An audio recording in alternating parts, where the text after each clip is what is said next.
Hello there, welcome along to Wimbledon Uncovered on day 8 of the championships. The first ever middle Sunday of tennis is over and we're officially into the second week, the week where Grand Slam titles are won and legends are made on these famous lawns here in southwest London. As you can see, the All England club looking resplendent in the sunshine today, the hottest day of the tournament so far, and we have some great matches to look forward to in both the men's and ladies singles as the fourth round is completed here at Wimbledon. Delighted to say, joining me, Adam Hunt, is Anne Kjothavong once again. Welcome along, Anne. It's going to be a fabulous day today. Do you feel once the second week begins at Wimbledon, any Grand Slam, this is when it starts to get really serious? Yeah, but the fact that we had to play on Middle Sunday yesterday, for me, felt like that kind of kicked off second week, although technically today is the second week proper. No Manic Monday.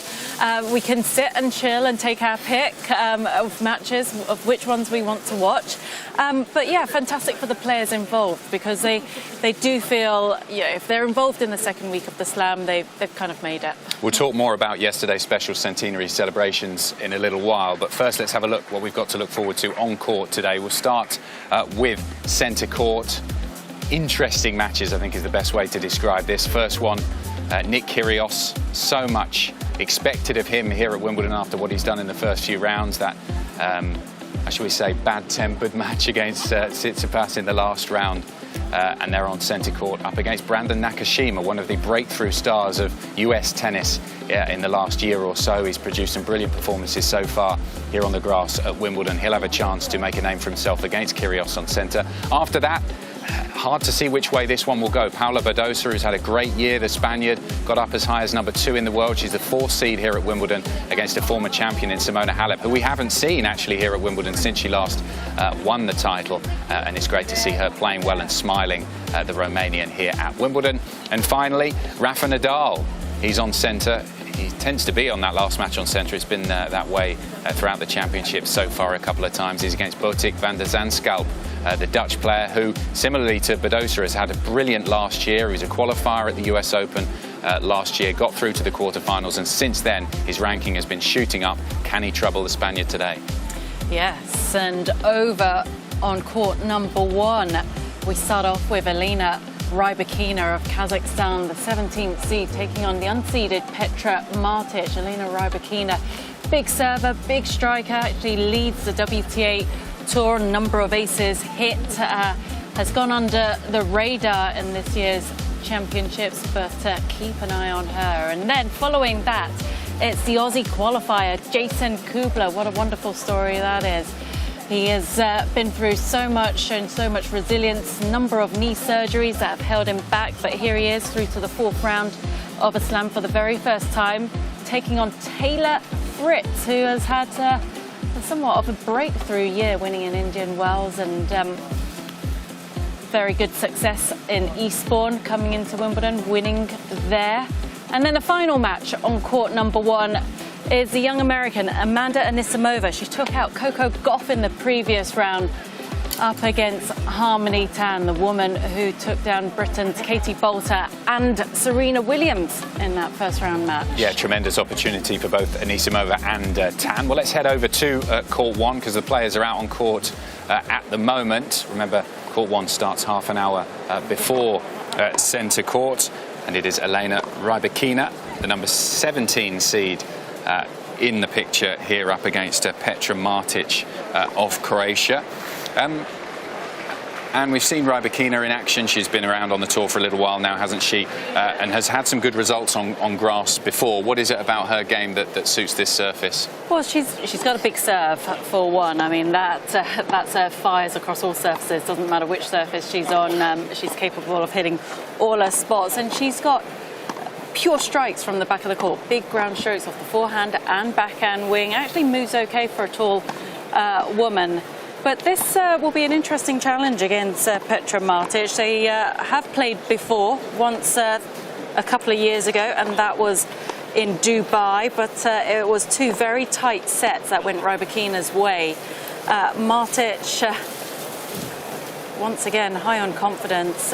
She's reached the 4th round here at Wimbledon before, but she'll see this as an opportunity, not playing one of the bigger names or bigger seeds.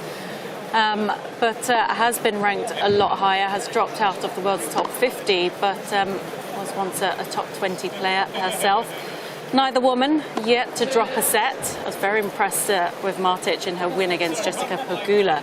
I didn't see that one coming, especially in that manner. But with Rybakina, she's got the ability to hit opponents off the court when she's on. Martich in the picture here, 31 years of age, so she's got experience on her side on court today. I was just noticing there, you mentioned in straight sets her 3 wins so far. She's only been on court around 5 hours in total. I know it's not been the hottest championships, perhaps the most energy-sapping championships we've ever had here at Wimbledon this year, but it does make a difference once we get to this second week, how much miles in the tank they've already had. Yeah, well, these two should be feeling fairly fresh, given that neither woman have dropped a set in the singles at this year's championships, and the fact that they've had a day off in between matches as well. So, you know, compared to, I guess, other events on the WTA Tour, they've had their time to recover. Did you find when you were playing that made Grand Slams easier and more difficult? How did you got as far as the 4th round, so I don't know. No, but having that day off in the middle, I suppose mentally it gives you more time to stew over a performance that you know the day before. Physically, I'm sure it's welcome because you've got a day to rest and recover and prepare properly for that next match. But do some players take a bit of getting used to the fact that it's not like a normal WTA week where they haven't got a day off in between? Yeah, I think if anything, it's keeping yourself mentally fresh because there's so much going on at a slam. Obviously, this being the biggest event on the calendar. And there are plenty of distractions there, and you've just got to find a way to, you know, on your days off, come in, get the job done out on the practice courts, do whatever you need to do in the gym, see the physio, and then get out of here. Don't waste energy hanging around chatting to too many people. But Elena Rybakina, I have no doubt she would have done a good job of that. She is someone who's quite reserved, keeps herself to herself, and has gone under the radar here at Wimbledon.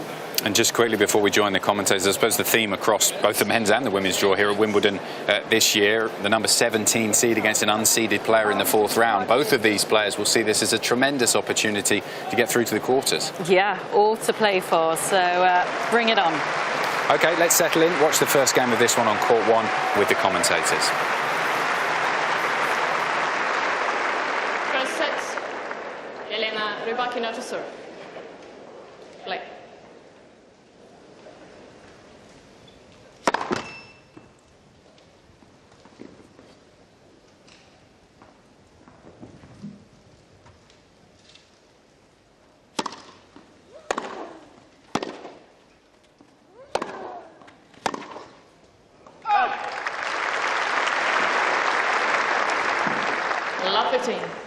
I mean, obviously, Rybakina would like to dominate right from her serve and then the second ball strike it to a corner, but Martich reads the game really well.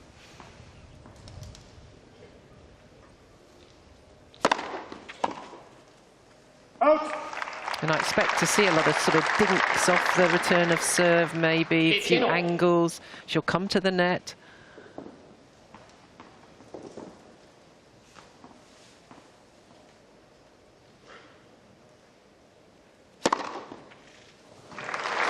First ace, out wide, gentle pace considering that Rebukina has been firing them down.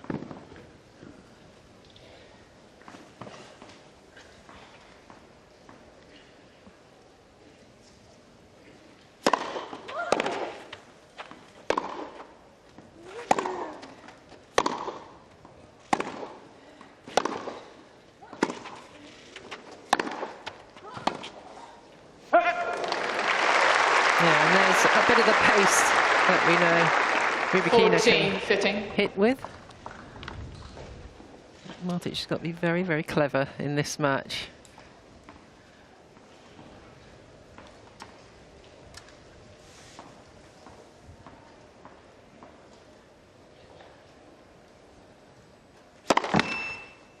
Let's first serve.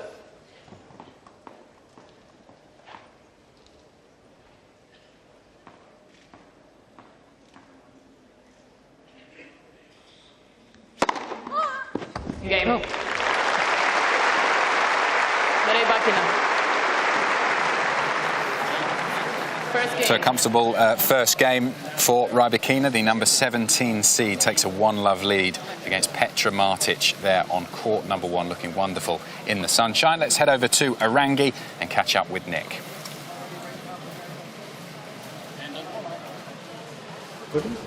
It was just 2 days ago that Elise Cornet took out the world number 1 Iga Swiatek on the number 1 court.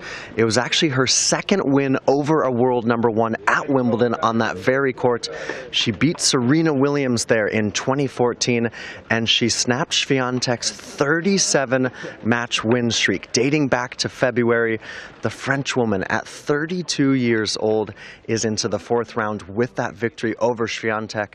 She's going to be on court, the number 2 court, later this afternoon, taking on Ajla Tomljanovic. Tomljanovic, the Australian who made the quarterfinals here last year, and Cornet actually equaled the all-time record for 62 consecutive Grand Slam appearances.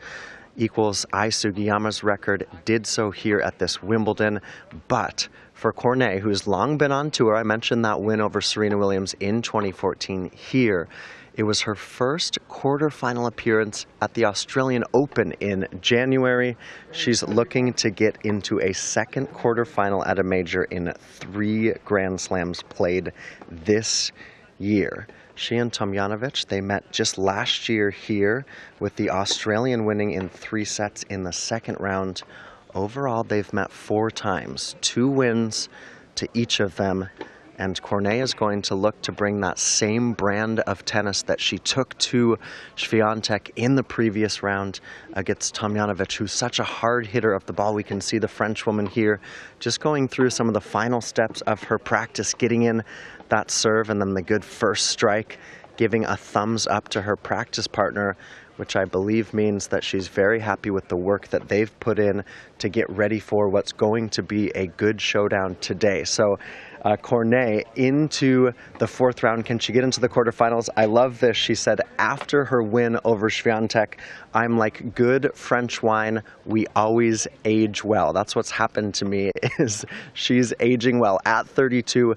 Can Cornet make it into the quarterfinals of Wimbledon for the very first time in her career? She's second up on the number 2 court, and she's taking on Ajla Tomljanovic. Blue skies above Orangi at the moment, and blue skies as well above the hill. It's getting pretty busy out there, as it has done over the last few days. People there enjoying a light snooze, I think is probably the best way to describe it. You've got to pace yourself over the course of the day. Exactly, it's a long day here at Wimbledon. There's a lot to do, lot to eat, lot to drink, lot to see, so you have to pace yourself throughout the day. It just looks beautiful when the sun is shining, all of the flowers on the side of the centre court, the ivy as well. We're expecting fantastic weather all week, aren't we? It's only going to get warmer from what I understand. Yes. That ivy on the side of centre court, we've got ivy growing on our house, and it never looks anything like that. It's all over the place. I think I maybe need to give Martin Faulkner a call, the head gardener here at the All England Club. Beautiful scenes here in SW19. Let's catch up with Olivia.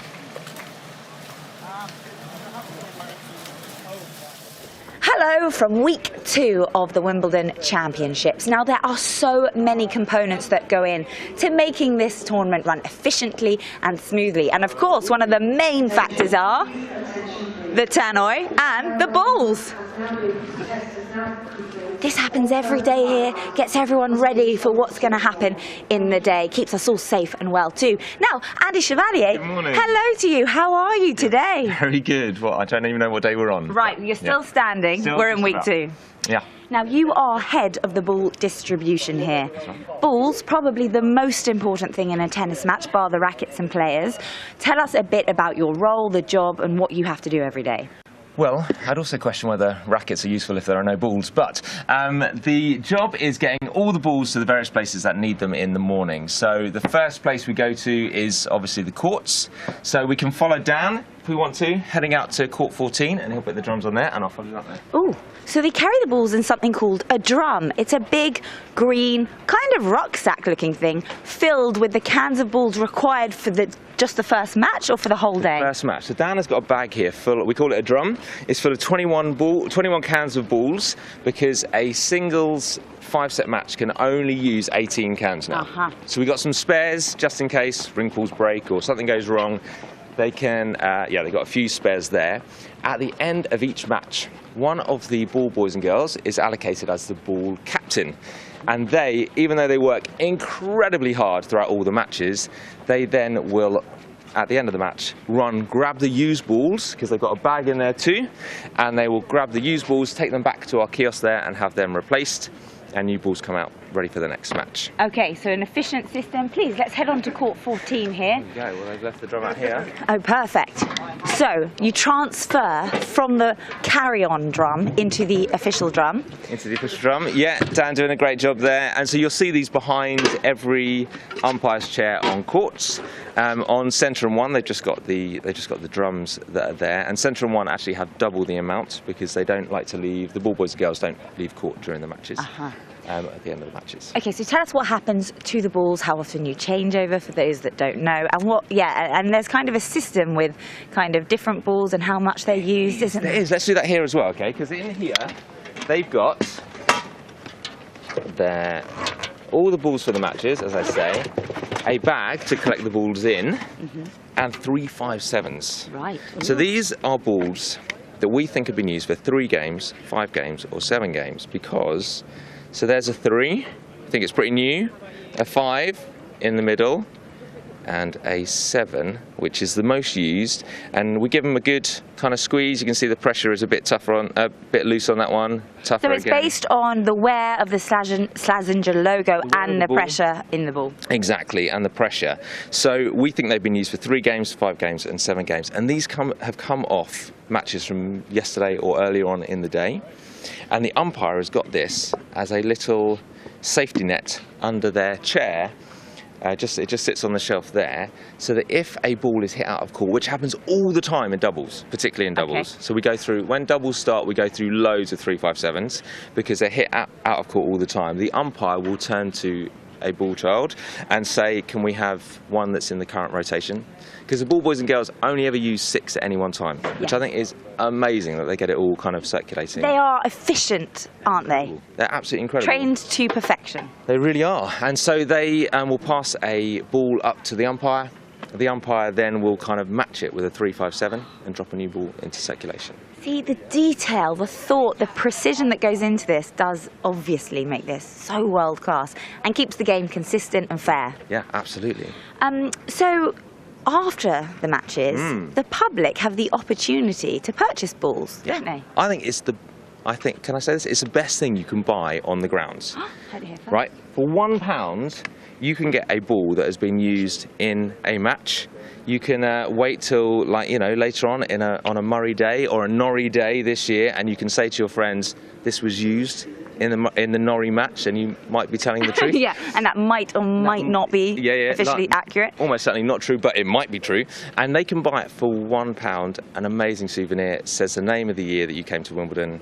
Absolutely brilliant. That is brilliant. And then all that money goes to the Wimbledon Foundation, that do incredible things. Oh, we know. We've spoken to them a lot, and we are so proud of them. You know them. Now, Andy, tell me about you and how you got to be chief ball distributor and got involved with this amazing tournament. Yeah, well, I guess there are loads of people like me that do other jobs throughout the rest of the year that make sure they've got 2 or 3 weeks free at the end of June, beginning of July. So I'm an actor normally. I'm a voiceover artist as well. I've got a little voiceover booth. I wondered why you were so good on camera. There we go. And so that's what I do the rest of the year round. But I always make sure end of June, beginning of July is free, so I can come and do this. And why is that?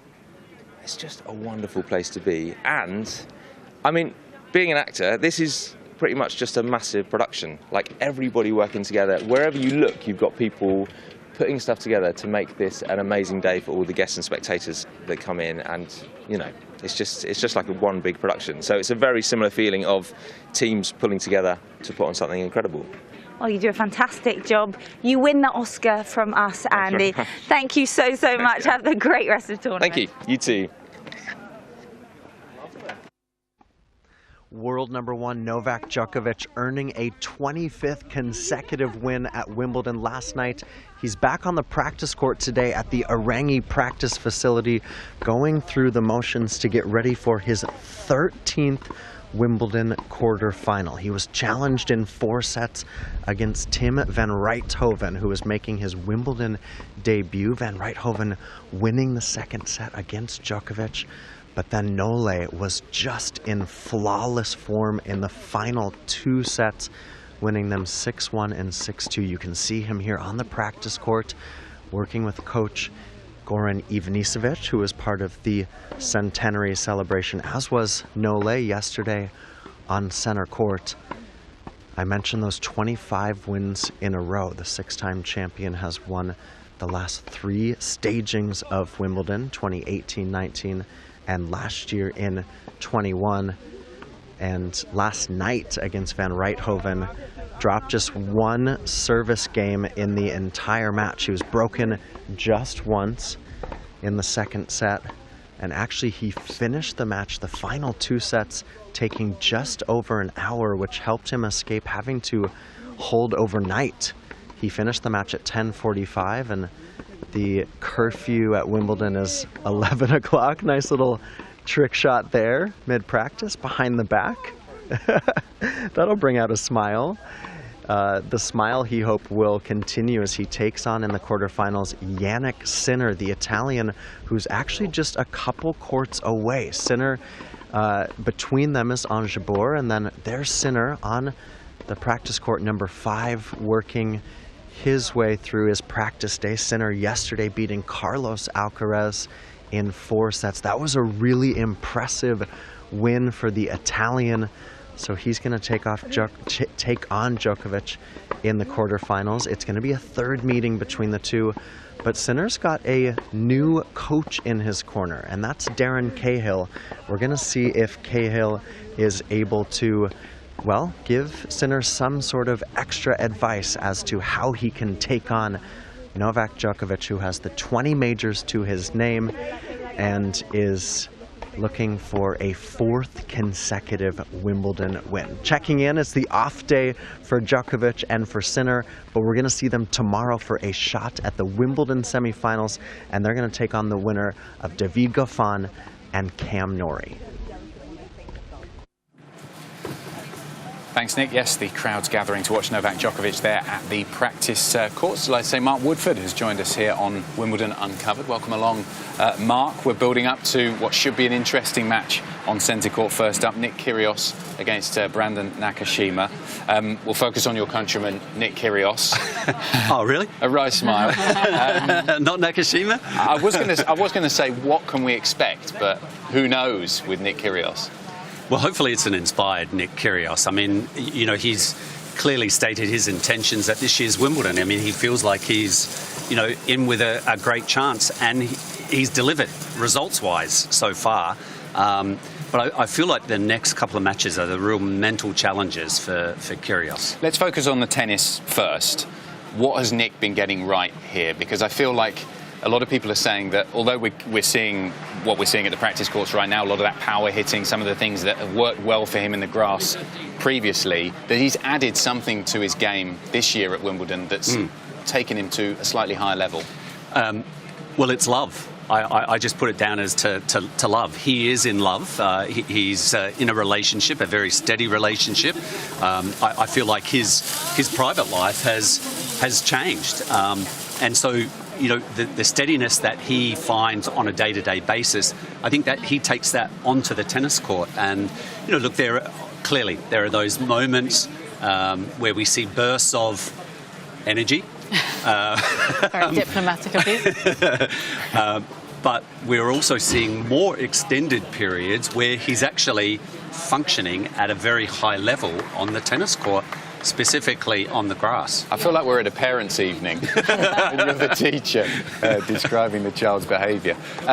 Because, Anne, that's the interesting thing with Nick. The matches I've watched so far, he is finding that perfect balance between more traditional hitting the ball from the baseline, coming to the net, the serves, the volleys, but also mixing it up with tremendous variety. We've seen, you know, the drop serves, the underarm serves, He's finding that balance between the variety and more, I suppose, standard regimented tennis perfectly this year. Yeah, and I think we've always known he has the skill set to be a dangerous tennis player, and when that serve is on fire and he's hitting the spots and serving as big as he is, he's going to always be tough to break. Tsitsipas wasn't able to break him once in the last round, and he's been finding his forehand, and the all-court game has come together. It's I guess the other side, which I'm interested to hear about from Mark, and what did you make of that match against Tsitsipas? Well, I actually didn't see the match, if you can believe. I was actually had an early day and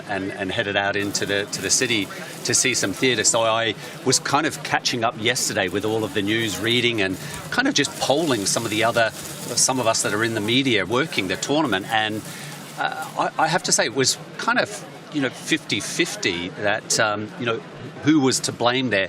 But I mean, Kyrios is he's feeling confident. He's got a lot of matches under his belt. And I don't think he'll be able to bait Nakashima. I think he's, he's a young American that is having the time of his life here at Wimbledon, but I don't think he's going to be bothered by Kyrgios's histrionics. In both of your careers, you must have played against players who did similar antics as this. This isn't the first time in tennis we've seen those kind of things. Is it the responsibility of the opponent? Did you feel it was your responsibility to look after the match and how everything was going, or was it just on you? How are the opponents doing enough to just look at themselves? I'm going to test this out in the next couple of days because Anne and I probably have to face each other in the Legends. Yeah, I shouldn't really be talking to you, and should I? I'm going to try and bait you with these underarm serves, and I want you to see if you can hit me off the. If you hit an underarm serve but without any spin and you just kind of loop it into the box, so you set me up on my forehand. Okay. And you can be target practice for me. Well, actually, we just kind of... why don't you hit my partner, not me? Well, no, you've got a very nice partner. I don't want to hit her, but not that you're not nice at all. But you can test my accuracy. We'll get back to you on that one. Because it does, to me, just looking from the outside, it does seem to divide opinion depending on who you speak to. Oh no, it's the opponents. Why are they getting distracted by it? It's nothing to do with them. And other people are saying, well, there's no way he should be doing this. Describing him as a bully or whatever you want to use, words you want to use to describe him. Which side do you fall, or is it a bit of both? I think it is a bit of both. I am more of the traditional guy, and I at times I think I feel uneasy when I watch him play, because I think, as Anne said, the talent you can't question, but it's about containing it and maintaining it, and that's where he has struggled at Grand Slams. If this was just a regular tournament that you play 5 matches, best of 3 sets, the burst of energy, that's what he can, kind of control.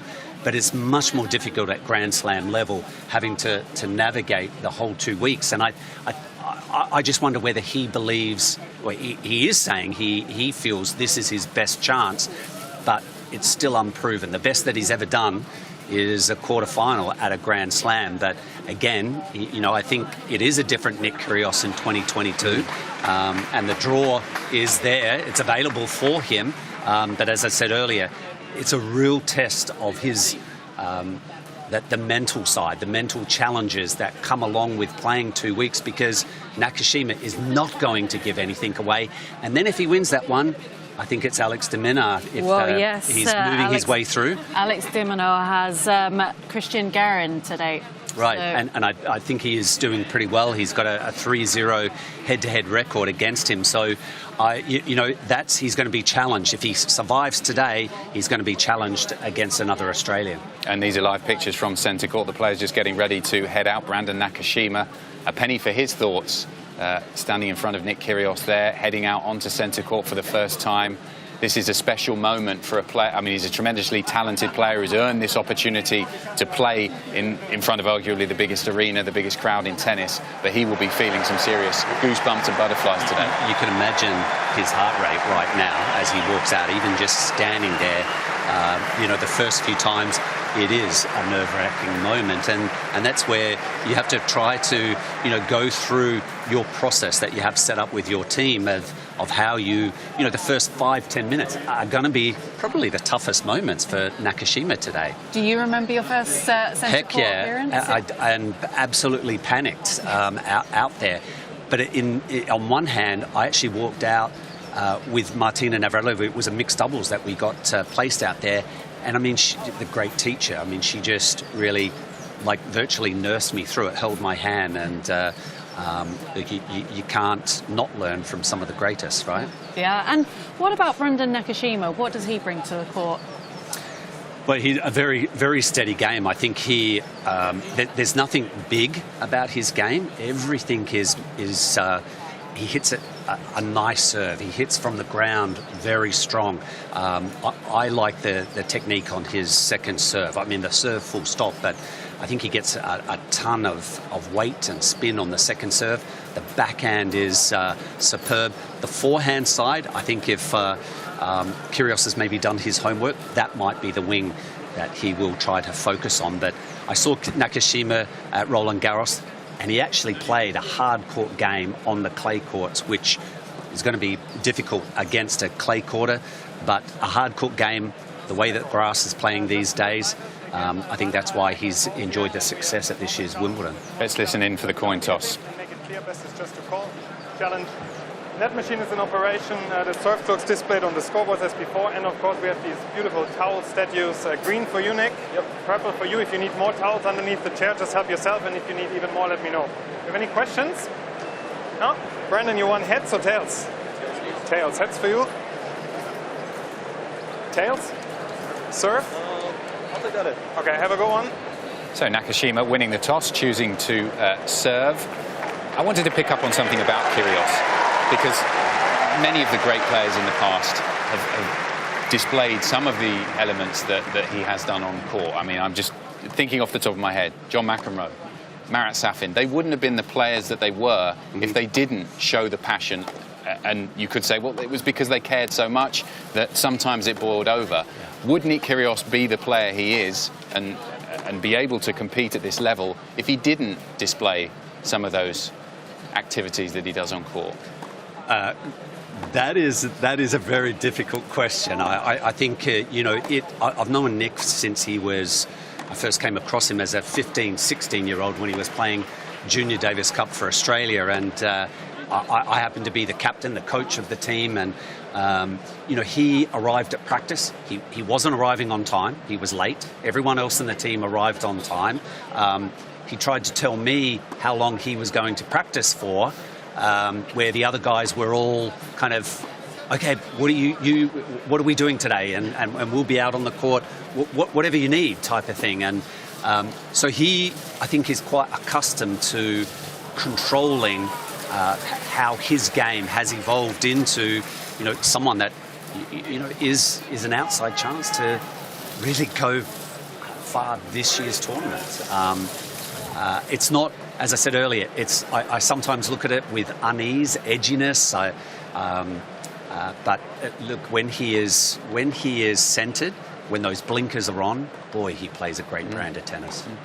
Do you think Nick Kyrgios is coachable? I certainly wouldn't have my hand up, and I mean that in the most, try to be a kind way. I think it would be the biggest headache having to coach him, don't you think?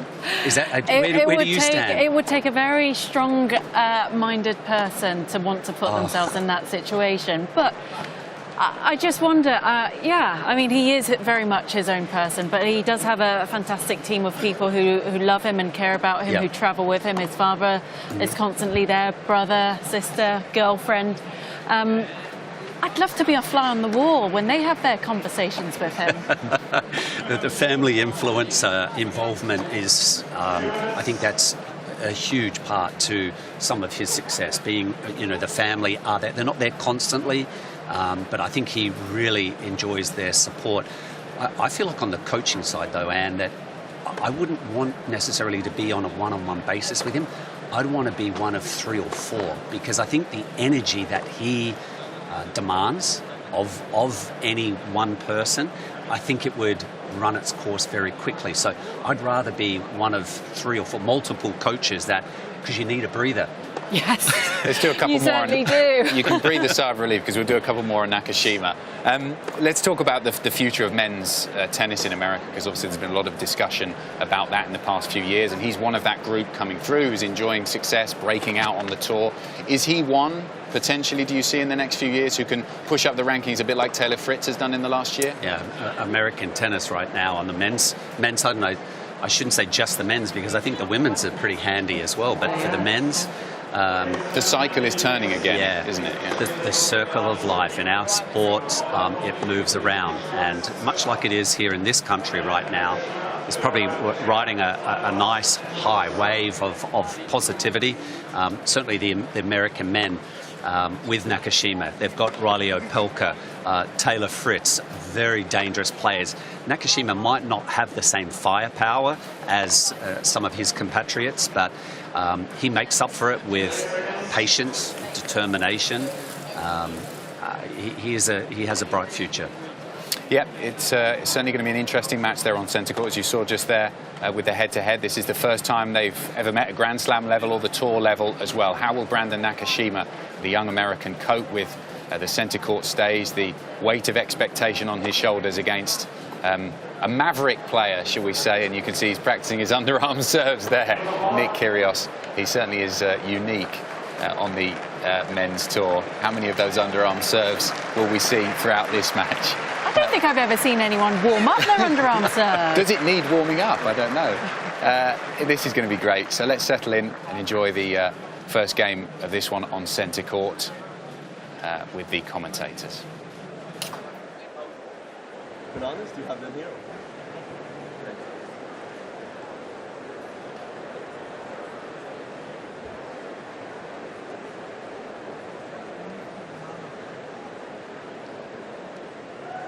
White or Vegemite?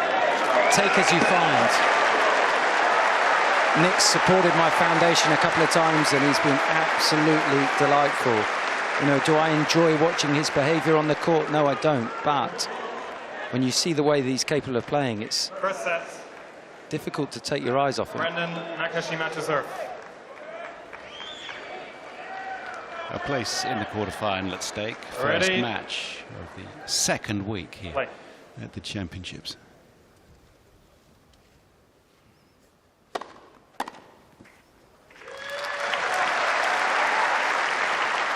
Fifteen left.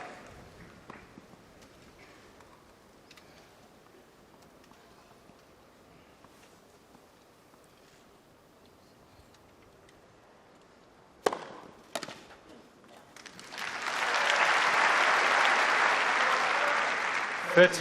Left.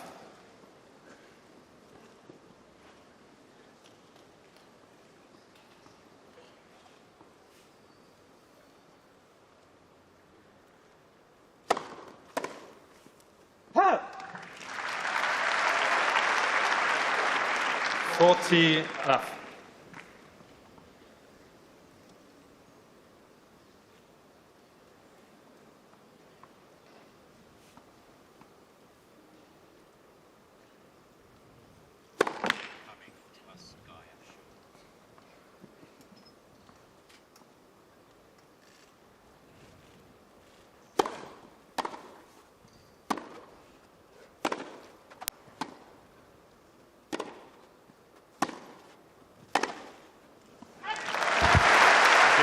Nakashima.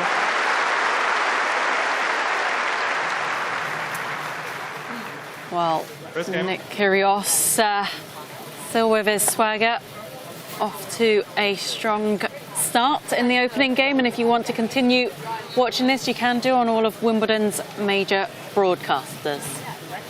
But Olivia has been around and about, and she's caught up with a few VIP guests who are fortunate enough to be in the Royal Box today on centre court.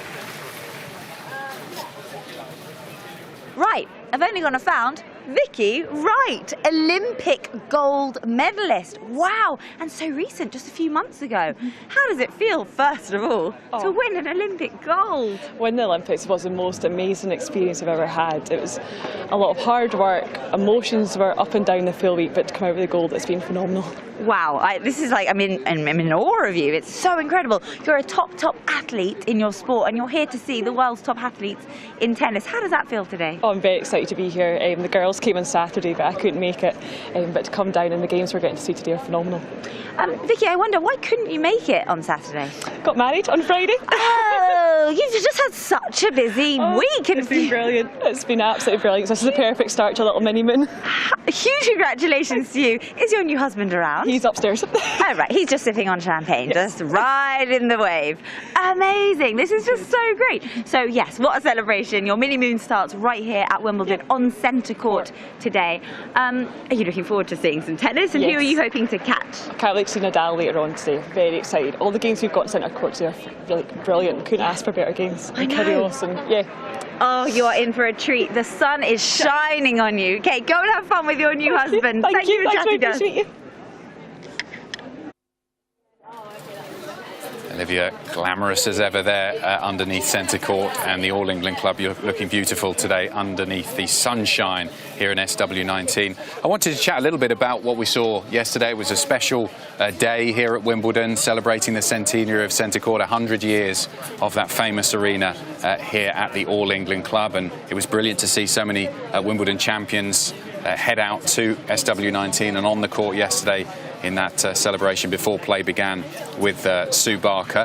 What's the chat in the locker room about playing on the middle Sunday? Because it was a traditional day of rest for the players and the courts here at Wimbledon previously, but this year that changed. Followed the well, actually, let's head into court 2 and watch some live action before we get to that.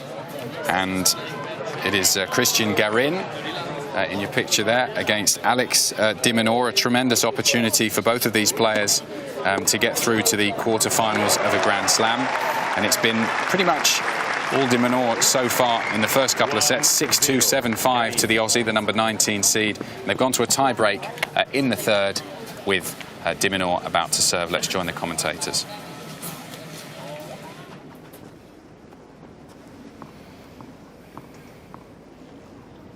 Starter with that kicking serve.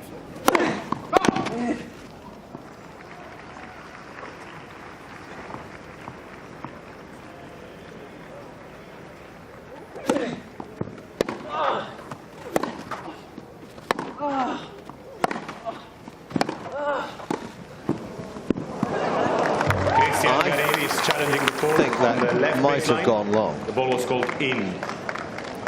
Garin has his hands on his hips there, thinking, be lucky, be lucky. But he wasn't. And it was a great volley in the end. And a great call from the line judge. Christian Garin has 2 challenges remaining. Both you and I from 80 yards away thought that was out.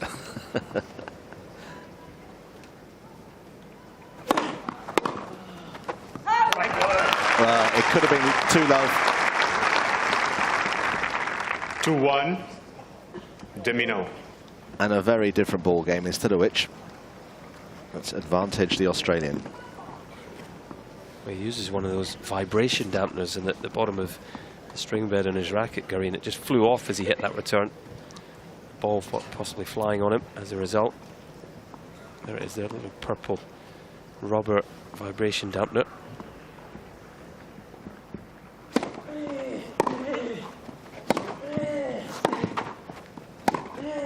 Oh, came off it. 3-1, de Minaur.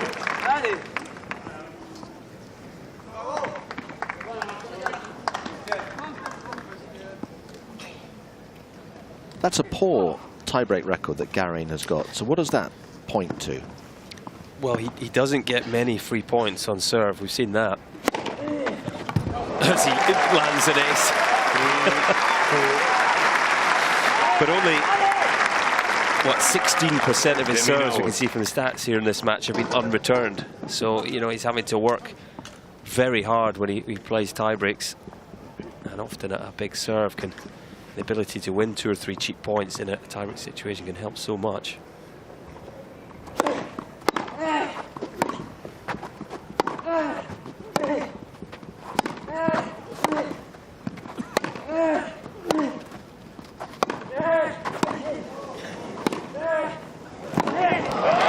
Brilliant hitting. Diminor was staying so low and so strong on that ball, but in the end, even he ran out of gas. Ultimately, in tie breaks, it so often comes down to holding your nerve and raising your game, and that's certainly what Garin has done here from 3-1 down. Still none the wiser as to which way this set is headed. What a battle. Over an hour now in set number 3.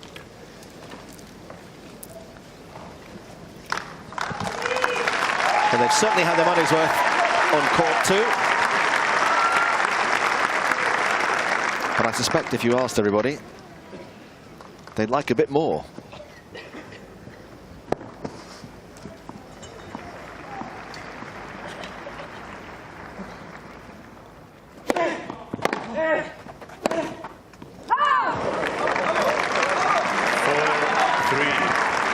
He's hit that pile-driving forehand into the corner so often and to such good effect. That's one of the very few that's gone wide.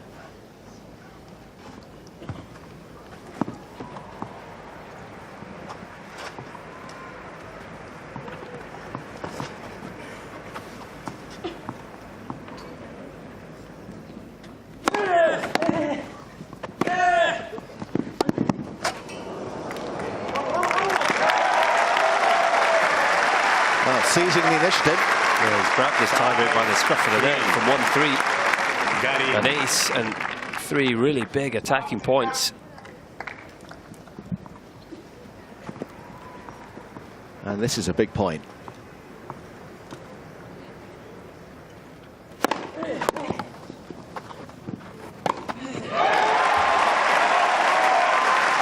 From 3-1 down to 3 set points. 6-3. Garin.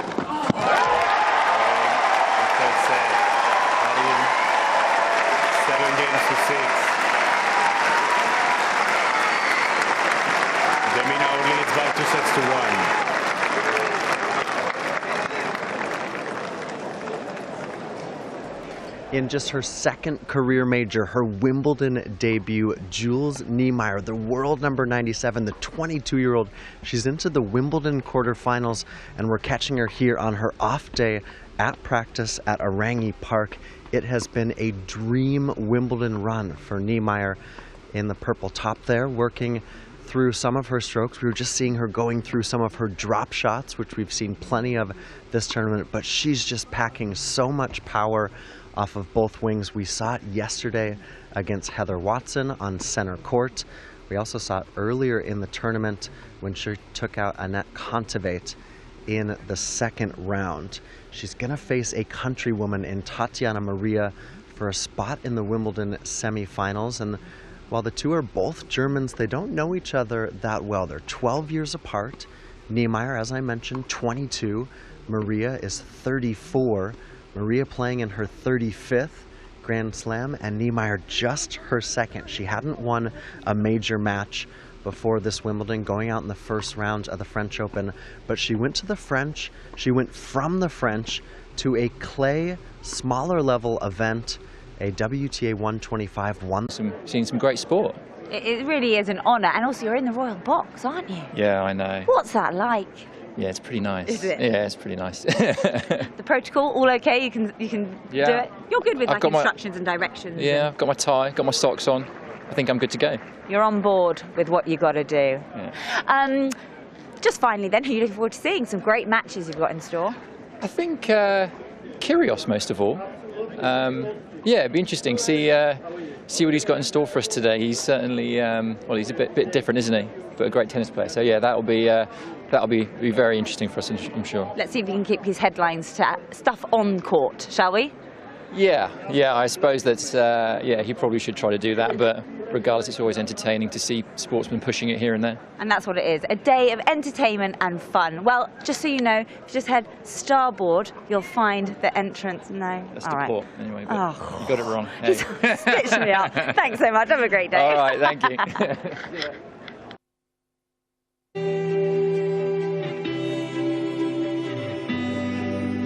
It's Middle Sunday at Wimbledon, and in a change from the normal schedule, we have play on the second day of the weekend.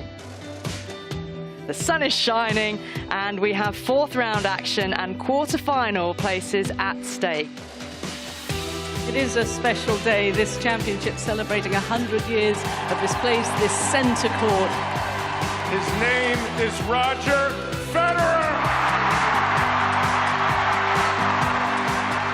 I hope I can come back, like you said, one more time. We hope so. What a special moment for Heather Watson.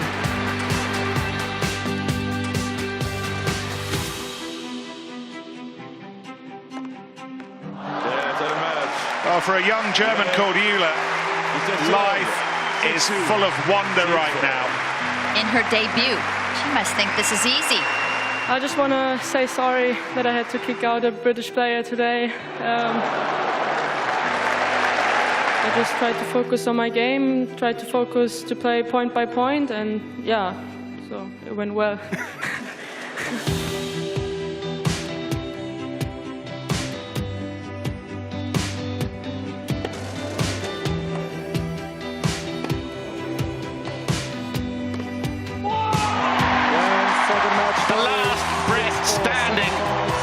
Was outstanding. 3 straight.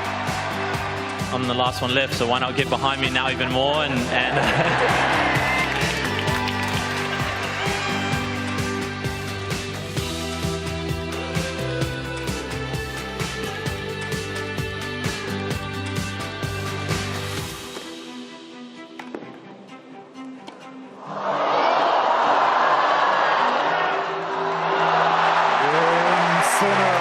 Yannick Sinner takes it in the battle of youth.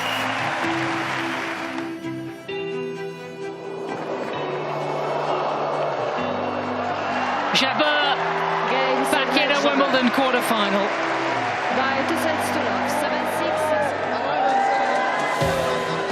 This man, well, it's a home from home. His 14th, 4th round here, Djokovic.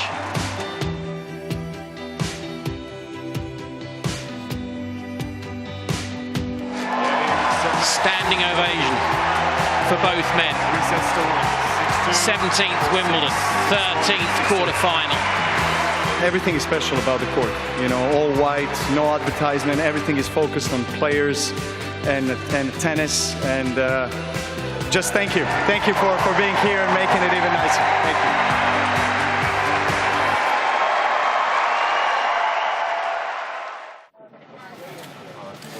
Yeah, it was a great match late last night on centre court. Novak Djokovic against Tim van Rijthoven. Van Rijthoven shocked everyone, really, to win a set against Djokovic. A good performance from him in that set that he won. The rest of it really was plain sailing for the Serb. Mark, can you see anyone stopping him here at Wimbledon this year? Maybe himself. You know, it's still something that he has to work his way through. We look at Roland Garros once he reached the quarterfinals. I mean, I felt like he was the very strong favourite.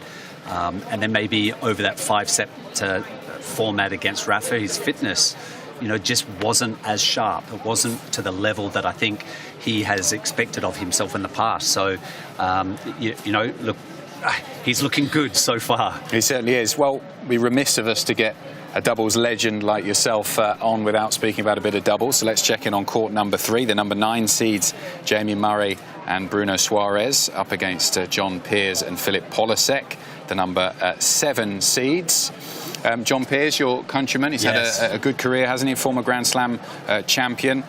Is it a new partnership this year with Polasek, or has he played with him a few times before? They started last year playing together, and I think they had were in different partnerships that weren't travelling so well, ended up pairing up, and success, I think, was almost instantaneous. And I wonder in this match, Peers he is one heck of a guy, and probably we say, an Australian way that, he's real true blue. He's a great bloke. But his former partner is, of course, one of the guys up the other end, Jamie Murray. So I'm wondering whether there's a little niggle on this match. Well, it is a bit of a merry-go-round, though, on the men's doubles. They do switch partners on a frequent basis, don't they? We had Bob Ryan on yesterday, and he used another M-word, marriage. He just said it was exactly like that. You've got to try and keep your partner happy, and when things break down, the split happens.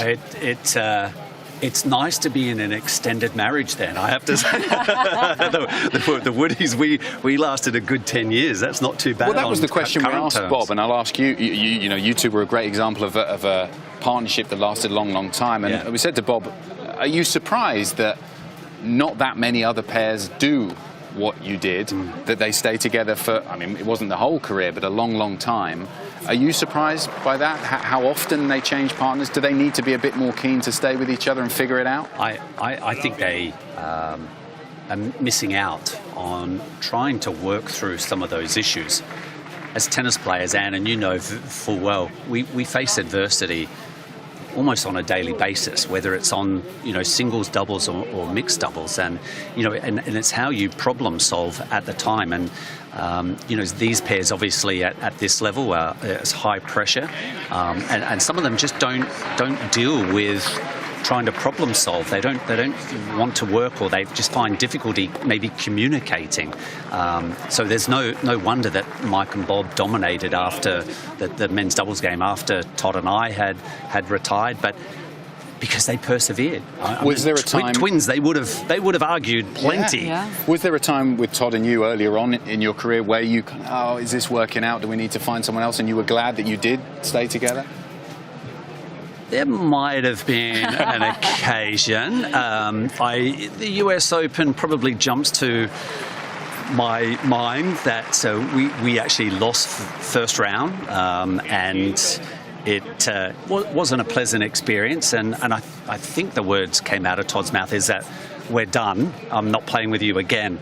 But 2 weeks later we played Davis Cup for Australia. We won that and everything was solved. Yeah. And I do often wonder as well, though, the scoring system on the men's tour and the doubles, obviously match tie break to decide that final set rather than playing a full set. Does that contribute to the merry-go-round and partnerships? Ooh. You mean about how how different people deal with pressure situations? Right. So it's there much more often, I think, in that format that is on the tour. So you still have to try and problem solve, and it can become cutthroat. I am surprised that I think it plays into the hands of pairs who are actually willing to persevere. And look, success isn't happening every week. Sometimes success might be, you build on success by actually losing a couple of matches. Then you can start moving forward. It's not in that direction in a consistent basis. So I think the teams that do persevere, I think they get one up on the guys that season after season are moving around. A few of the top seeds are left in the men's doubles draw. The top 2 seeds, Salisbury and Ram, and Pavic and Martich are still there. Yep. These 2 very experienced pairs. Who's your pick at this stage to win the title? Well, and I think the favourites, we have obviously the seeds, the 1, 2 and 3, and numerically seeded there, but it still is not easy to choose. Last year we saw Martich and Pavic, that they were winning 9 tournaments. They were the number 1 team. But at the back end of the year and the beginning of this year, it's like the bottom fell out of them. And maybe that's where they've had some issues, but they've tried to persevere. They're starting to come good again. And we see, James and Rajiv. I mean, what an achievement for James Salisbury to be sitting at top of the rankings right now. And it looks like that pair. I mean, and you may be able to, add something there. They look like they're in for the long haul, those two. Yes, well, they've been a strong partnership for a number of years now, and obviously have had so much success together and very good friends off the court. And I don't see those two splitting up anytime soon. That's a strong marriage. No, and we'll be getting to watch plenty more great doubles matches, both on the men's, ladies and the mixed sides throughout the rest of the championships. Now, you saw the beautiful grass courts there, and you might be wondering, how do the ground staff here at the All England Club get them looking so perfect for every single day of the championships? Well, we sent Olivia to court 14 to find out. So we're still at court 14.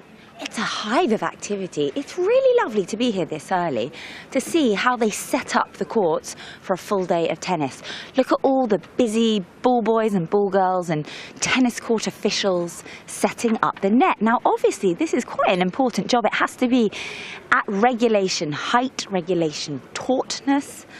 They're doing a good job. I mean, they know what they're doing. I think they trained for this since January. So they really know what's what. Look, they all have their role. They're like a very good army of ants. Everyone knows their place in this cog, this wheel of Wimbledon fortune. And I've seen an umpire's arrive getting ready. They'll wheel his chair soon onto the court, I'm sure. The balls obviously have been delivered this morning. We were here for that delivery. Oh, these wooden poles are coming out. What are you doing with those? This is exciting. Oh, I didn't hear what he said. Something stick. Exciting though, isn't it? And you know what? It's very calm and nice before the gates are open here. It's quite relaxing, quite meditative almost, as they get the courts ready for a full day of action-packed tennis on the courts. Hello, good morning. Hello. You okay? Yes, I'm fine, thank Good, you look very... Oh, look, the chairs are going on for the players. Everybody has their role and function. We've got ice boxes, we've got towels, freshly laundered towels going out. You can buy those in the shop. What a lovely memento to take home with you, a Wimbledon towel. Everyone's very smiley this morning, nice sunny day. How could you not be? You're right, it's so fun working here, isn't it? Go on, measure that net. Make sure it's at regulation height. Oh look, they all know what they're doing. You're very good at folding that towel nicely. That looks championship ready. And here we have it, court 14, almost ready to see some fabulous tennis today. Yesterday, David Goffin played what is the longest match of Wimbledon this tournament, 4 hours and 36 minutes to take out Frances Tiafoe and earn his place in a second consecutive Wimbledon quarterfinal. Just catching Goffin as he finishes his practice today at the Arangi Park practice facility. Goffin, hopefully the body is feeling all right today after those 4 hours and 36 minutes on court. That win over Tiafoe, earning him, as I said, that second Wimbledon quarterfinal in a row. It's his fourth major quarterfinal, and he did it with 18 aces and 59 winners for the Belgian, just making his way up back into the warm-up area to warm down. And he's going to take on Cam Norrie, who he's played just one time previously. Norrie winning that match via retirement last year in Barcelona. But the Belgian, at 31 years young, looking spry. He's got to be feeling good after that win yesterday against Frances Tiafoe. He's making his way back into the locker room. We're going to see him tomorrow against Cam Norrie. Those guys are playing for the right for a Wimbledon semi-final.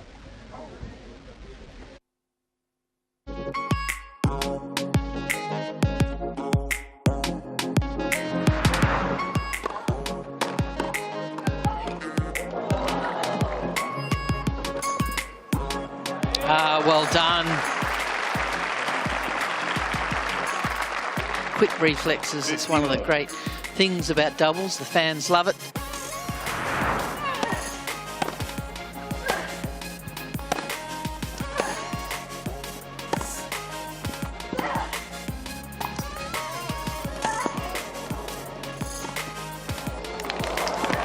She's not. She has. Outrageous. That is simply unbelievable.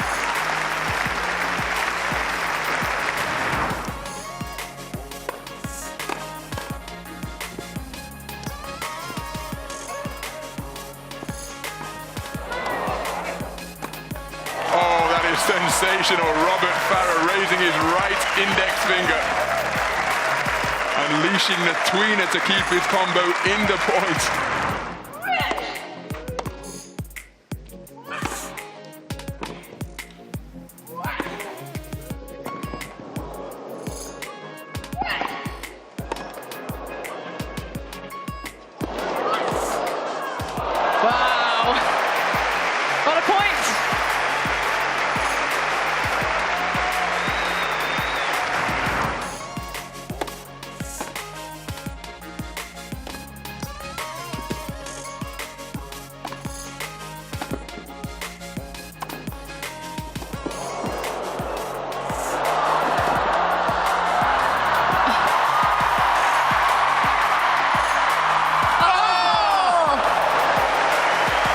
That is a rally fit to serve up to champions. It was wonderful. It was offense, it was defense, and how did she hit that ball with such precision, so close to the line?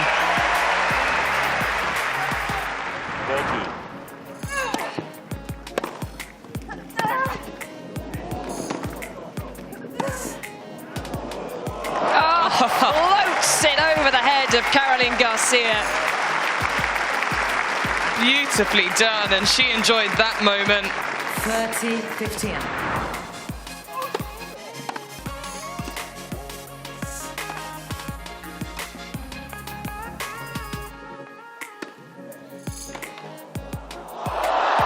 Oh, it's glorious. From both players, it's glorious. And Alcaraz waves the racket around to the acclaim of centre court. We are seeing the future in front of the greats of the past here. And it is beautiful to watch.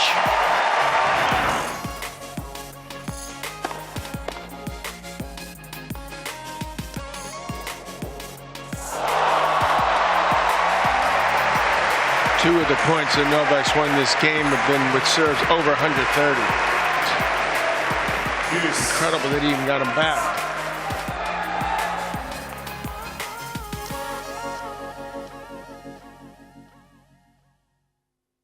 Well, look who I've stumbled across. It's Chris Robshaw. What an honour to chat to you, sir. How are you today? I'm brilliant, thank you. I mean, it doesn't get better than kind of Wimbledon in the sun, does it? So, no, we're excited to be here. It's something we love coming to every year. So, yeah, it should be a great day. Obviously a bit different to your sport, but what do you take from it as a top athlete? What do you kind of enjoy about watching these titans on court? I think bar the kind of festivities around the place and the pims and the strawberries and all that kind of stuff. But that is good. Let's not ignore it too much. No, exactly. I think it's almost like the concentration and the kind of the mental strength of each tennis player, both the men's and the women's, to be able to perform for an hour to 4 hours, not knowing when you're coming on, to be ready to be your best straight away. It's an incredible skill, and I don't think there's any other sport quite like it. And also, without a team to rally and support, or a captain to lead you if you're wibbly or wobbly. Very much, yeah. You're definitely out there on your own, and I think that in itself is.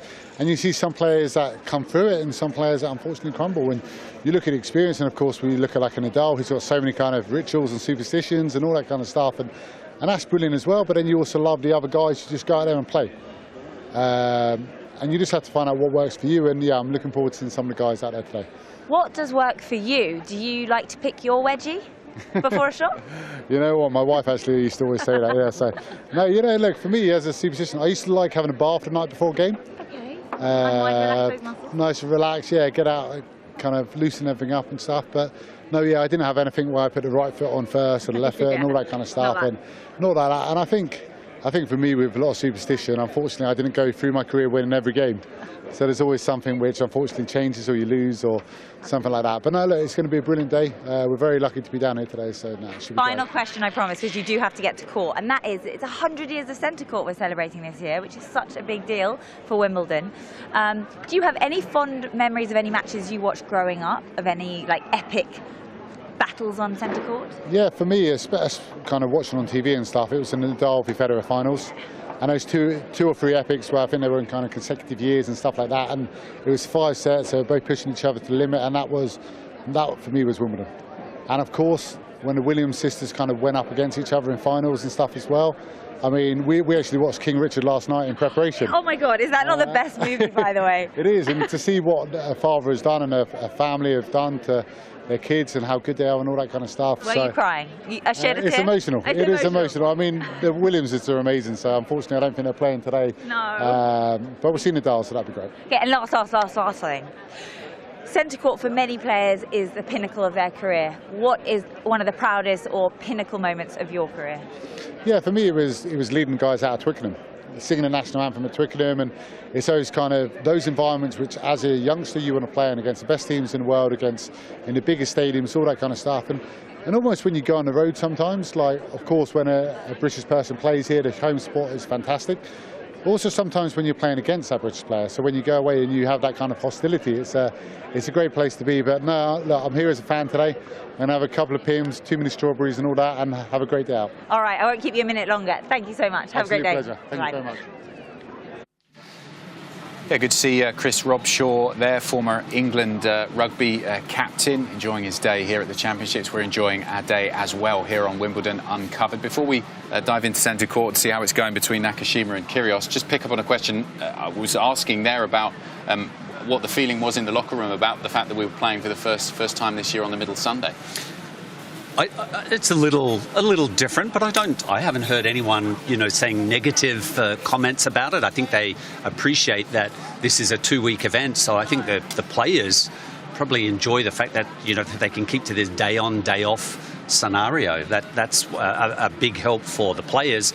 I think the crowds probably enjoy coming in on the middle Sunday too now. Yeah, I mean, for a lot of people who do have the weekend off work, they were able to take the opportunity to come. It was certainly buzzing around the grounds, plenty of excitement, on all the show courts as well as the outside And a different courts. type of crowd as well. Maybe just the fact it was the weekend, perhaps a Sunday, but a lot of children here. Yesterday we were walking around, speaking to people, and a lot of kids saying, "Oh, my first time at Wimbledon, first time watching tennis." I think he's going for a new initiative. He wants the middle Sunday to be Kids' Day, right? Well, there's something to be said about that. Yeah, it was good to see them here experiencing tennis for the first time. As promised, we're inside centre court where it's not going this man's way so far. Nick Kyrios lost the first set against Brandon Nakashima, the young American, 6-4, and we can join it at 1-1 in the second.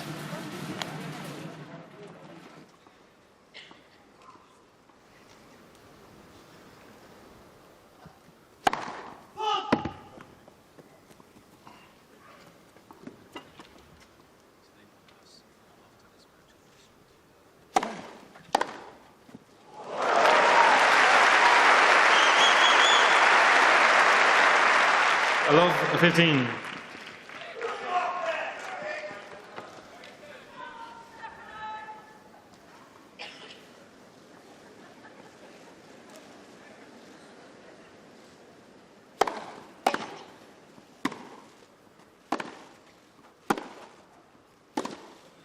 Oh!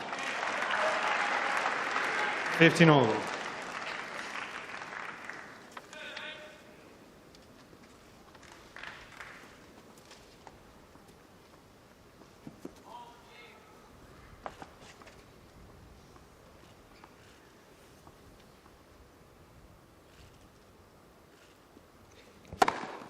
Box.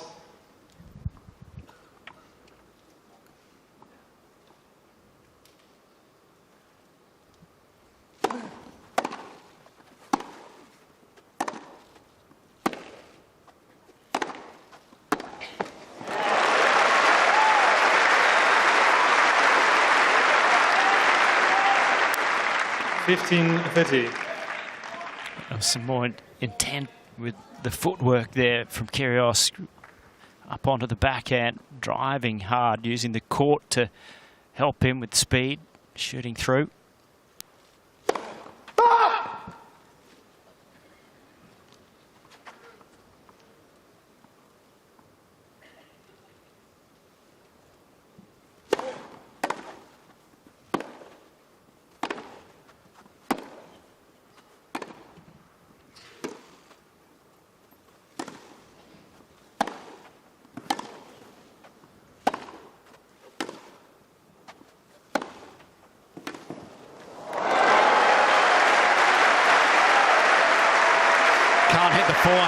as Kyrios just mouthed it over to his support box. 30 all. Who rise and try to help him. His sister's up there. Girlfriend on the left-hand side.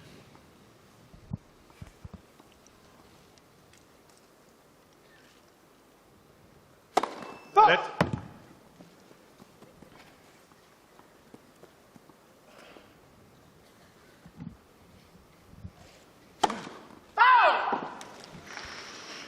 (30-40).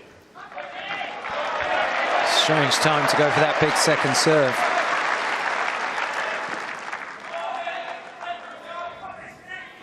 Opponent looking a little bit vulnerable. The last thing you want to do is give him unforced errors. Break point for Kyrios.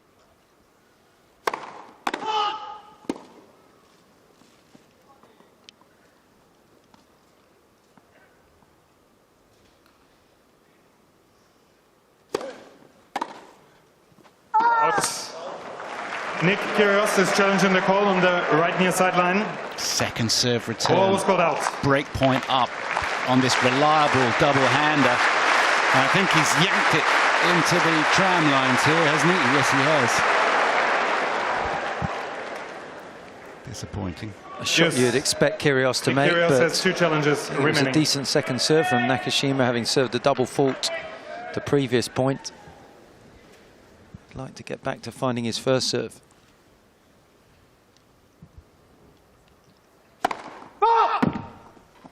Brandon Nakashima is challenging the call on the left center service line. The ball was called fault. Kyrios wandering across. He thinks it's good. Or at least he wants Nakashima to think that he thinks it's good. Who knows? There you go. Nice bluff, Nick. Yeah, sorry. Not that sorry. Double again. Got what he wanted, didn't he? Just Brandon Nakashima has 2 challenges remaining. Great wince of agony from the theatrical Kyrios. Forehand side is where he reckons he's feeling all this pain.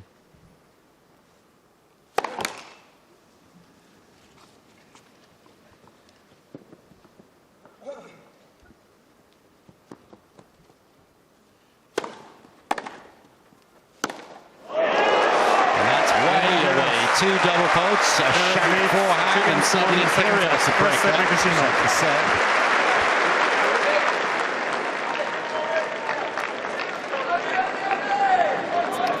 Nick Kyrios breaking the serve of Brandon Nakashima for the first time in this match, and perhaps the start of the comeback for the Aussie. But Nick McCarville, let's check in with him. He's been around and about, catching up with some people on the grounds. All right, welcome everyone. It's day 8 of Wimbledon. We're hanging out at the HSBC Fan Zone. It's a people's press conference, and I'm pleased to welcome the #1 doubles player in the world. He's from right here in Wimbledon. Please give a warm welcome to Joe Salisbury. Joe, happy to have you here, of course. You're back at Wimbledon. You're into the quarterfinals with Rajiv Ram. It's a magical place for you to be each year. I'm trying to think back for you players and the magic that Wimbledon does hold. Do you remember your first memories of Wimbledon? I don't really remember the first time I was here, because I think that was when I was very young. It's probably when I was about 4 or 5 years old. Yeah. But I remember from a tennis family, so we were coming every year. I remember the first match I watched, I think, was on court #1. I watched the semi-finals. I think it was Nalbandian when I was probably about 10 years old. Nice. But yeah, growing up, it was always a big dream to be playing here. Yeah. You've had a great rise up the rankings. You only played your first Wimbledon in 2016 after a great collegiate career. What do you chalk up your success of coming onto the tour a little bit, quote-unquote, later than most, and having the success that you have had?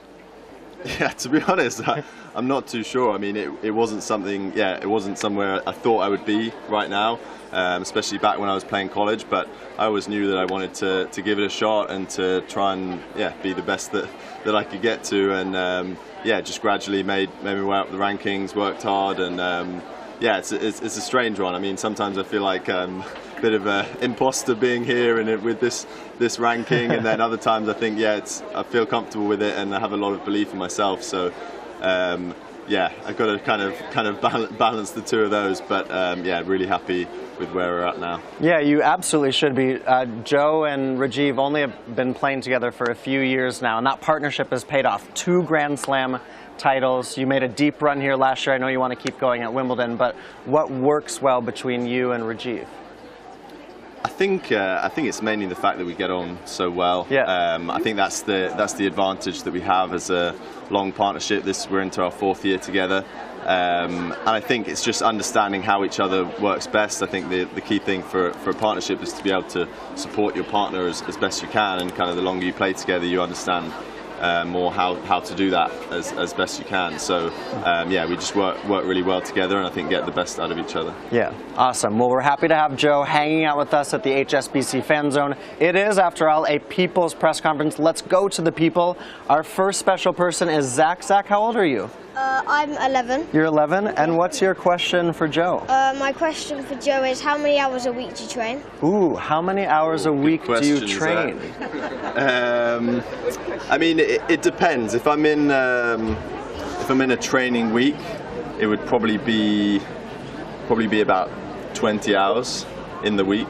So it'd probably be, yeah, 3 or 4 hours a day. I'd probably do at least a couple hours on court, maybe 3 hours, and then an hour in the gym. So yeah, it takes a lot of work. Is that how many hours a week you train? 20? Maybe in the future? Yeah, okay. All right, hey, what's your name and how old are you? Albie, and I'm 9. You're 9? All right, what's your question for Joe? What makes you happiest in your career and in life? Ooh, deep question. What makes you happiest in your career and your life? Albie, great question. That's a very good question. I think that's probably something that I'm still trying to figure out. Probably most of us are still trying to figure out. But I think in my career, the best feeling thing that makes me happiest is when I'm competing, playing matches, like the match we played yesterday on court number 3, when we had an amazing crowd. We had some amazing points. Everybody was getting into it. We felt good. We felt the energy from the crowd, and that's what I enjoy the most.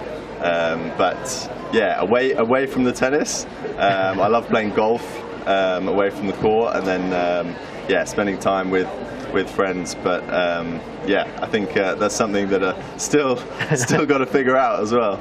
We all are, aren't we? Yeah, no, I love that. And how important is it for you to find that balance of the on-court success like you've had it, and then being able to step away and enjoy life as Albie's asking you otherwise? Yeah, I mean, it's sometimes difficult because obviously it's my job, it's my career, the tennis, but it's all encompassing. You're spending, it's obviously not a 9 to 5, so you're spending your a lot of time away from home. You're playing at the weekends, and obviously your mind's on it even when you're not playing or training or competing. But I love that. It's my passion. It's what I love to do. So I don't mind putting all my energy into it. Yeah, that's awesome. Did you have a question, bud? Yeah? Okay, grab the microphone. Tell us your name and how old are you? I'm Jacob, and I'm 8. You're 8? What's your question? When did you start playing tennis? Ooh, when did you start playing tennis? I love that. I started playing tennis when I think I was about 3 years old. So I was very, very small. Yeah, I had an older brother and sister that played tennis. Both my parents played. So yeah, we just started playing with mini tennis with sponge balls and little rackets, and I just remember just wanting to play all. I mean, I don't even remember when I was that young, but my mum used to say that I just wanted to play all day and loved it. So yeah, I was been playing since I was very young. Nice. Where are my tennis players in the crowd? Anyone? Jacob, you too? Yeah? Okay, very good. Hopefully a trio of future Wimbledon stars here. Hey bud, what's your name and how old are you? I'm Sahil, and I'm 9. You're 9? And what's your question? What makes you have the motivation to play tennis? Oh, the motivation to play tennis. These are deep questions, by the way. From the young. Yes, I love it. I feel like these are things that I should be talking about with my therapist. I think it's a lot of different things. I think firstly, just because I love it. I love playing tennis, so it's what I'd be wanting to do even if I wasn't playing professionally. I'd be down at my local club and playing playing matches. Also, I want to try and become as good as I can be. I want to see how far I can get and to get the most out of it. And also just to be playing big matches on amazing venues, amazing courts like here at Wimbledon is a pretty special feeling. So that's one of the big things that motivates me. Awesome. Thanks, bud. You had a question too, right? Tell us your name and where are you from? I'm Julie. I live in Bedford, which is north of Kent. First time I saw you was at Queen's Final in 2019, which you won. Do you remember the umpire calling you Salisbury? Constantly. Wait, what happened? He used to call you, and Salisbury. I do remember that. The umpire, some of the umpires, especially the Americans or some of the foreign umpires, have trouble pronouncing my name correctly, and I didn't even notice it because I'm used to people saying it however they want. But it was funny because in the crowd, everybody was shouting out Salisbury, Salisbury. That's right, we were. And then eventually kind of cottoned on, and he pronounced it that way in a slightly slightly struggled. I'm probably struggling with it too, right? I Americanized it. Fair enough. Well, I'll get it right at the end. How's that? Is that good enough? How's yours? Salisbury. Good. Well done. Okay, I cheated on that. Did you have a question too? Obviously, congratulations for the last couple of years. Yeah. It's been really impressive to watch. Yeah. And it's really good as a Brit to get to the top of the doubles game. So really impressive. I was going to ask. We were on court 1 on Saturday night, and what do you think about the nonsense between Kyrios and Tsitsipas? Do you think it's good or bad for the game? Or something in between? Or something in between, yeah. Yeah, I think it's definitely something in between. I mean, it's obviously great that I think so many people wanted to watch that match, so many people interested, maybe people who aren't huge fans of tennis that still want to come and watch that. And yeah, it is great entertainment, but a lot of it is definitely for the wrong reasons. They're not setting a great example, and it's not how you'd want your kids to be behaving on the court. So I think it's great that they're bringing more interest to the sport, but hopefully it's more for the tennis, and obviously they can still be entertainers on court, but hopefully not behaving so badly as well. Yeah. All right, I love this. This has been a true people's press conference. We're asking you therapy questions. That's a hard-hitting one. Did you have a question too? All right, tell us your name and how old are you? I'm Callum, and I'm 11 years old. Cool. What's your question, Callum?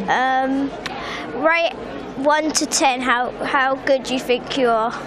Oh, rate 1 to 10. How good do you think you are? Well, he is the #1 player in the world, so that's pretty good, right? Yeah, I'm usually a pretty tough, harsh critic of myself, and often not happy with how I'm playing. So, if 10 was the best that I think that I could get to or could be, I'll give myself a 7 at the moment. Wow. Yeah. The #1 doubles player in the world rating himself a 7. Okay. That means you always want to get better, right? Exactly. I think I can get a lot better. Okay. Awesome. Callum, thanks for that. Hey everyone, thanks for hanging out with Joe Salisbury. Is that better? Well done. I have a lot of work to do, right, on my pronunciation. This has been a People's Press Conference here at the HSBC Fan Zone. Let's hear it for Joe. Come on, give him a round of applause. And Joe, thanks for hanging out. We appreciate it. Thanks.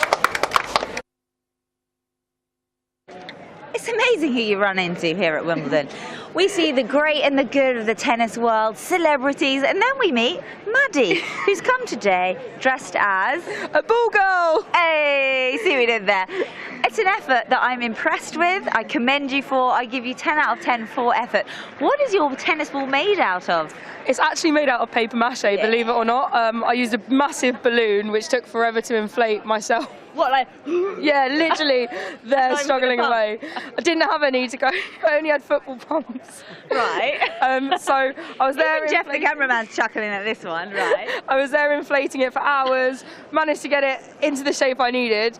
Then I had to find somewhere to hang it without it getting in the way so that I could then mache it. Once it was mached, I had to leave it to dry for about 20 hours.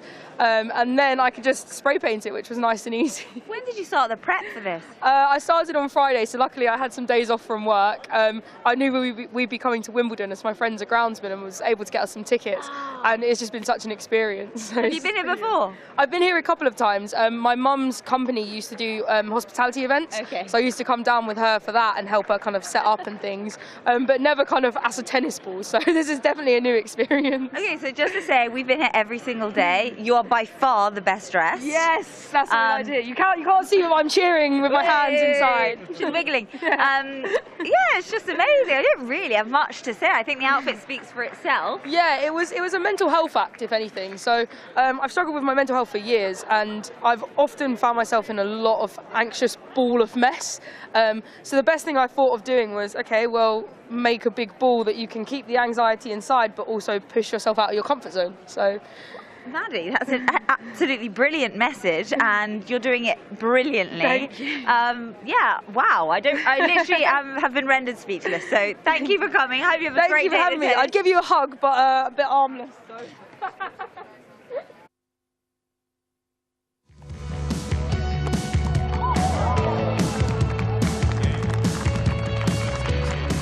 Ah, look who's in town. That is super cool. Top up.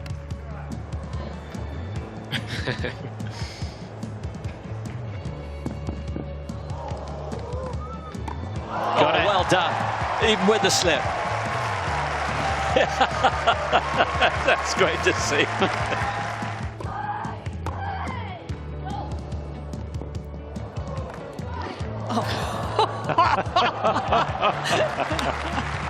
What? We have to see that point again. That was the most dramatic point of the day, wasn't it? Hilarious.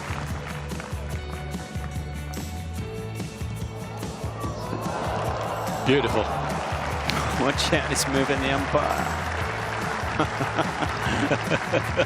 I mentioned he likes a little bit of show occasionally. Fun and laughter are summer holiday. No more worries for me or you. Whoa, the rally goes on. For a moment, I thought Hernandez was going to launch himself at that ball. But he already went into row C anyway.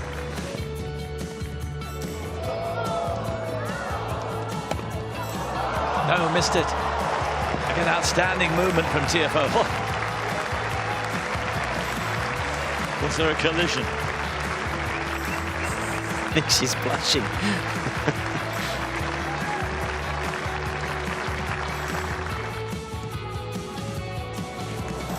Well, Sinner down and all right, and that is just the quality of the drop shot from Alcaraz. You see, he's a high quality player, high quality sportsman as well.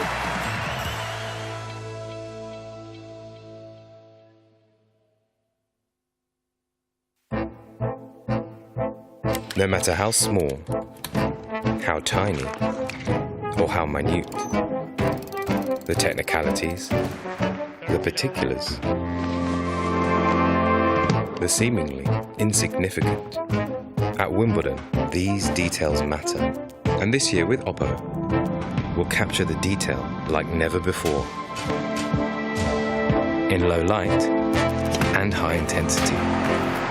Because when you take care of the detail, the rest takes care of itself.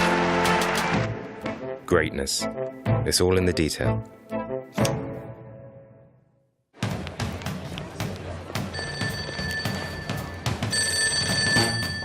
Welcome to the Sip-Smith Swansea service at Wimbledon.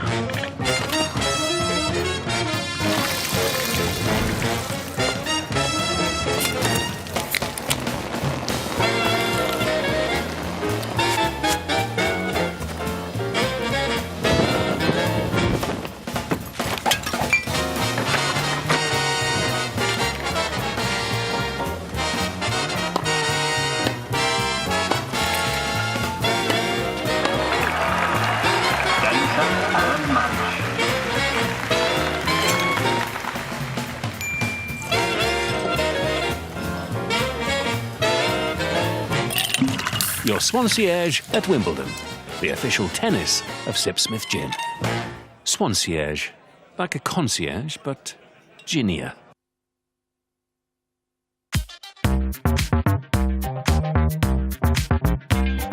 Straight up.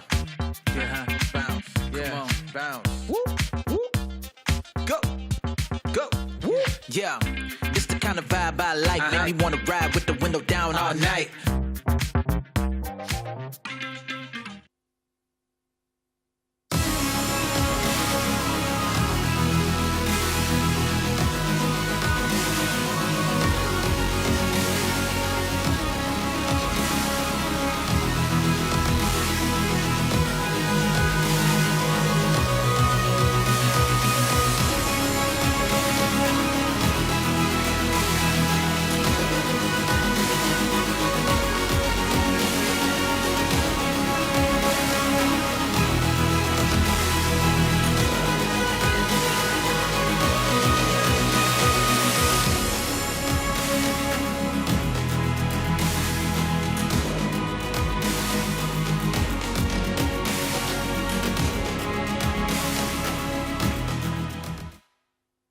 It might be a long wait, but there is plenty to do along the way.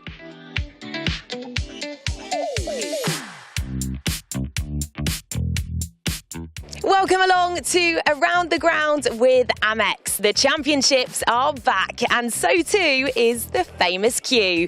People come from all over the world to join this iconic line, soak up the unique atmosphere and tick it off their bucket list. Lovely to see you here in the queue. Where have you travelled from today? From Chicago. I've come from India. I'm from Japan. It's so hard to get tickets every year, like even through the ballot. So it's nice to know that there's always a way to go to Wimbledon. People are so excited, even though it's 5 in the morning and people are popping champagne. Come early and come rested because you won't get much sleep. Hello all. Listen, I want to know your top tips for getting the most out of the queue. Good company. A jacket. Food. I'd say bring a blanket. A bottle of Prosecco. And to keep you entertained whilst you're waiting in the queue, you can pick up an American Express radio and one of these, a queue survival kit. Is this a bit of a bucket list moment for you all? Yeah, definitely. Yeah, we're over the moon that we actually get to do this. I have got to get to Wimbledon in this lifetime.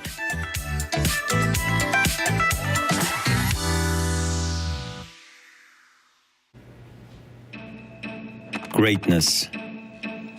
It takes time to evolve and to grow. To strive for relevance in a world that changes fast. To learn how to adapt when the conditions work against us. It's an endeavor to be sharper and smarter. A labor of excellence as old as time itself. A century of relentlessly pushing the boundaries further and further. Again and again and again.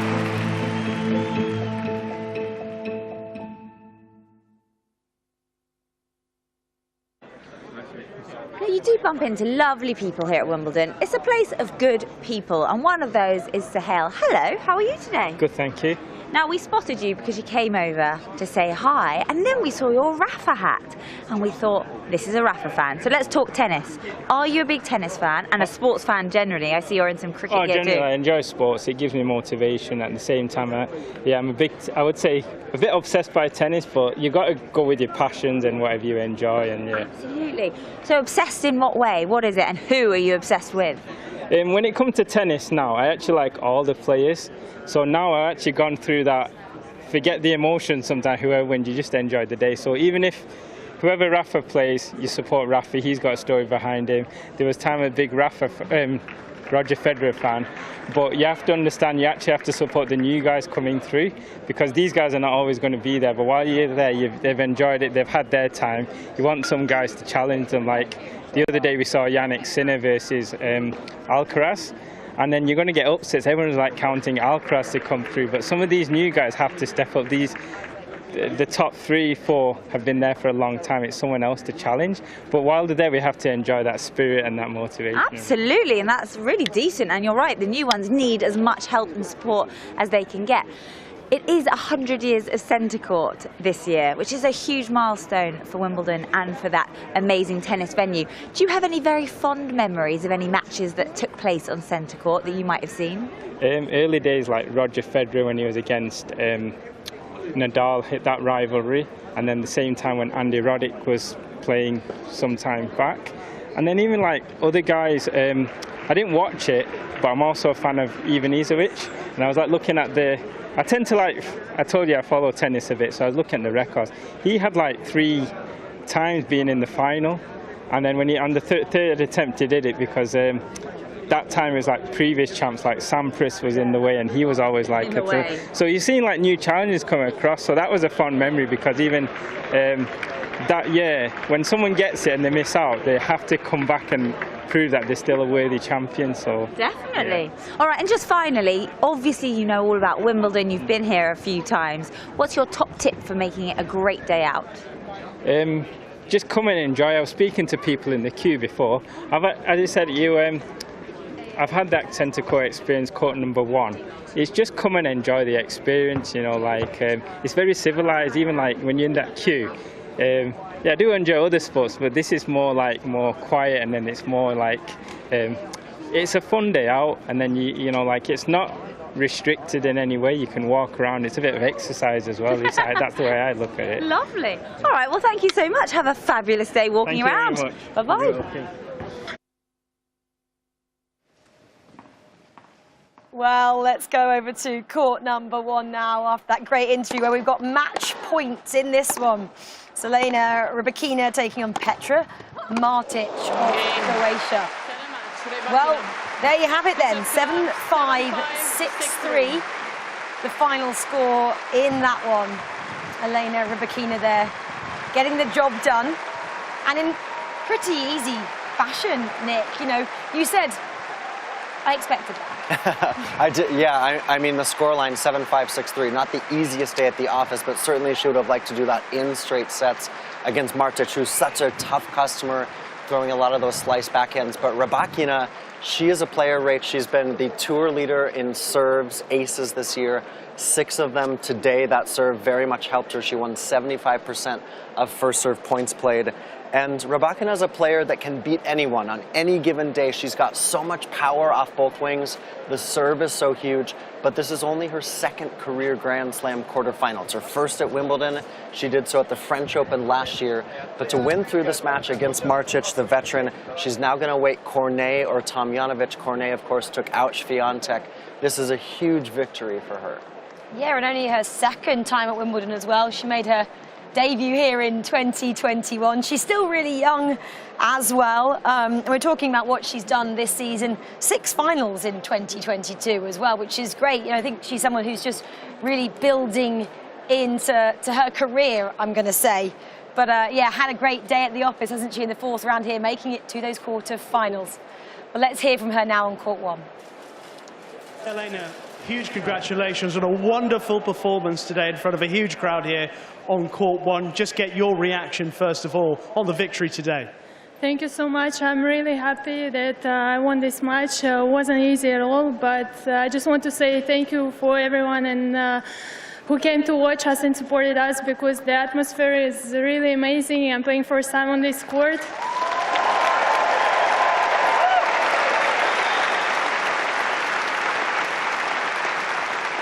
I just wanted to ask a little bit about how you kept your composure through that match. Obviously, you're still very young. We know how talented you are, and you are playing extremely well at the moment. But especially in that first set, when Petra came back after the good start you made, how did you stay calm through that spell? Of course, I was nervous a bit, and I started well. I think Petra started a bit slower and made some mistakes. Then she raised the level a bit, and I wasn't ready. So in the end, I was just trying to focus on every point, and yeah, I'm really happy that I managed to win the first set. And tell me, how much confidence do you get when you are serving as well as you are at the moment? Of course, it gives me a lot of confidence. I saw really well for now this week. Hopefully, I will continue to do so. But yeah, of course, it's a great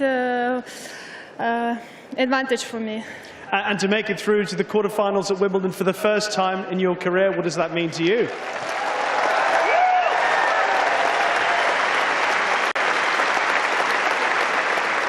It means a lot, of course, because it's amazing tournament, and I was watching on TV when I was a kid, and it's just it's a dream to play on such courts with such crowd, and I'm just happy to go forward, and we see how it goes. And now it's our pleasure to watch you. Congratulations, Elena Rybakina.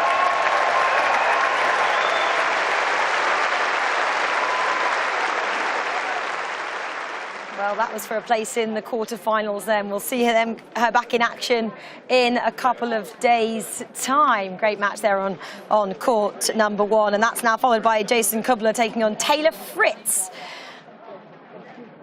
Well then, welcome. We actually haven't been in person yet. Nick McCarville and Rachel Stringer here, taking you through the next hour and a half of Wimbledon Uncovered. Great to be back. I actually had a day off yesterday. Yeah, very Even good. though it was wasn't actually Middle Sunday off. for you, Rach. But it wasn't a great middle Sunday? But It was amazing. I mean, here on the grounds, that centenary celebration on center court, too.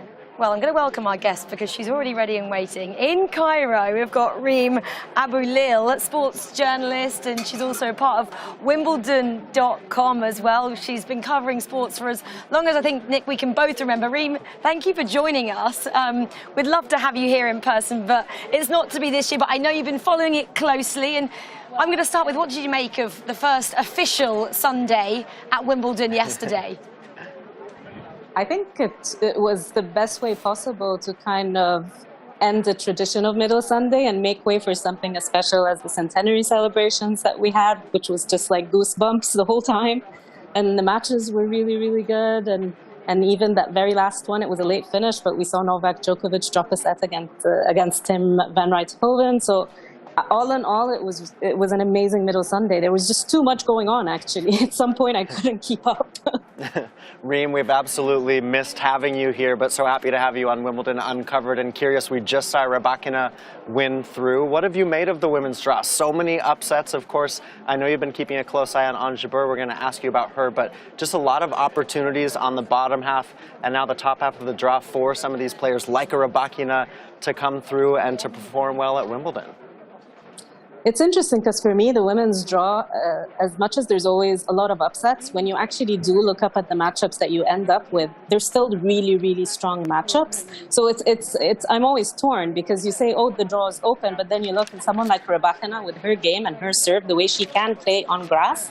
I know it's the first time she's made it to the quarterfinals at Wimbledon, but it's been quite a while where I expected her to do well on the surface. So for me, there have been surprises, but everyone who has made it through has been playing incredibly. One of the people who really stood out to me is Paula Badosa. Her win over Petra Kvitova was, for me, one of the most impressive performances, just pure clutch performances of the tournament. She saved 10 out of 11 break points, and now she gets to play against Simona Halep, another former champion. So I'm very interested to see how Paula Badosa does. Well, should we stick with Paula Badosa then and that matchup, which will be on centre court against Simona Halep? You know, how will she cope with this next challenge that she's going to face then? Honestly, I did not expect her to do as well as she did against Petra. So now I see her and Halep, even though Halep is more experienced, former champion, has won her last 10 consecutive matches at Wimbledon now because she didn't play since she won that tournament in 2019. But I loved how Paula stepped up. I think the matchup is interesting because Halep knows how to play Paula well. She beat her easily in Madrid. It feels that the ball that comes off of Paula's racket, Simona's very comfortable with it. But grass is a different surface than clay. There's no altitude as well like there is in Madrid. Things are a bit different. And I'm torn. I'm not sure what's going to happen in this one, but I don't think that Paula will crumble under the pressure at all. She loves the opportunity to play on center court. It's going to be a good one. Yeah, Reem, we're very excited for that one and very curious to see how Paula does go. I want to get your insight on Jabeur and the way that she's been able to come off of that really big disappointment at the French Open in Paris. She went out in the first round. It seems, Reem, like she's learned so much from that. She had a tight match yesterday against Elisa Mertens. There was a lot of nervy moments in those first sets, but what are some of the insights that you've been getting from the Jabeur camp? For me, the entire camp is just loves to learn. That's what I'm getting from them. Every time, whether I speak to the coach, her coach Assam Jalali, or her husband Karim Kamoun, who's also her fitness trainer, or Ons herself, they're just loving the entire experience. They're trying to learn the most out of everything. And that was what she said after Roland Garros. She lost early, but immediately she was like, you know what, I'm going to learn from this. It was the first time for her to have that kind of hype around her at a tournament, even though she has had a steady rise now for the past couple of years. In Paris, she was the #2 favorite, and everyone, she knew that if she steps on the court, someone will really come at her, and that's what happened with Magdalena. So this time she was more prepared for that, because also coming in, she won a title in Berlin. A lot of eyes are on her. Maybe Iga was not the top favorite in the sense of on grass. Iga had still not proven herself. So Ons knew that the expectation was high, and she was ready for it. And I'm so impressed. Every round, I'm just really, really impressed with how she's handling the pressure. And Reem, I guess how refreshing is it to have a player like Ons here speaking like she does in terms of, we all know the Minister of Happiness, she keeps referring herself to, but then the fact that she says, you know, I want to win the title, I might not be around for a long time and I want to make my mark when I'm here. I think what Ons has found is that she is drawing a lot of power and confidence from vocalizing her goals. And I saw that in the last couple of years. She would say, I want to be top 20, and she would get there. And then she'd say, I want to be top 10, and she'd get there. She said that about top 5. She said she wants to win more titles. She already won 3. So she's drawing a lot of power from that. And I think it's a lot to do with the work she's been doing with her sports psychologist, Melanie Maillard, who is actually with her at this tournament and was with her at Wimbledon last year. And I can tell that that's part of the work they're doing, is that I'm not afraid to set big goals and tell everyone about them. And it's working for her. Reem, when you look at the draws, obviously, I know you've got close eyes on Jabeur. We're just looking at some of her practice footage right now. But who has stood out to you overall? Djokovic, I thought, was so impressive the way that he closed out that match last night. I think we're starting to hear whispers of, could we see a Nadal-Djokovic final? And we see the wide-open aspect of the women's draw with Jabeur, but we still have the players like Paula Badosa and Simona Halep. Who's really bubbled up for you after the first 7 days of play? For me, Yannick Sinner, to be honest, because Yannick had never won a tour-level grass court match before this week, and the way he played against Carlos Alcaraz, he was just pummeling the ball, finding his angles, did not let up. Even when Carlos Alcaraz saved those 2 match points in the third, I was so impressed that there was not such a big letdown after that moment. And he started from the get-go against a tough player like Stan Wawrinka. And he beat John Isner as well, which is such a tough matchup on grass. Doing all that, I am so impressed by Yannick Sinner. Like, for me, I did not see that coming. I guess something else, Reem, that we possibly didn't see coming, obviously we're just looking at that Sinner-Alcaraz match there, was Elise Cornet defeating Iga Swiatek. We kind of were building her up so much.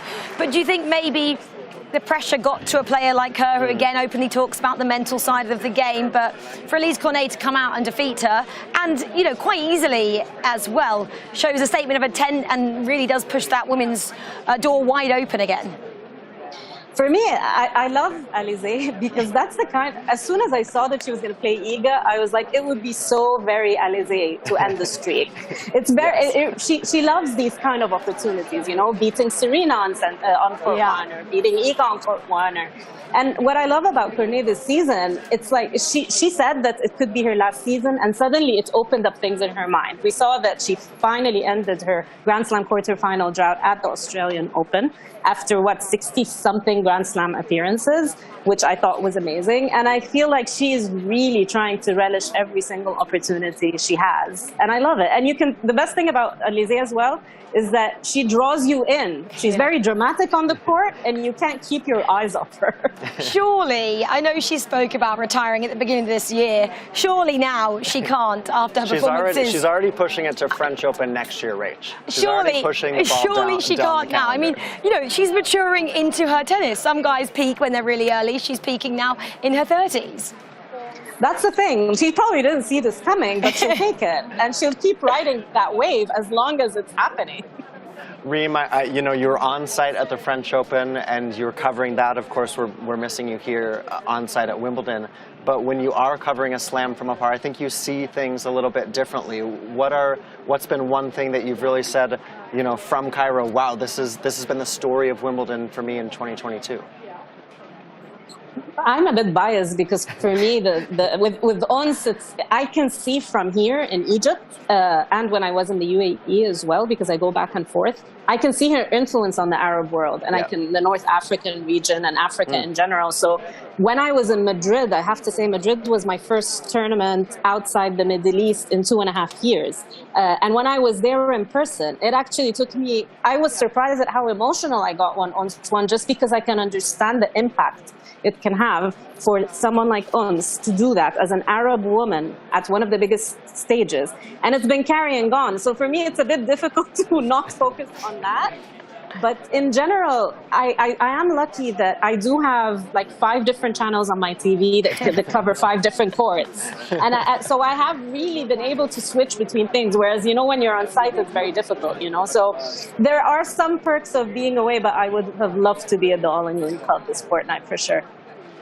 Well, Reem Abdulil, thank you for joining us. We actually don't get to see as much tennis as people may think here either. We're racing around all these different courts, trying to catch just a game here and there. So maybe you're well versed being in Cairo this time out. Reem, thank you for joining us. Thanks, Reem. Appreciate it. Thank you for having me. There we go. It's always great to get an insight. Well, let's go and get insight from someone else around the grounds now. Olivia is out and about for us. Where is she this time?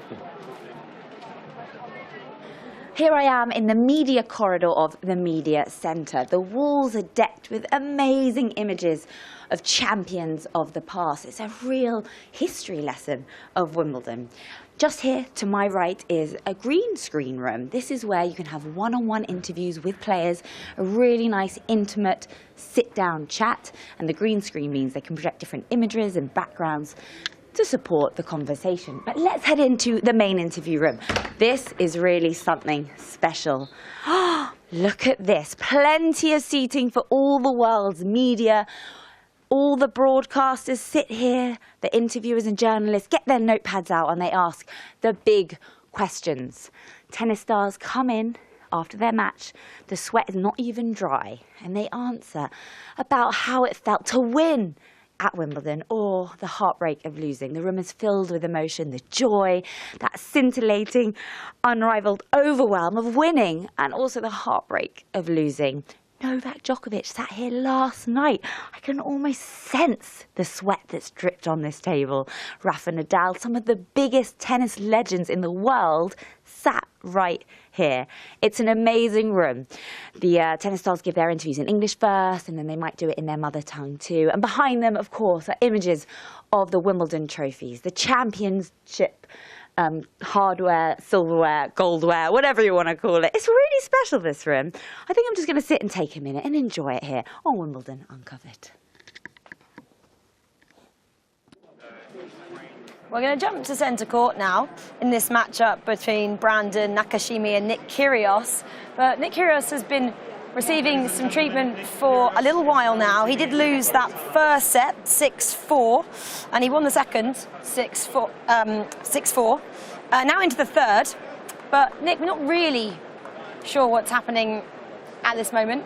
Maybe just a bit of cramp? The trainer's been out a couple times now, Rach, and he's getting that right shoulder rubbed down. This is an official medical timeout. That means they come out, they can assess it, and then the MTO means that he's getting treatment on a specific injury. So especially for a player with a huge serve like Kyrios, having that loose shoulder, having all those muscles warm and loose, that's going to be big for him. We saw that he was broken trying to stay in the first set against Nakashima, the 20-year-old American, the youngest American in the fourth round here since Andy erotic. But, you know, winning that second set, I think that was big for Nick to get back into this match. But Nakashima, you know, he's someone that's been slowly coming up on the American side of things. He's a little bit younger than your Tiafos, your Tommy Pauls, your Taylor Fritzes. He's a really tough customer. I thought that was big for him to win the first set, to get settled on center court his first time there. So I wouldn't be worried necessarily right now for Kyrios, but we're going to track his serve, especially in this third set, to see how he keeps going. Does this, though, affect Nakashima in his kind of flow state? Sure, absolutely. You know, this is 2-3 now, Kyrios serving in the third set. And for anyone like Nakashima, being young, being on center court, I don't know how it feels, but when you're 20 years young, you've never played on center court, you're taking on Nick Kyrios, who's a global icon in the sporting world at this point. Look at this, but this is smart stuff. He's up, he's staying loose, he's staying on his feet. You've just got to stay internal. You can't look and see what's happening with Nick. Maybe you're going to keep an eye out on what the MPHs are coming across the serve. But for Nakashima, I like that. That's mature. Get out of your chair. Don't be watching Nick. Stay hydrated, stay cool, stay loose. Because when Nick comes out, of course you want to assess what's going on. But we've seen many times where an injured player then is the one that comes out and is more locked in because they're like, okay, my injury's taken care of. Now I feel good. So for Nakashima, I think it's really smart here. Just stay in your own mental zone in this moment.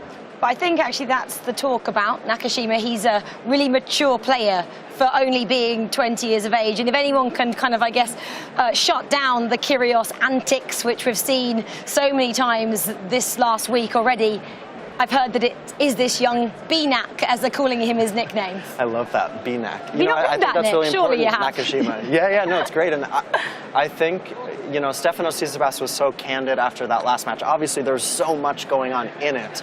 But Kyrios likes to play on his terms. So if this is an injury, it's treated, fine, that's okay. But for Nakashima, you have to continue to play the ball, play the opponent, and not try to play the situation. I like that he's staying loose here. I like that he's up out of his chair, just ready to go. So we're going to see how that shoulder feels. This is Kyrios' serving at 2-3. So we're going to watch and see, is the shoulder loose? Is it feeling all right in this third set? Well, we just heard time being called there, so we can join this one and see if that little bit of medical timeout has helped Nick Kyrios.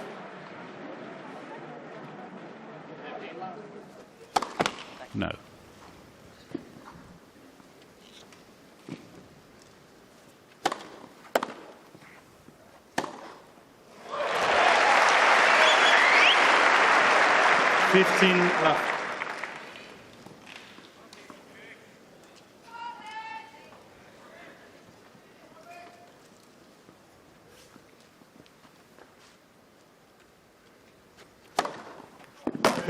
left. Nakashima's expression has not changed. He's just seen his opponent take another medical timeout. Left for serve.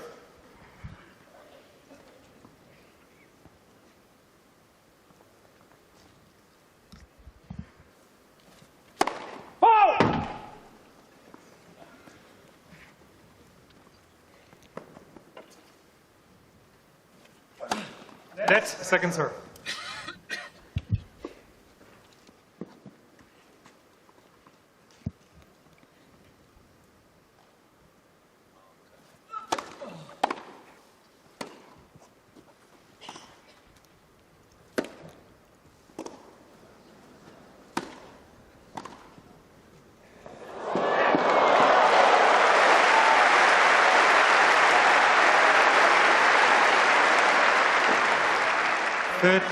Fifteen.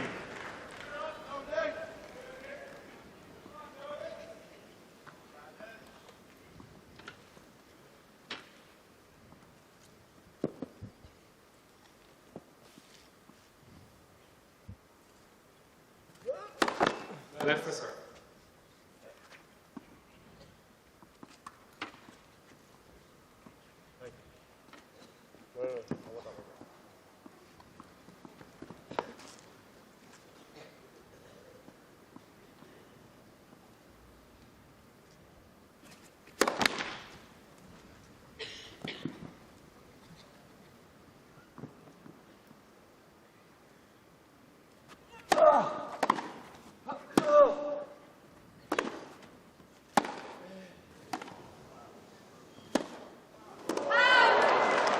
couple of really good defensive rallies there from Nakajima.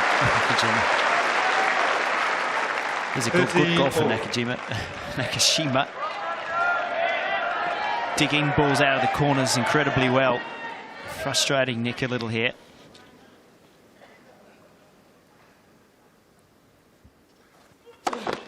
Left for serve.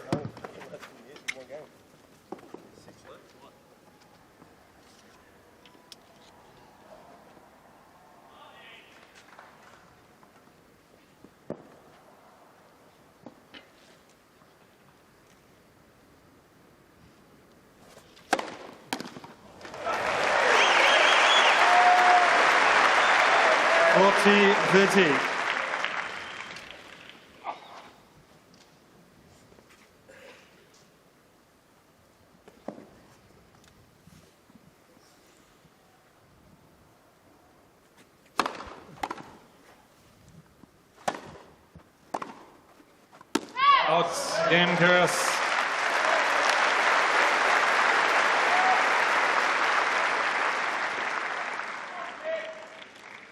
Three games all, fifth set.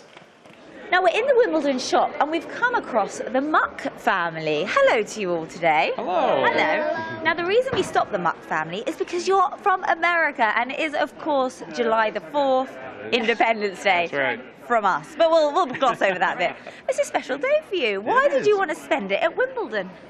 Well, we love Wimbledon. I grew up watching tennis and my wife played and she taught me how to play and we were here in London and figured let's take a stop over in Wimbledon. So is it your first time here? It is the first time here, yes.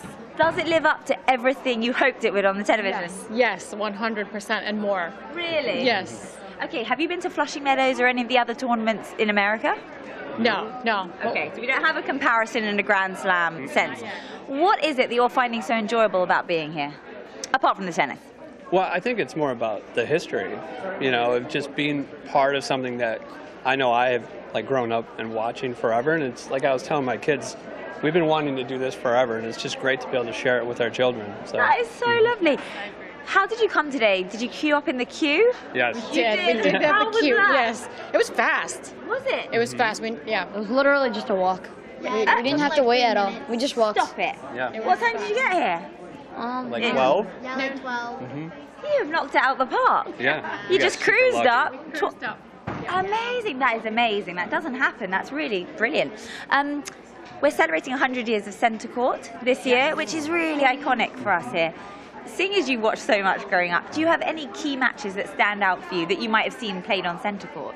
I was a big Agassi fan. Oh, right. You know, love so it. anything he did, I watched. So you're Agassi more than Sampras? No, it's really. we got a rivalry going. Okay. But we both agree we're Nadal fans. Right. There's no We love Nadal. Everyone loves Nadal. And Federer. Do we all love Federer too? Yeah, of course. But he's not no here. Djokovic though. Interesting. Hey, I say nothing. Do you have any iconic memory, like matches that really stand out to you? I think it was Pete Sampras.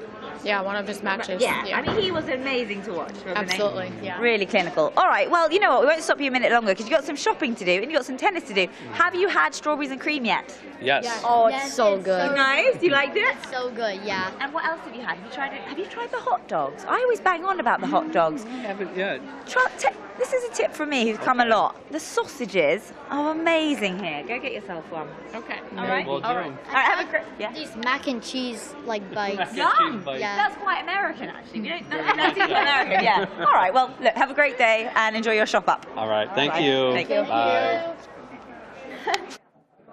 Well, that was the Muck family. I loved seeing just different families here from America and hadn't even been to the US Open, but decided to come to Wimbledon, which shows how great it is here. Let's keep with the American theme, though, Laura. 4th of July, of course. Yeah, so, happy 4th, everybody. Happy 4th of July. We're very much What do you celebrating here do? in London, How do you celebrate the 4th of July? Well, my American... Yeah, Yeah, go on. yeah. They're having a party tonight. What would you I'll like ask here in the America? A barbecue and fireworks. That's the most American 4th of July. Cheeseburgers and a We hot love dog. a barbecue in the UK There we as go. well. But it's usually raining when we barbecue. But anyway, it wouldn't be tonight.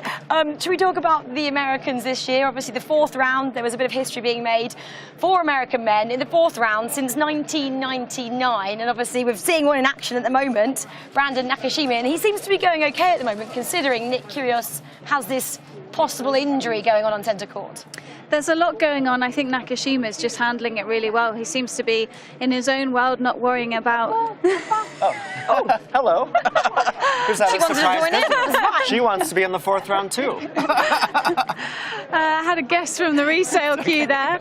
Anyway, Nakashima. So he's playing really well, and I love that he's so young and he's handling himself incredibly well, considering it's his first time out on centre. And I like with this group of Americans that they're similar age groups, they're younger guys. Tommy Paul, Taylor Fritz have known each other for many years, probably since they were under 10s, and they're all kind of pushing each other along. I would think that Opelka in the next couple of years is going to have his breakthrough here as well with his game. I think the grass suits him, and we'll see. I think they're all super competitive. They all get on, but they all want to be the #1 American. Yeah, you know, the generation of Tommy Paul, Taylor Fritz, Francis Tiafoe, they know each other so well. Nakashima's a little bit younger than them, right? So he's kind of looked up to them a little bit. And we're also missing Sebastian Korda, who's had a great run here previously as well. Exactly like you're saying, Laura, I think they've all kind of used that pack mentality.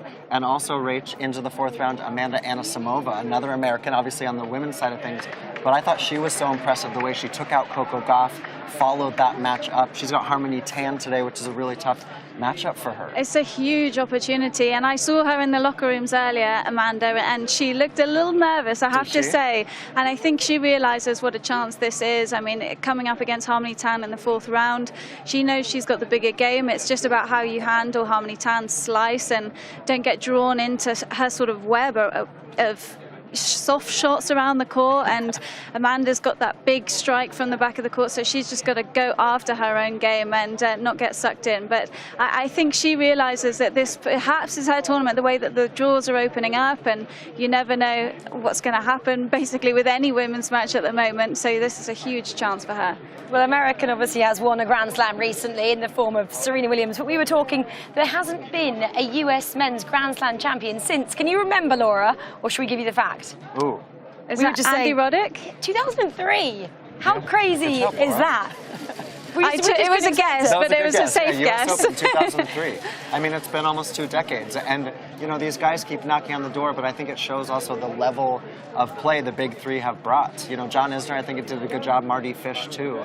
But it's the level has gone up so much, and for these guys to be in the top 20, to be in the top 25, it's so tough. Riley Opelka as well, but it's hard to punch up against the top 5 in the world. It is, and I think a lot of guys are just hoping that they retire in the next couple of years so that they finally have a chance. But I think Isner, with his game, he was always going to struggle to break through against some of the world's greatest returners in Djokovic, in Murray and Nadal and so on. So I feel like Isner's game perhaps doesn't match up so well against them, but the younger guys, they're so good from the back of the court. They're great movers, and especially Taylor Fritz at the moment. He had his big breakthrough at Indian Wells, and he's just trying to back that up over the next couple of months. But they're all, you know, as we said, pushing each other along, and they support each other for sure as well, which is great to see. You see them in each other's player boxes a lot and playing a bit of doubles together. Tommy Paul yesterday was watched by a couple of other Americans from the locker room, so they're all hoping that they do well.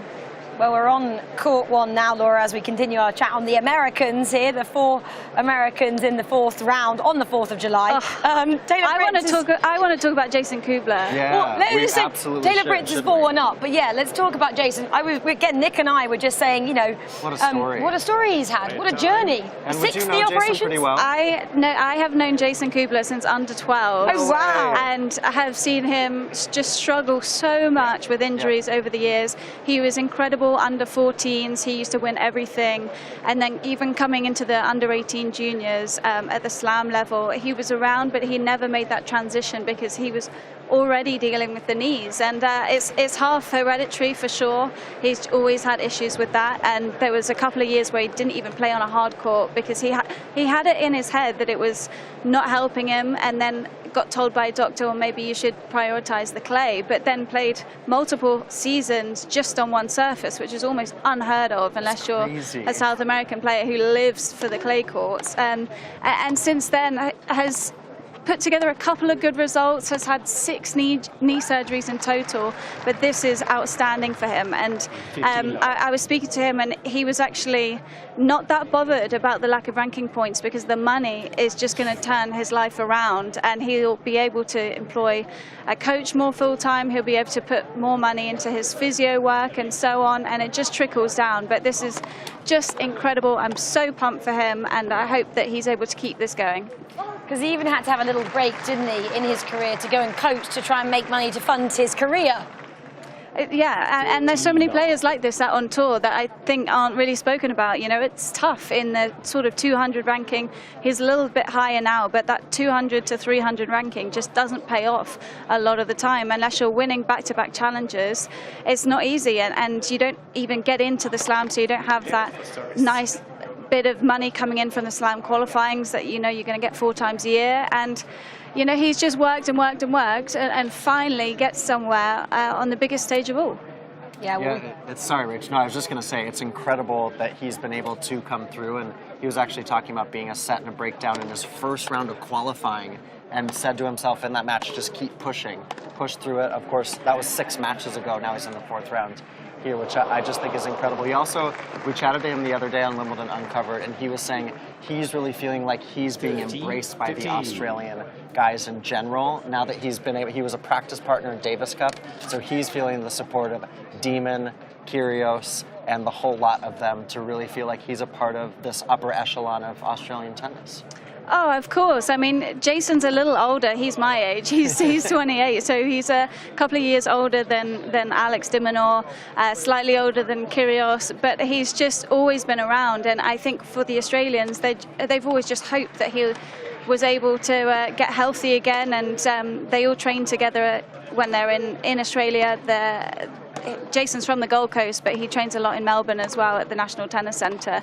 But all these guys, they appreciate what he's been able to do and how hard he's worked just to be on the court, let alone making the 4th round of a slam. Maybe this is him then making that transition from world junior #1. What a point. I mean, also just seeing the physicality of this match and the way that you have to push. You know, Laura mentioning those couple seasons where he was just playing on clay. I did a news article on him back then. It was crazy. I mean, that is unheard of. He was only playing clay events year-round to protect his knees. But what about the year that Taylor Fritz has also had, Rachel? I mean, for him winning at Indian Wells, beating Rafael Nadal, he actually had an injury that day he wasn't sure of. I mean, there's a 20-ball shot rally there. This is a big opportunity for either of these guys to get into the last 8 of a major. And you have to think that Fritz is just another step up. For Jason Kubler today, it's just that extra bit of firepower from the back of the court. Fritz has that huge serve that's just dominated on the grass. Of course, he won Eastbourne last week as well, so he's feeling super confident. And I just wonder whether Kubler's got enough left in the tank after so many matches over the last couple of weeks and coming through a couple of 5-setters as well, that he has enough left to compete today. But Taylor Fritz is having an unbelievable year, as you were saying, and he's sort of flying under the radar a bit in this tournament. Not many people have been speaking about him. A lot of people on this side of the draw are focused on the Nick Kyrgios show, and so Taylor Fritz, I think, is enjoying it. He's played out on some of the smaller show courts and now getting a chance to play on court 1, but he's coming through some of these matches really quickly and easily, and I'm sure he'll appreciate the extra rest. Well, I think some players probably will relish just going under the radar a little bit, Laura, especially in the first week. It gets things obviously start hotting up in the second week anyway, regardless of who you are. Should we just let this breathe then in this game to see who does take this one?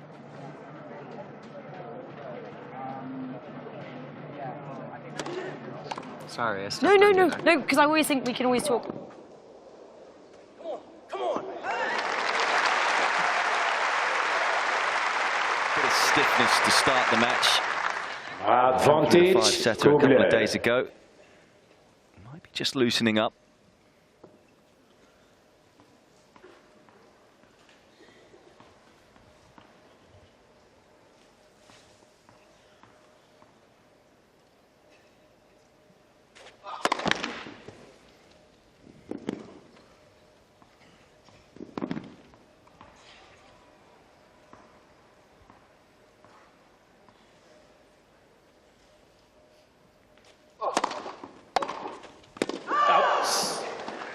overcooking the forehand. So vital service hold for Kubler.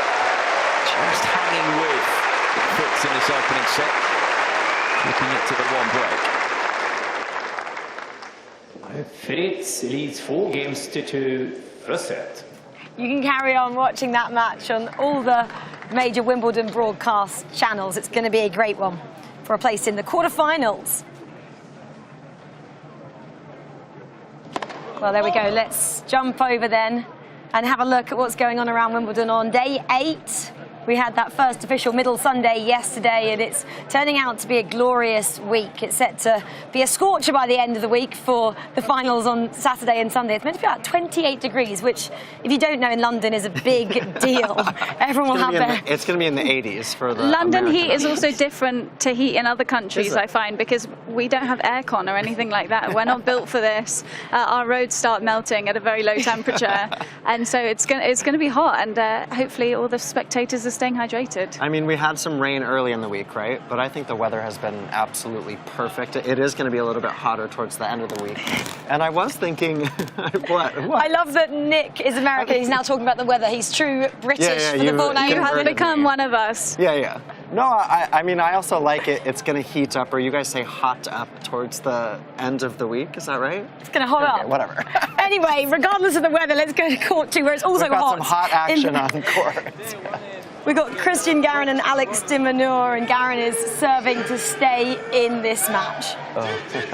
I mean, Christian Garin, no one knew that he was going to have this run here at this Wimbledon. He's just looked absolutely incredible, taking on today against Alex de Minaur. And this one, Laura, they're all the way to 5-6 in the 5th set. They've been on court for 4 hours and 14 minutes, trying to send this one into a final set tiebreak. I'm actually amazed that this has gone to 5, because de Minaur had just such an incredible start. He was playing unbelievable tennis, went 2 sets up pretty quickly, and then his level has just dropped.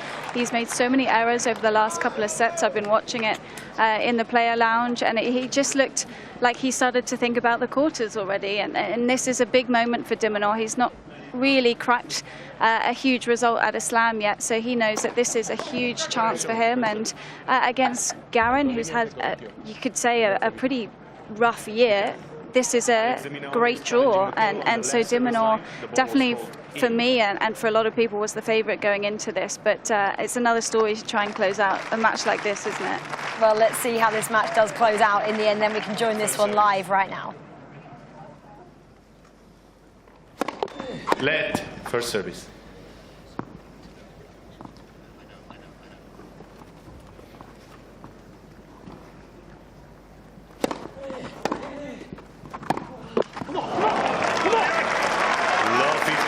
Timid looking backhand there from Garin, agonising for his supporters.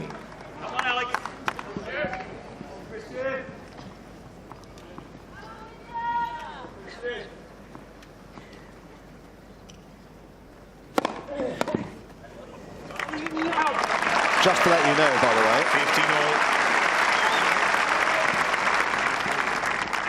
By micromillimeters, that ball from Garin was out on the last point of the last game. Not that he's thinking about that now. At least he shouldn't be.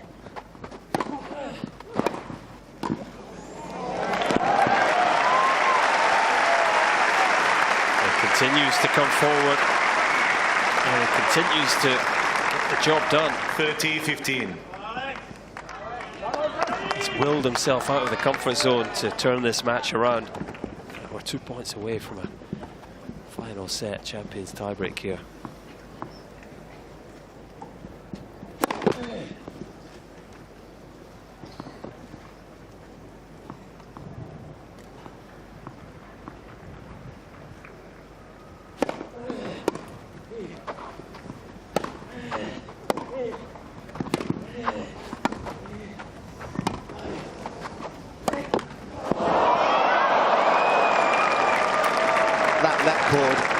Has a lot to answer for in this match at key moments. 40-15. As Katie Bolter saying, come on, come on.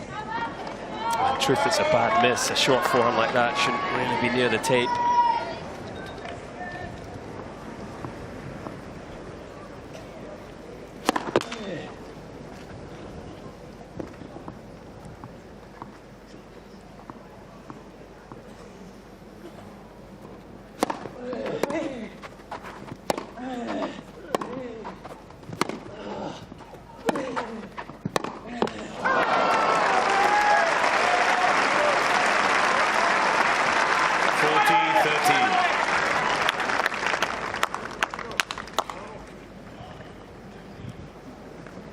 It's so hard on the court, but it's sometimes even harder when you've got a vested interest sitting in the stands, whether you're a partner or a coach or a family member or whatever.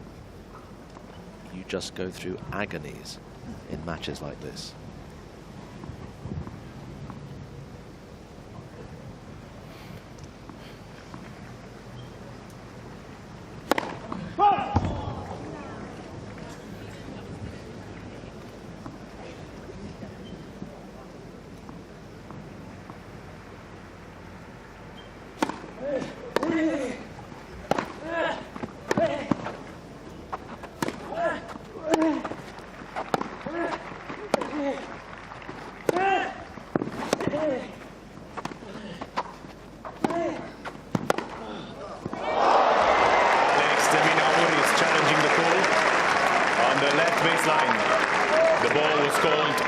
This is close. It's close. The drama continues. This is close.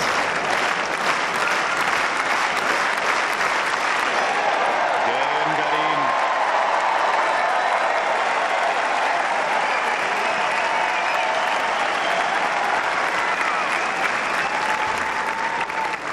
Six games all, final set.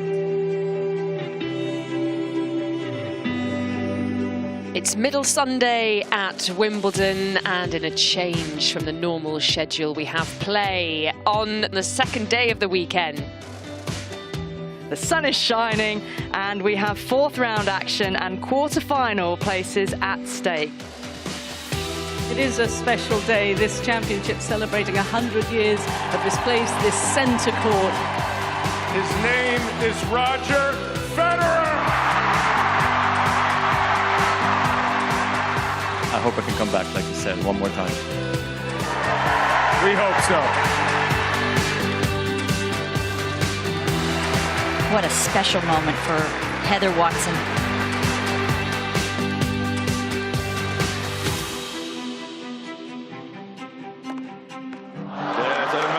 Oh, for a young German called Euler, life is full of wonder right now.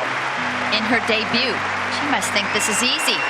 I just want to say sorry that I had to kick out a British player today. I just tried to focus on my game, tried to focus to play point by point, and yeah, so it went well.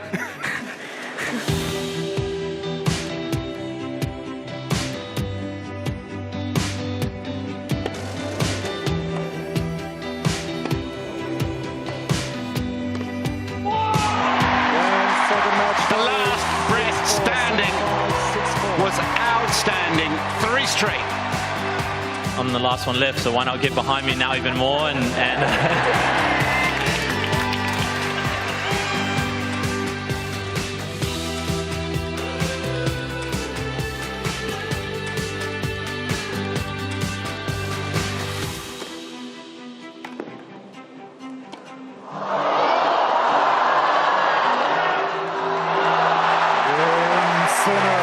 Yannick Sinner takes it in the battle of youth.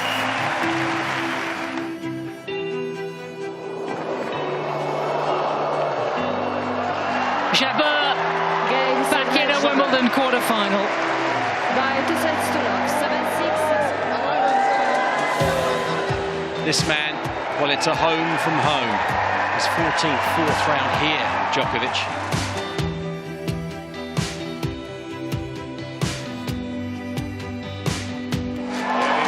Standing ovation for both men. 17th Wimbledon, 13th quarter-final. Everything is special about the court. You know, all white, no advertisement. Everything is focused on players, and tennis. And just thank you. Thank you for being here and making it even nicer. Thank you.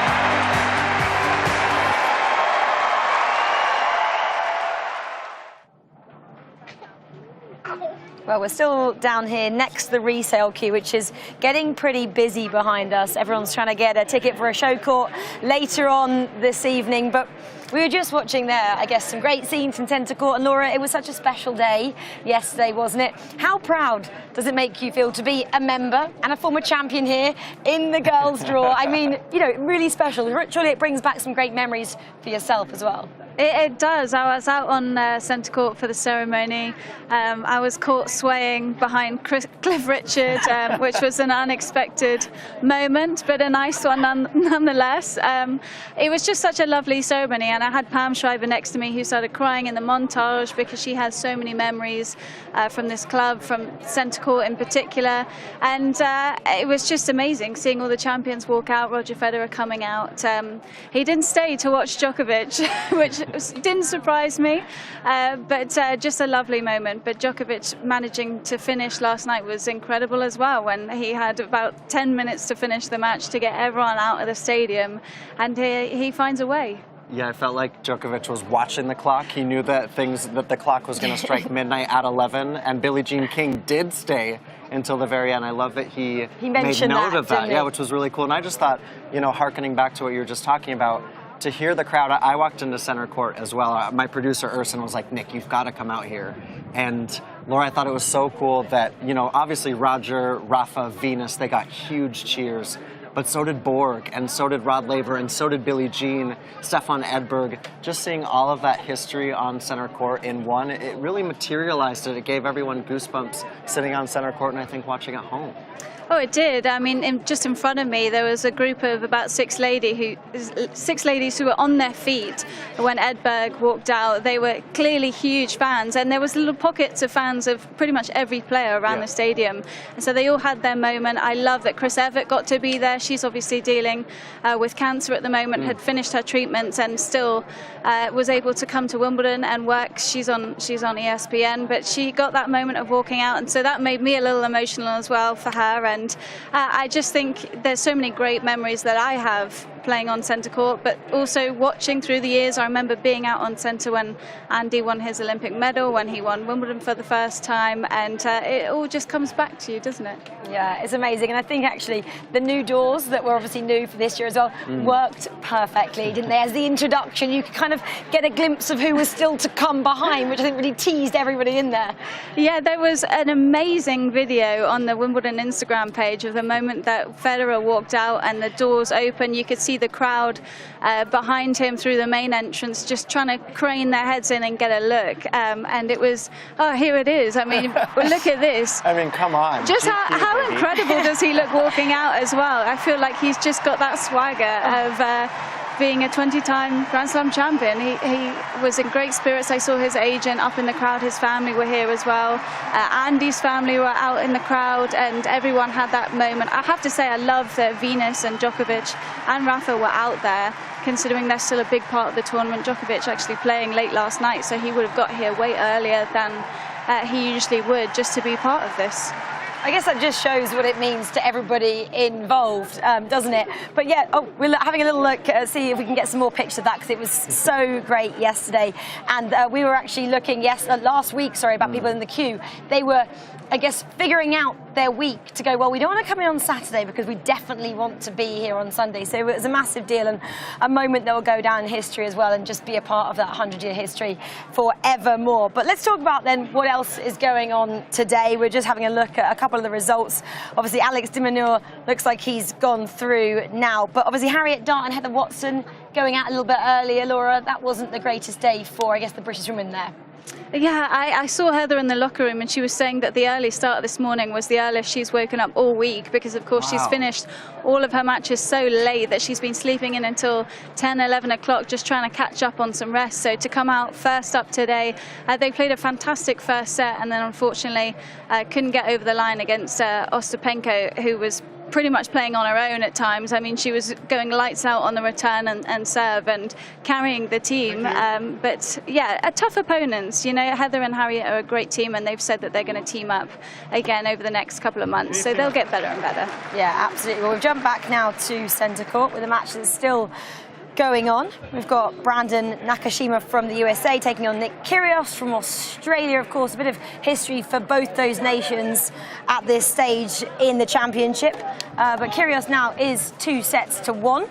So it's looking like he had a little bit of an injury earlier. If you guys are just joining us, on his shoulder, which he was receiving some work on. It looks like it's not troubling him that much at the moment. So we're just seeing if he can get another result and go through the quarterfinals, and it would be his best result here since 2014, I believe it was. So we'll see how he gets on out here. But let's just stay with this matchup for the time being.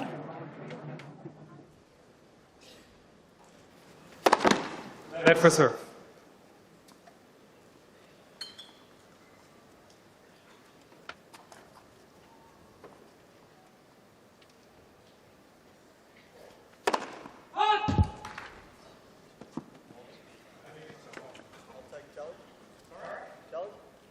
Is Nick Kyrios challenging the call? Right service line, always call false.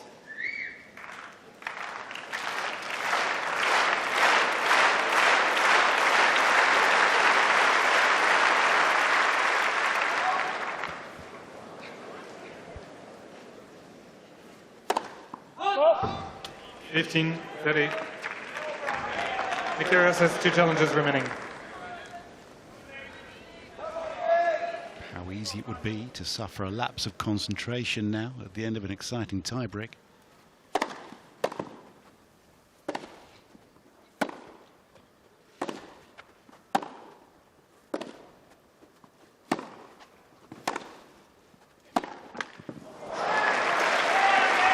Rather like the third point of the tiebreak where Kyrios was prepared to work, and so he was there at 15-30, another important point. Obviously, Nakashima not able to get quite as many balls back into play against the Kyrios serve as he has against his 3 previous opponents. No surprise there. 26 aces so far from Kyrios.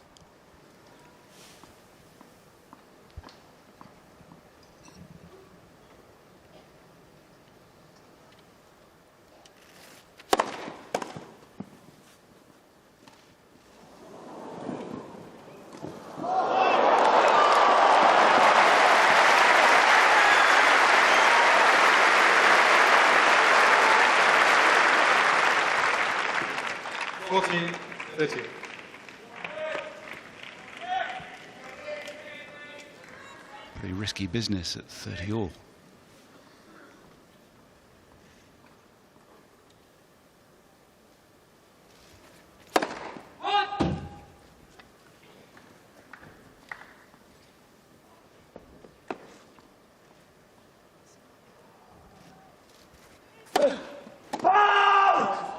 Nick Kyrios is challenging the call on the right-hand sideline. Certainly gave it a little extra effort there. Effort ball.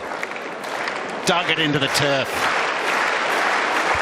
Almost got over the wicket-keeper's head, that one.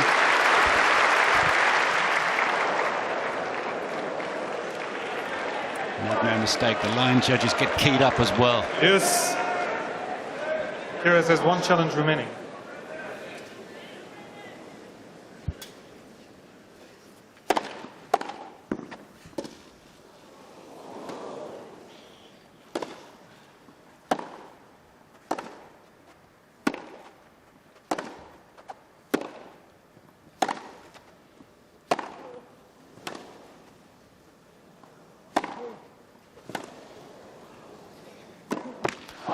Couldn't deal with the pace. Off pace.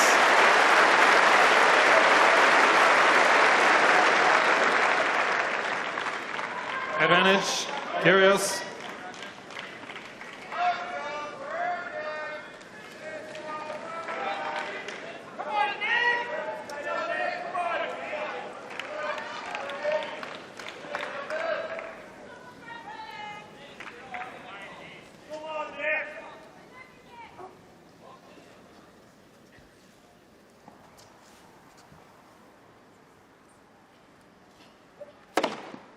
Game Kyrios. New votes, please. First game, fourth set. Well, you can carry on watching that match on all the major Wimbledon broadcast channels. We're going to jump now to court 1 then, where we've got the matchup between Jason Kubler from Australia and Taylor Fritz from America. It's actually the same nation matchup as we're seeing on centre court at the moment. Another medical timeout, though, happening here in this matchup.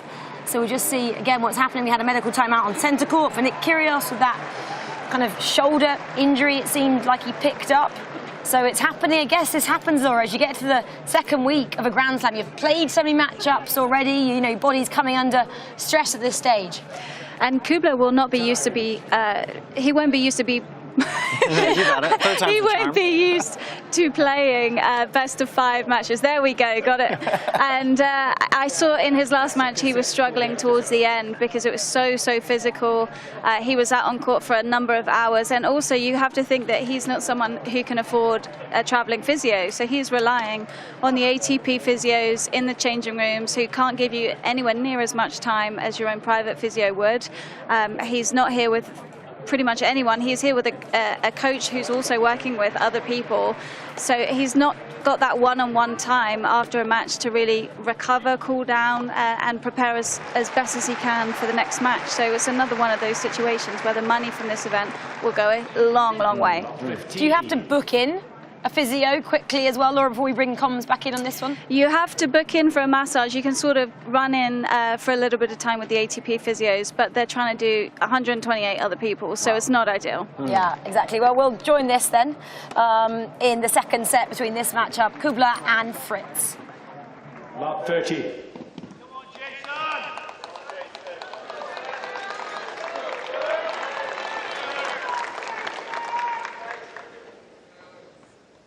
Needs a couple of first serves here. Maybe he'll serve volley, a little sneak attack.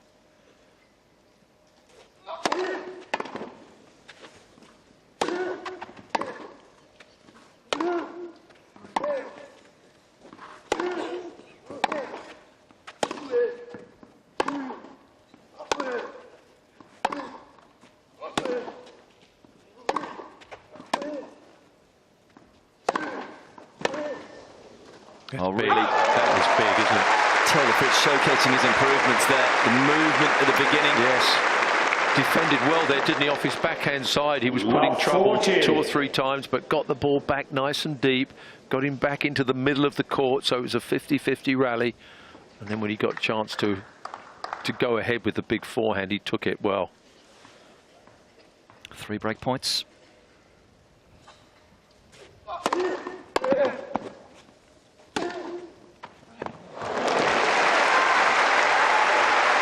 Combination to save the first. 15-40.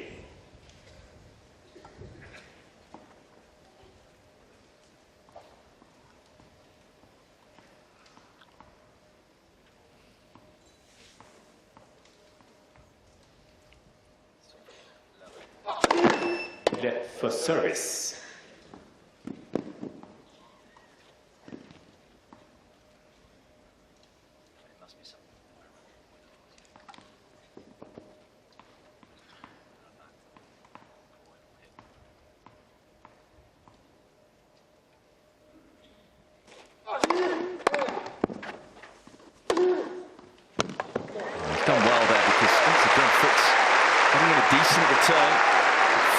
From Kubler. 30-40. Well, whatever the injury was, it hasn't affected the speed on his serve. Anyway, that was 123, which is pretty big for him. So that's a good sign.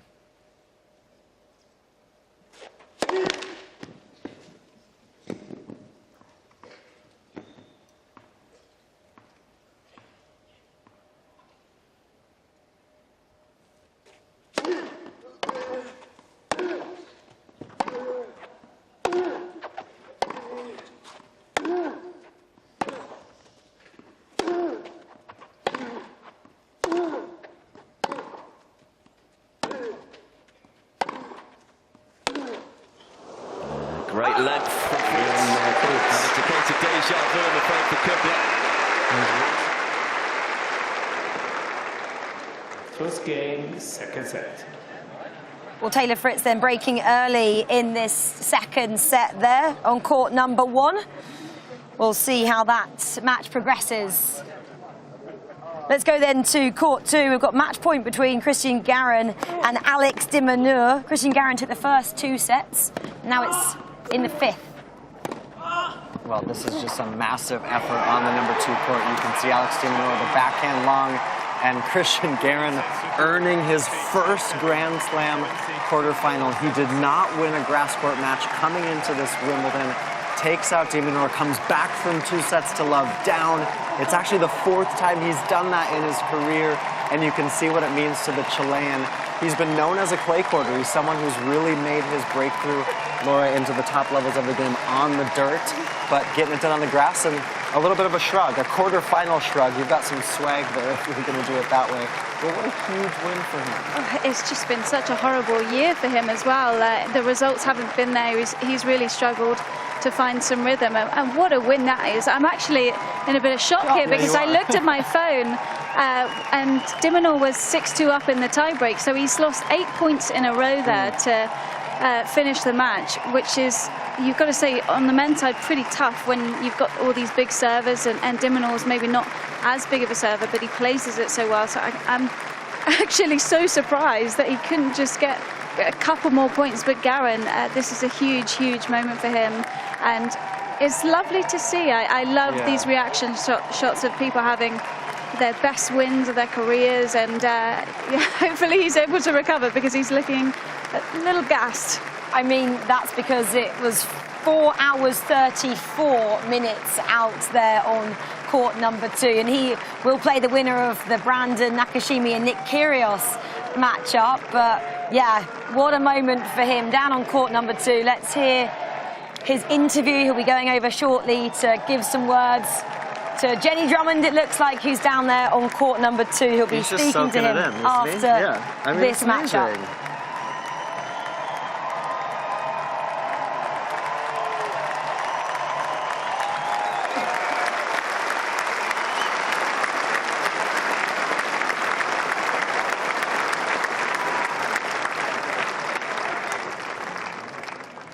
Christian, let's start with bravo. Thank you.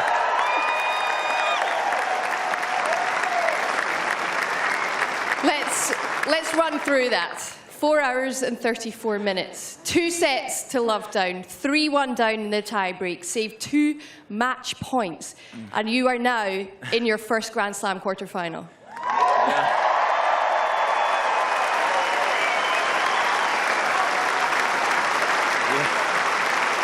Thank you, guys.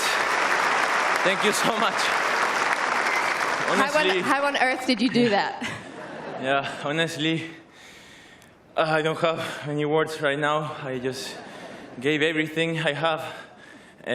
Obviously, thanks to everyone for coming out. It's so nice to play with this court. It's beautiful with all of you guys. Thank you for coming. I mean, it was a very tough fight. It was a battle, I think. Alex, he's an incredible player. For me, one of the best on grass. And I don't know, it's...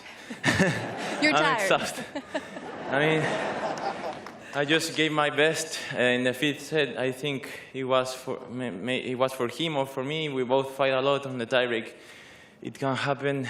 Nobody knows what happened on the tiebreak, but I tried to be aggressive. I tried to went to the net, be aggressive with my serve as well, and I think that was the key.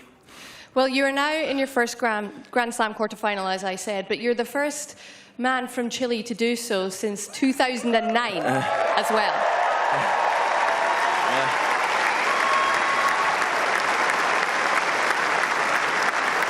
Now, to play in front of some great Chilean fans as well, how special is this for you?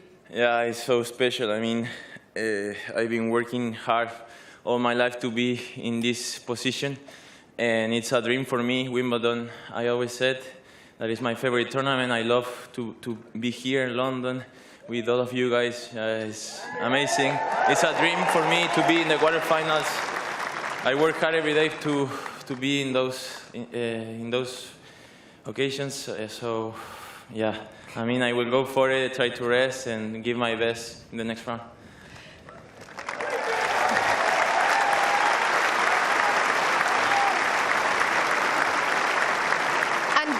Traditionally, your game is, well, your favorite surface is clay, right? Yeah? Now it's grass. Oh, okay, I see. Well, to beat someone like Alex, who is so great on grass, and you've actually never beaten him before, you lost to him at Eastbourne just a week or so ago. How big a victory is this for you today? I mean, our sport is like that. I mean, I try, as I said, I work hard every day to get better.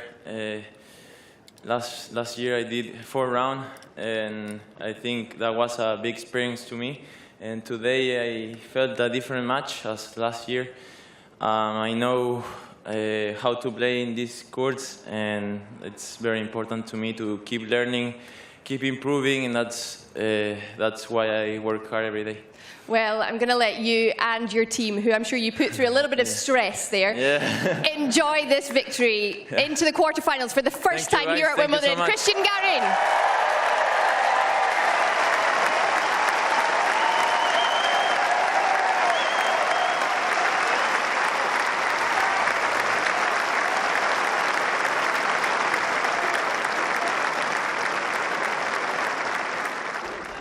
Well, I'm currently outside court number 2, where Gary, in a 5-set epic, has just managed to better the Australian Alex de Minaur. However, the fact that Alex de Minaur is from Australia, there are definitely going to be some Aussies that have potentially come a long way to be here. So we thought we'd try and speak to some Aussies to find out if they think any of their players can get through to the quarterfinals, because there are 4 who've got through to this stage. Oh, here we go. Let me just let them go past here.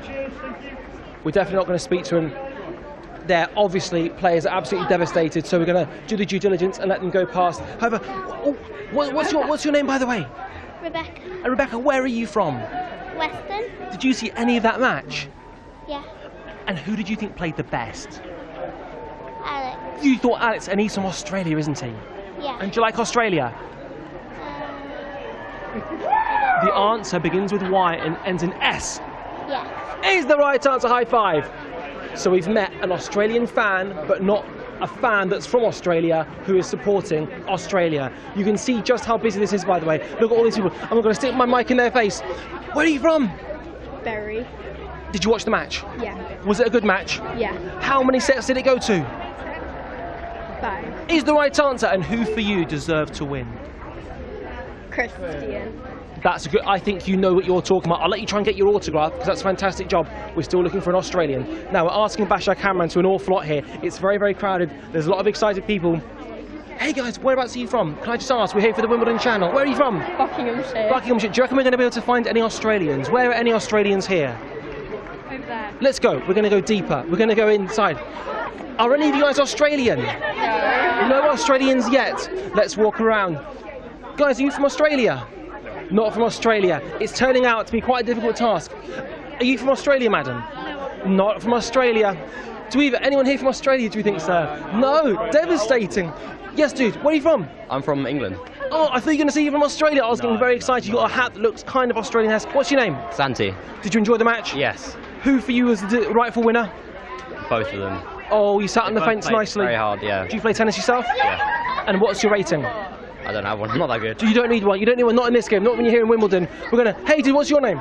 Jason. I can see you're very. Look, we've got a lot of excited people here. And are you ready to get an autograph? Yeah. Who from? From Christian. Nice job, dude. And which school have you come from today? Broomfields. And should we have a massive shout out to Broomfields? Yeah. Let's Broomfields make some noise. Now, the big question is, are Broomfields from Australia? No. The search continues. We're going to speak to a couple more people. Can we find any Australians? The best moustache we've seen all day, by the way. Handlebar moustache that makes Suchet look amateur. Guys, are we from Australia? Nah, UK. UK. He sounded a bit Australian, though, I have to say. I think the conclusion is Despite there being an epic match featuring an Australian, there is not an Australian here. We're going to finally ask this group of people, could they possibly be an Australian? Guys, are we from Australia? No. Are we from Australia? So where are you from? I'm from South London. Okay, absolutely. We're hoping to find an Australian. With you wearing the best suit in all of Wimbledon, where is the best place to find an Australian, do you think, sir? We just seen some playing on number 18 court. So 18 court is the place to go? That's where they were. A lot of Australians were gathered there to cheer on their compatriots, yeah. And what's your name, sir? Andrew. Andrew, pleasure to meet you. Have an incredible day. That is a wonderful suit that one day I need to get a tailor like that, because that is, I mean, can we see close up here? We've got white shoes, we've got white trousers, we've got a white blazer, the Union Jack tie, a fantastic hat as well. This man here epitomises what Wimbledon is all about, but the search for the Australians, I'm afraid, has ended in disappointment, because court 18, it appears, is the place to go. We're in the American Express experience with some real-life ball girls and ball boys, BBGs we call them for short. Now this is really exciting for me because you guys obviously have the best role on court, and it has always been my dream to be a ball girl. Let's start at the top. What's your name and how old are you? My name is Marina, I'm 14. I'm Georgina and I'm 15. Hey, you're older. My name's Callum and I'm 14 as well. My name's Joe and I'm 14. Okay, so 14, 15. Is this all your first year of being a ball boy and ball girl? Yes, it is. And how do you get selected? Tell me a little bit about the process of it.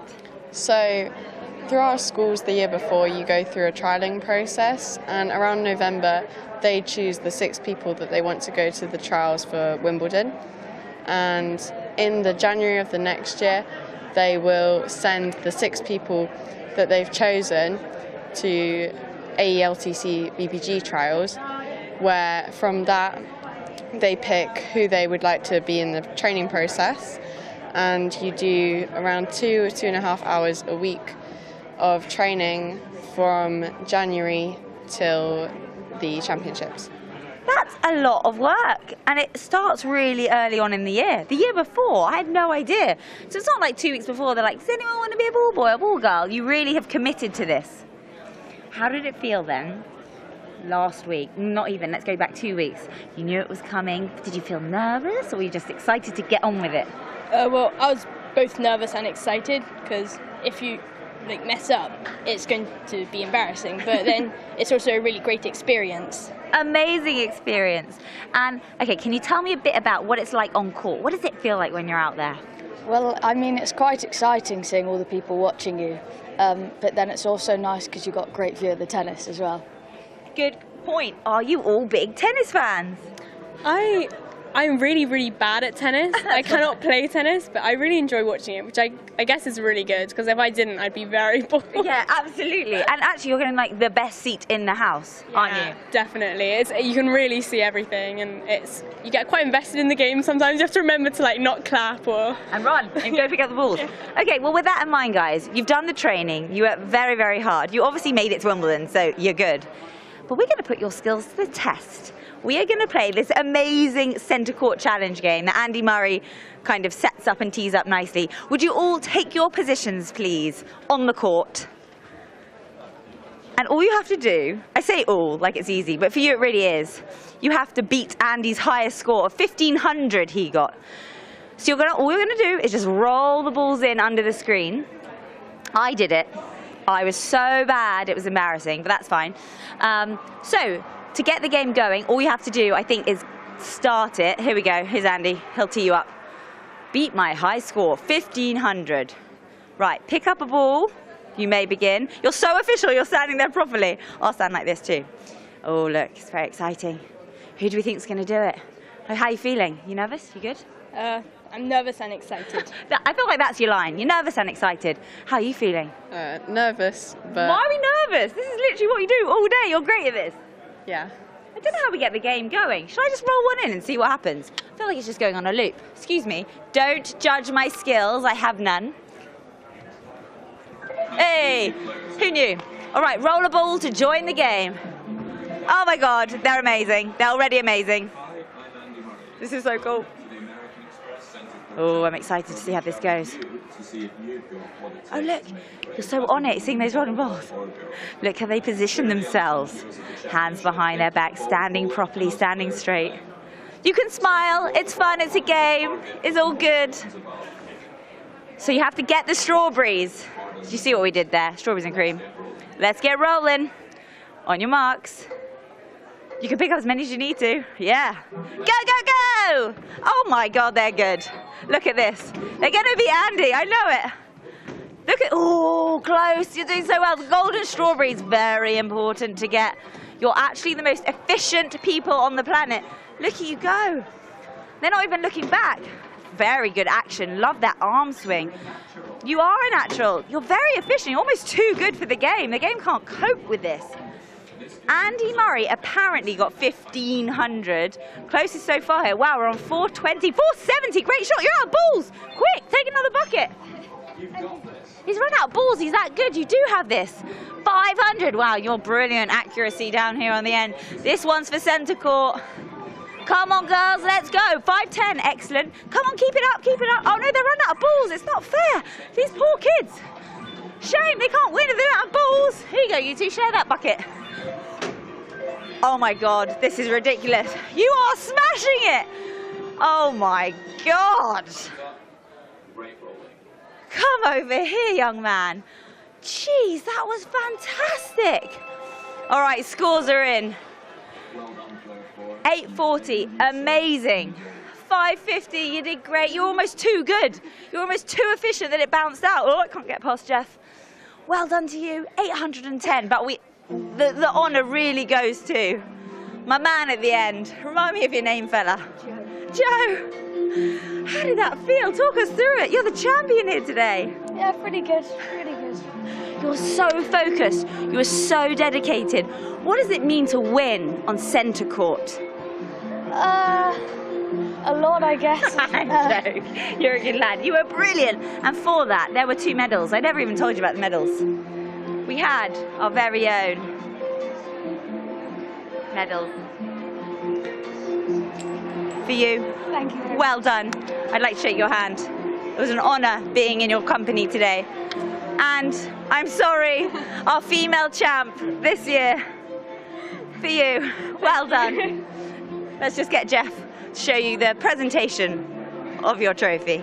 Oh, it's got this. Yeah, it's real. It's a real one. And you've earned that. Well done. Thank you. Well done, you guys. You were brilliant. That was so fantastic. I'm going to practice. Get back to me later in the week. No matter how small, how tiny, or how minute, the technicalities, the particulars, the seemingly insignificant. At Wimbledon, these details matter. And this year with Oppo, we'll capture the detail like never before. In low light and high intensity. Because when you take care of the detail, the rest takes care of itself. Greatness. It's all in the detail.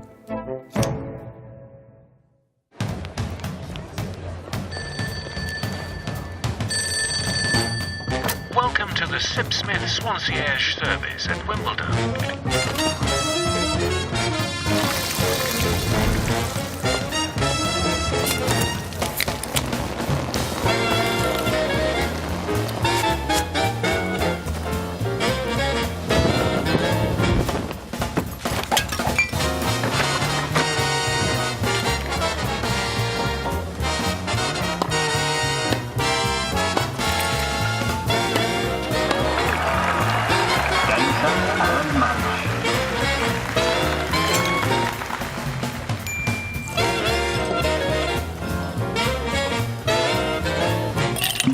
Your Swansea at Wimbledon, the official tennis of Sipsmith Gin.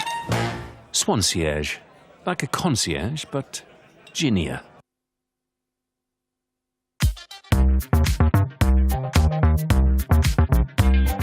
Straight up. Yeah, bounce. Yeah, come on, bounce. Woo, woo. Go, go. Woo. Yeah, it's the kind of vibe I like. Make me wanna ride with the window down all night.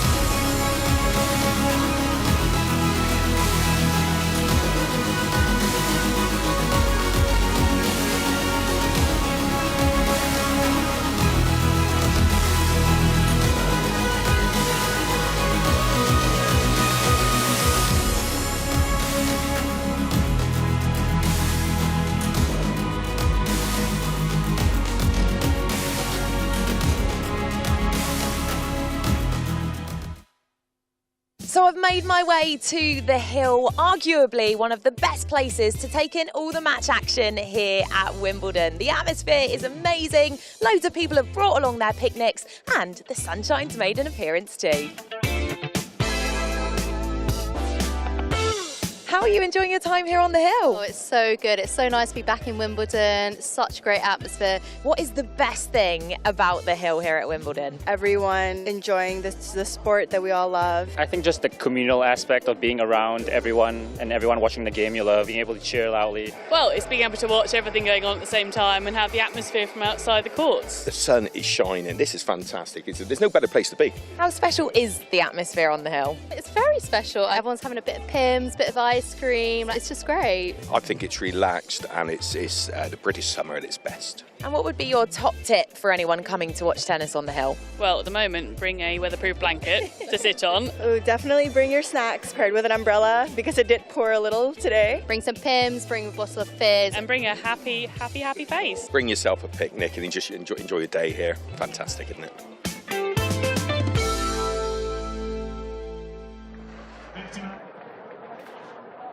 Adam and Radzi back with you here on Wimbledon Uncovered. Let's take you straight inside court number 1. It's pretty full in there. It's been a comprehensive performance so far from the American Taylor Fritz here on Independence Day, the 4th of July. The number 11 seed took the first set 6-3. The second set, even more convincingly, 6-1. He's only been on court just over an hour. And here he is to start serving against Jason Kubler, the Aussie. We'll be hoping to turn things around in this third set, and we could join the commentators.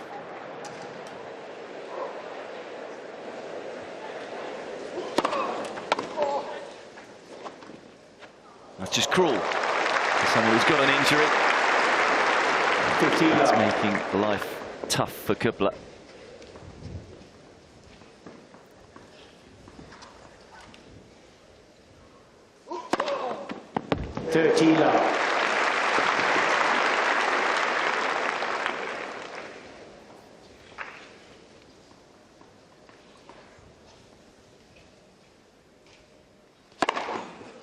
This is awesome.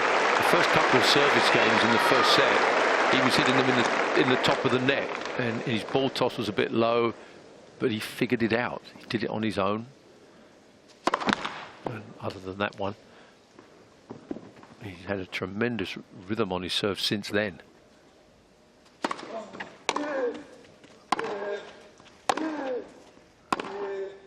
Oh, it's mighty fine play. I mean, it's astonishing to think. At the beginning of Eastbourne, he was saying probably shouldn't have played Queens. My foot was bad. That was a bad decision to play against Draper. And then also saying, well, I'm just focusing on the American hardcourt swing that's coming up. I just want to find a bit of form ahead of that. Yet goes and wins Eastbourne, and now he's on the brink of the quarterfinals here at Wimbledon. Quite amazing.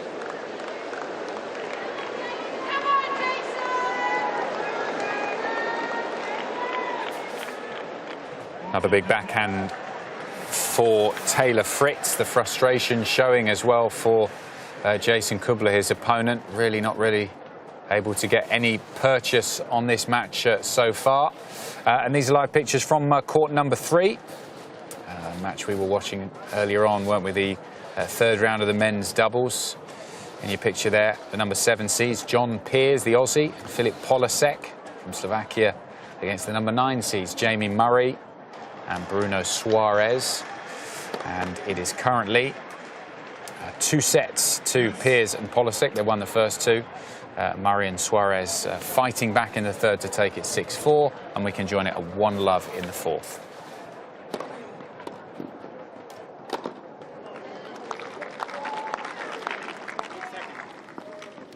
Love.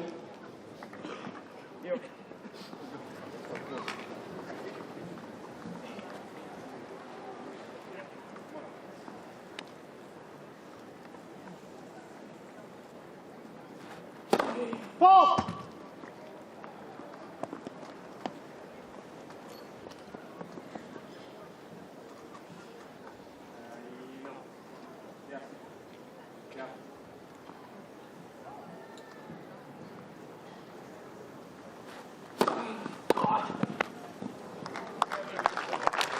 Love.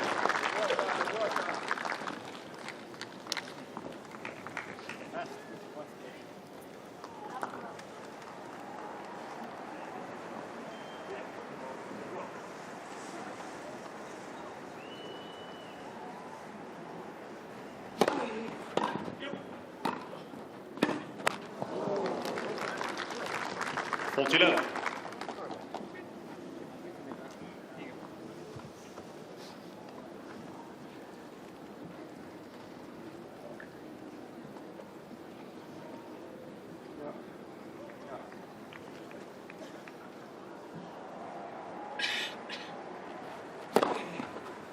Game. Cheers pour la set. Back-to-back love games. 1 game on. 4th set. Interesting there. It's a real global affair. Australia, Slovenia, Brazil and Britain. And just look at that, the bottom of your screen there, Henman Hill. Couldn't look much more full as we enter the second week here at Wimbledon. It's slightly overcast here, but it's undeniably Wimbledon. The energy, the fervour, so much drama already, so much drama still to unfold, and that's just centre court for you.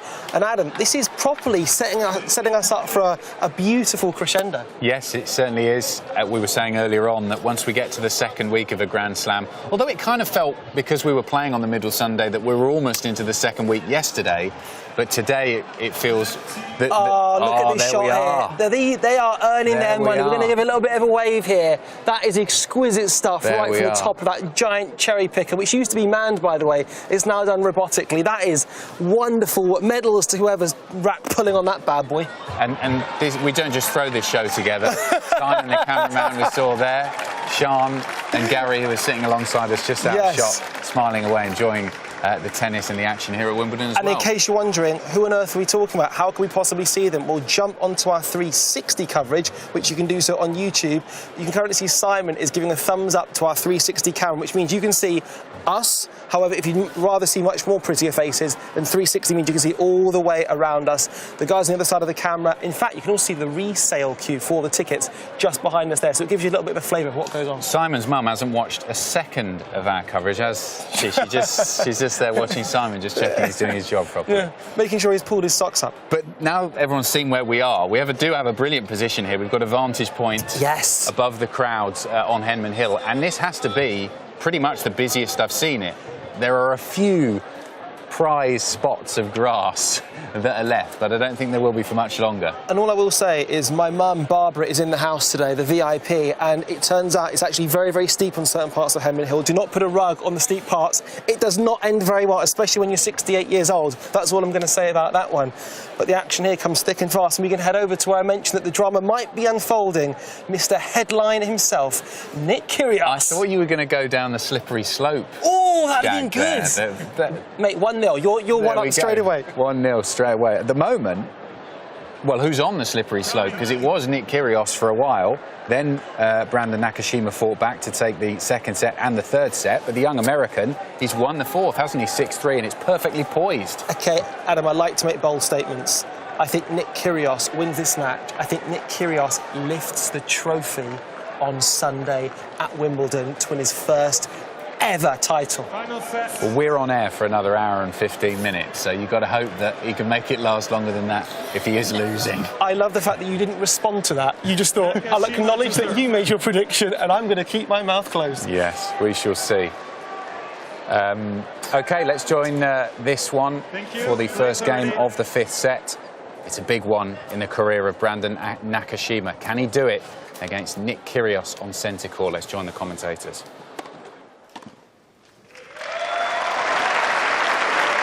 Left. Left.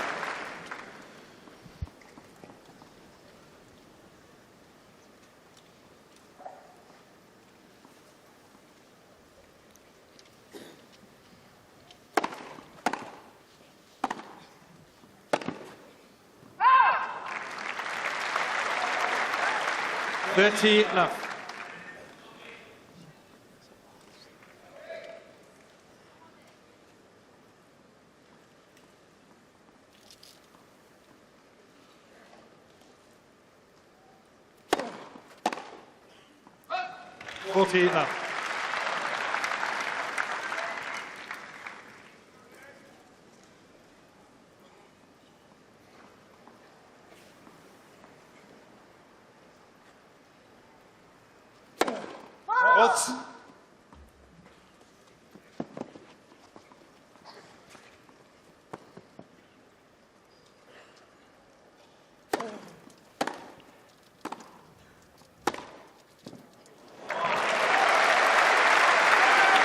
That's the forehand that Kyrios likes. He likes to sort of be able to lean into his left-hand corner and dictate with this one. So from that court position, but Nakashima's done a really good job of actually running him out wide to his forehand, where he hasn't moved as well out to his right today. It's kept him off balance well.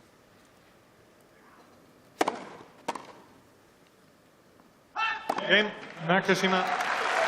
As the change ends, I'll tell you where he's also kept him off balance well, in particular in that fourth set, was on return. We've got a little graphic here to show you that he really changed his court position on second serves, Nakashima. Kyrios only had the opportunity where he won 1 point on his second serve in that set. So you could see sets 1 to 3, the yellow dots there, a metre behind, and then set 4 well inside the baseline. It doesn't let the kick serve get up. Can take the angle away from the slice. He was getting it back quickly deep straight at Kyrios, wasn't he? Where Kyrios couldn't then get the forehand that I've been talking about.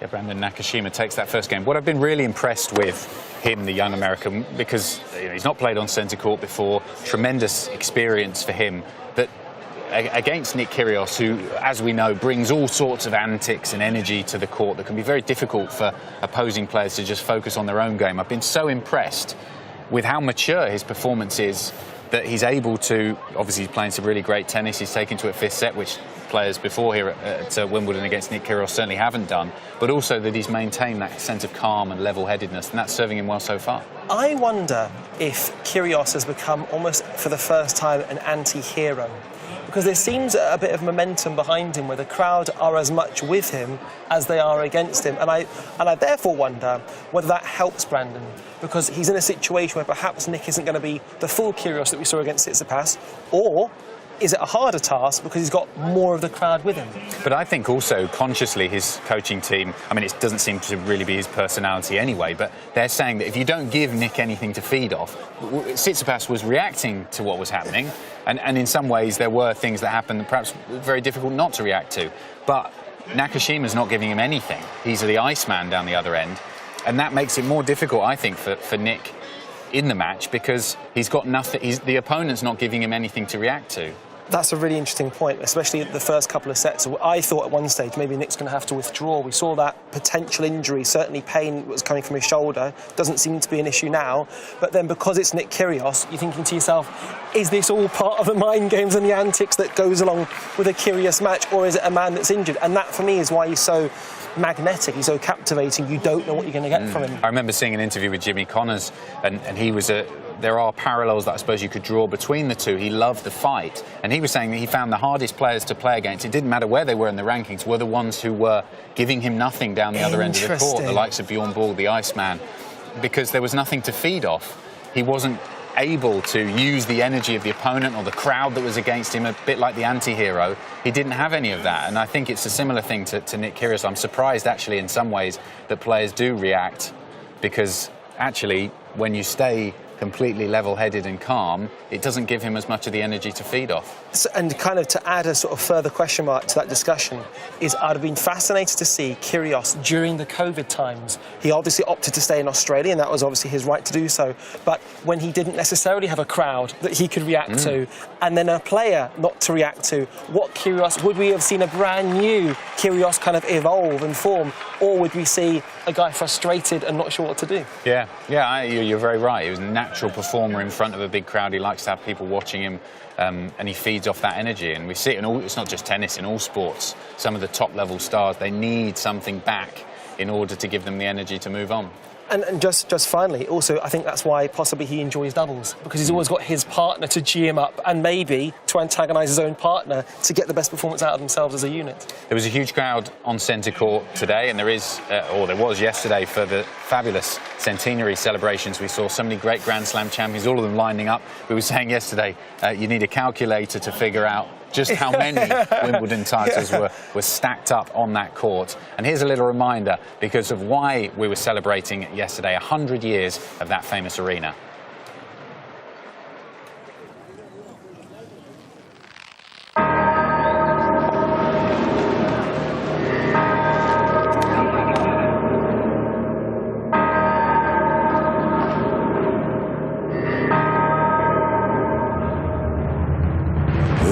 boy, run. This world is not meant for you. Run, boy, run. They're trying to catch you. Run, boy, run. Running is a victory. Run, boy, run. Beauty lies behind the hills.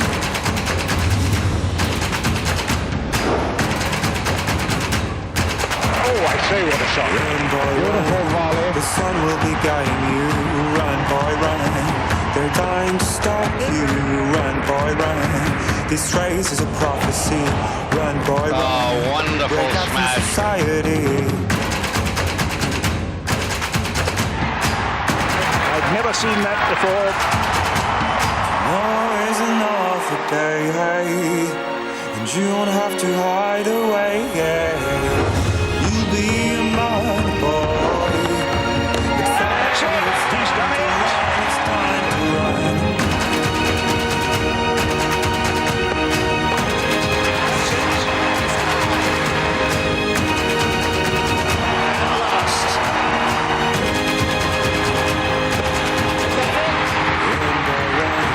This ride is a journey to run, boy, run. The secret inside of you. There's a new champion. This race is a prophecy. Run, boy, run, and disappear in the trees. It's Lever. He's won it.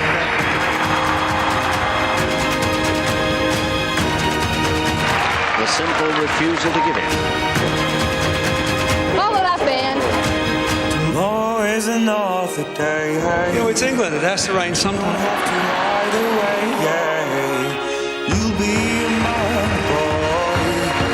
But for now it's time to run. It's time to run. Tomorrow is another day.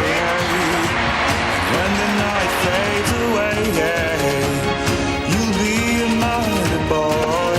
But for now it's time to run. It's time to run. Thanks to everybody. That's great. Congratulations, Roger Federer. Serena Slam, it's happened.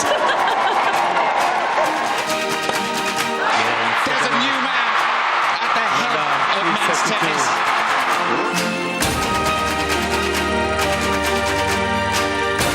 Right, I'm going to try this, and it's not going to be easy. The waiting is over.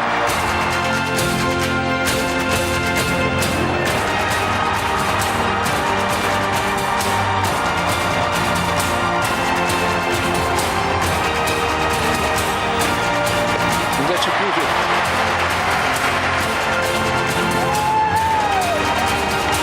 Unbelievable shot.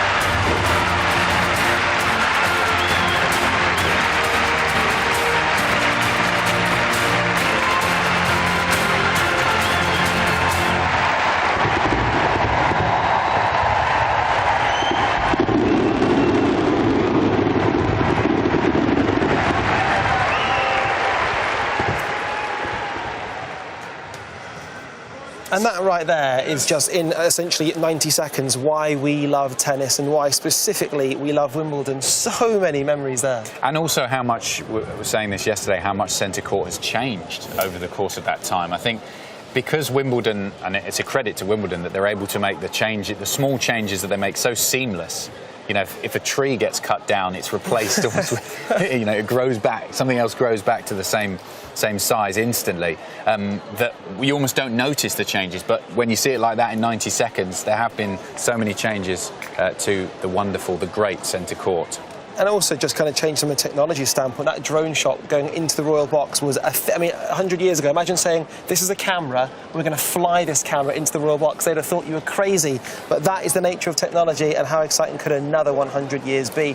Or how exciting could the tennis be on court number 2, which is where we're headed to right now, as it's France versus Australia. And Lise Cornet, who takes on Tomljanovic.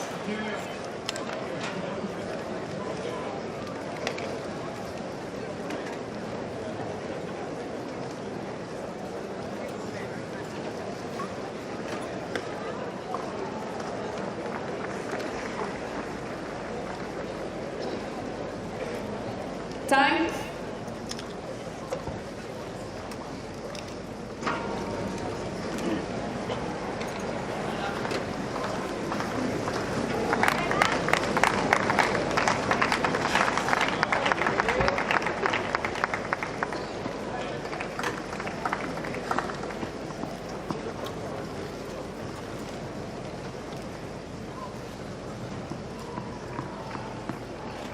Tomljanovic, 1-4 first set.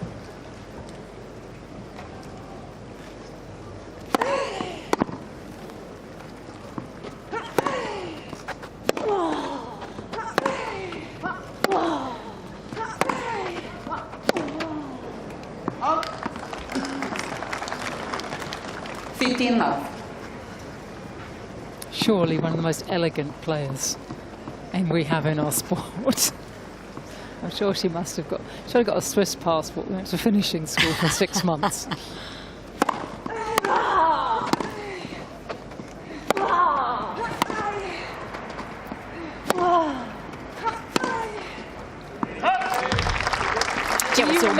Do you remember Isla as a junior? Yeah, absolutely. She wasn't really in the Aussie orbit then, though. No, I was travelling with Sally Pearce, who is the sister of John Pearce, Grand Slam champion. So that's when they were obviously contemporaries in juniors. Yeah, played doubles together. Okay. So that's how you know about the forehand flying. Yeah. Good inside knowledge.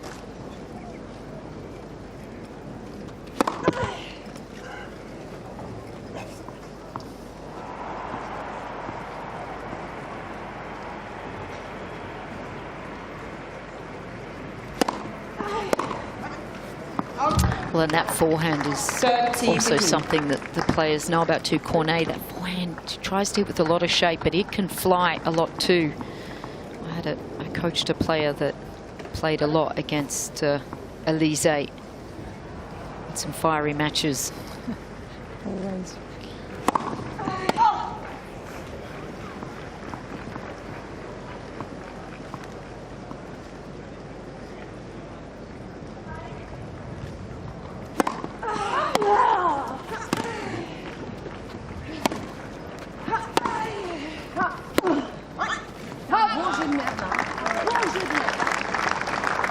This is better from Tomljanovic, who comes in here at the second round at Roland Garros, and Conservate, I can see.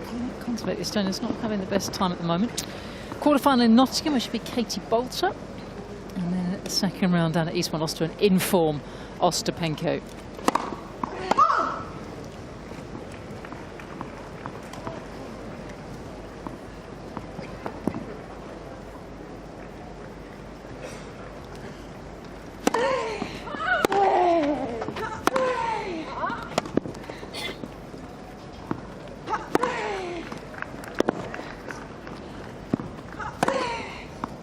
Well, we just saw Francois Deux, but there's really one shot that we've had a bit of a resurgence here at Wimbledon, and that is the slice.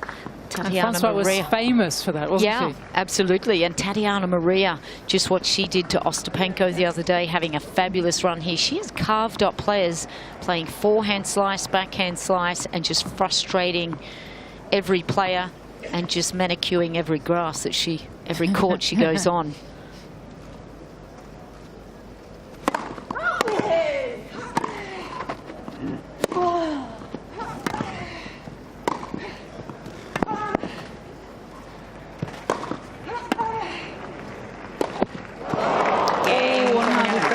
So wrong. Cornet leads 4-2 first set. Well, as the day started, there were 4 Australians who could potentially go through to the quarterfinals. Alex de Minaur on court number 2 unfortunately didn't manage to do that. But Tomljanovic could be another one to do exactly that. And yesterday, when she was very much looking forward to this match, she caught up with our Nick McCarver over by the HSBC zone.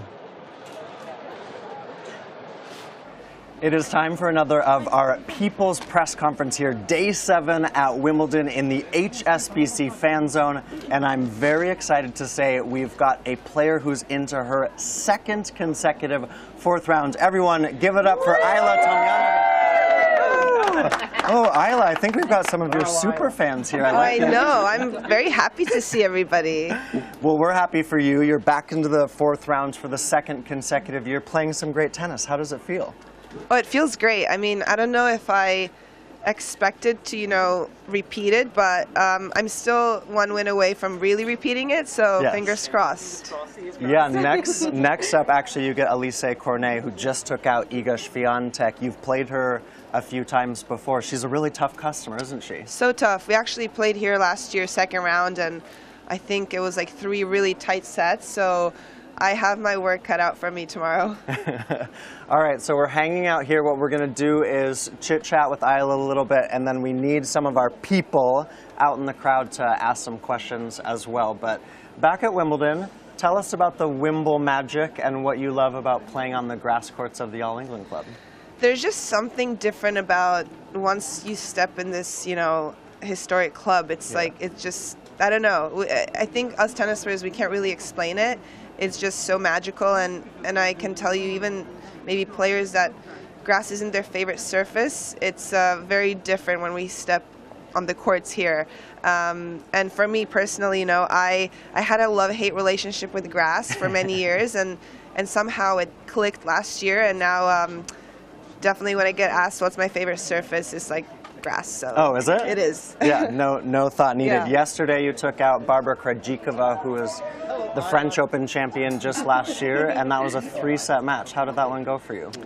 Oh, that was, after the first set, I was already like thinking, when am I going to book my ticket home? And so it was definitely, it didn't start out too great. She was playing some really great tennis, and I got caught off guard a little bit just by the way she plays. I've never faced her before, and she really makes you uncomfortable, but I don't know. I just kept thinking how last year in the third round I was also down a set and ended up winning, and I tried to channel a little bit of that energy.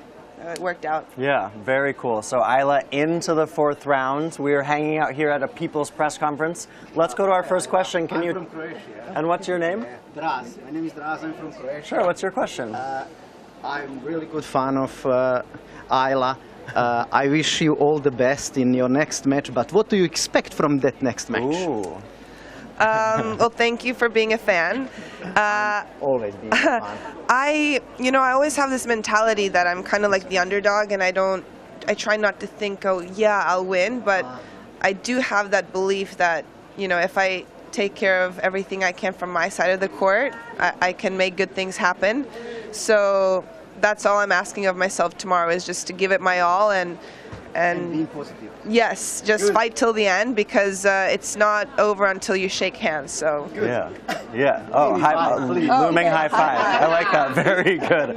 All right, tell us your name and how old are you? I'm Jasper. I'm 11 years old, and my question is, what's your favorite thing about tennis? Ooh, favorite thing. Favorite thing about tennis is the winning. I know it sounds maybe shallow, but that feeling after you win a match, and it doesn't last long, I'll say that. You wake up the next morning and you got to go through your routine again and think about the next match, but those maybe I would say 5-10 minutes after are something that we as tennis players, we always chase that feeling again and again. And in a way, when you lose a tough match, it hurts so much, but even that, that emotion that you feel is so intense, it's addicting. So. Yeah. Jasper, great question. Who's a tennis player out here? Anyone? Tennis players? Who likes winning also? Yeah. One thing that's really been cool is this year you've been doing the tennis channel My Tennis Life, which is a behind-the-scenes look at your life on tour. What do you want people to understand of, we see you on court, but what do you want people to understand about the off-court life? I don't know. I feel like I'm very leveled on the court. I don't know if people can really tell my personality when I'm playing. Poker face. But I tried to just show off my personality a little bit more.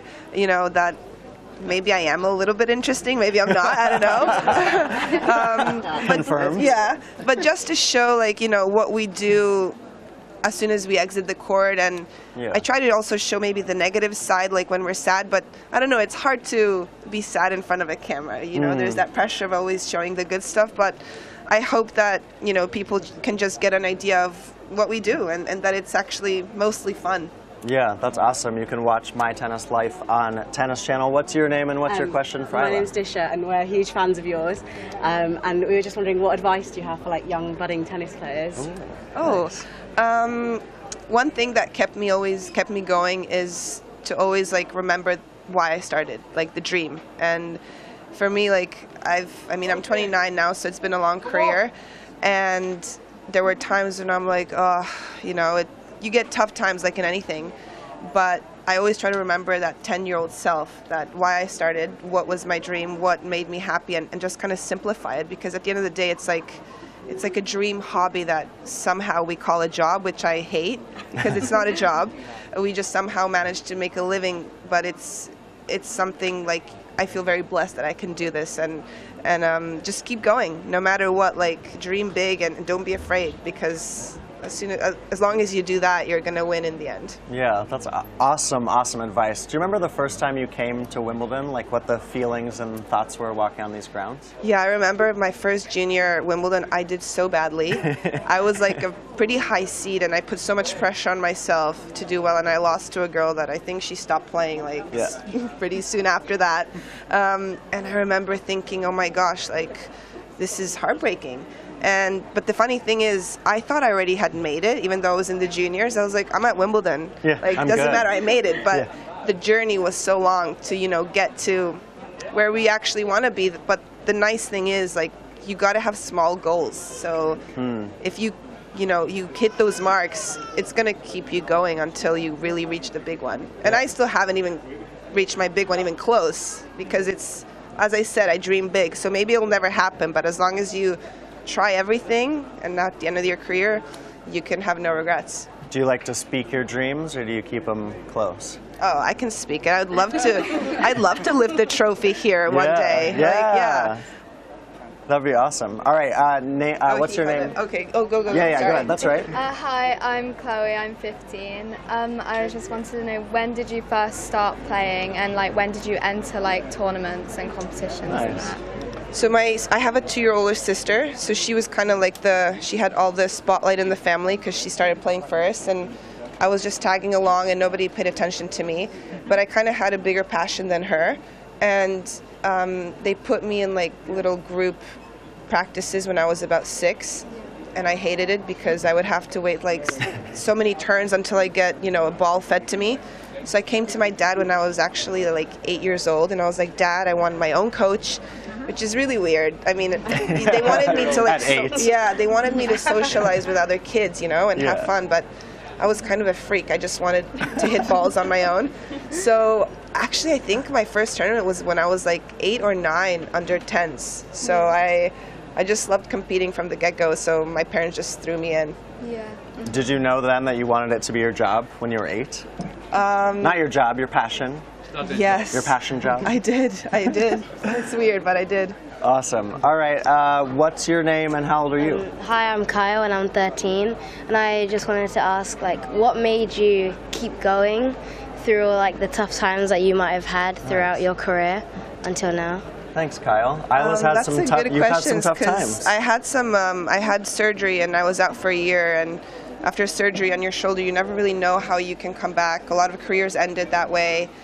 And, you know, the fact that I didn't reach my goals at that point was what kept me going. And there was also no question in my mind that I can come back. So it was like a mixture of belief and the fact that I felt like there was so much more left for me to prove and to achieve. So there was just no way in my mind that it can end. So yeah, just that perseverance, really. Yeah. The love for the game. That's awesome. I love it. All right, what's your name and what's your question for Isla? My name is Darren, and I've got one quick question, please, Isla. Could you run me through your typical training session from morning all the way through as a professional tennis player? What do you do? So on like a pretty tough day, let's say. When I'm home. So I wake up around, I'd say 8. I like to take my time with my breakfast, so I give myself 45 minutes to eat, have my coffee. I still live with my parents at home, so I like to use this time to chat with my mom usually, because I'm pretty busy during the day. And then I start my warm-up around 9:30, and I give myself an hour. So at 10:30 I start with hitting, and I do about a 2-hour hit. Then I go home, I do my cool down, my stretch. I have lunch around 1:15, and I'm back at it at 3:30 for another hour and a half, or 2 hours depending on the load. and then I do come back. I have like a setup in my garage for my gym that I actually created during COVID, and now gym. I love it because I don't have to go to gyms anymore. I just go home and do Amazing. it. And I probably do like an hour-and-a-half workout there, and then I'm dead. Yeah. Seriously. I'm dead, and my mom will like either, you know, whip me up some dinner. I'm a little spoiled that way, or I just grab something like close by, and then just try to relax for like a few hours, watch TV or read a book. There we go. Watch TV. That was good. A day in the life. All right, what's your name and what's your question? Hi, my name's Ayush. I was wondering, how does the feeling at Wimbledon compare to some of the other Grand Slams that you've played at? Oh yeah, all the slams are so different. Yeah, they're right? all different. It's definitely in a different ball game for me personally, and I mean I'm sure other players as well. The fact that we have to wear all white, it's special, even though I get very stressed because I don't want to get like my clothes dirty. So I always wait till the last minute to put on my whites before a match. But yeah, it's just like, I don't know. I feel like I only played once on center court, and it's special if you get a chance to play on it. I feel like you gotta either, I don't know, be really good or play like a really high seed or a Brit. And it seems much more special to get a center court match than on any other slam. Yeah, awesome. All right, let's do one more question. Here, come on up. What's your name and what's your question for Isla? I'm called Freya, and I want to know what inspired you to do tennis. Oh, inspiration station. You know, I didn't really have idols growing up.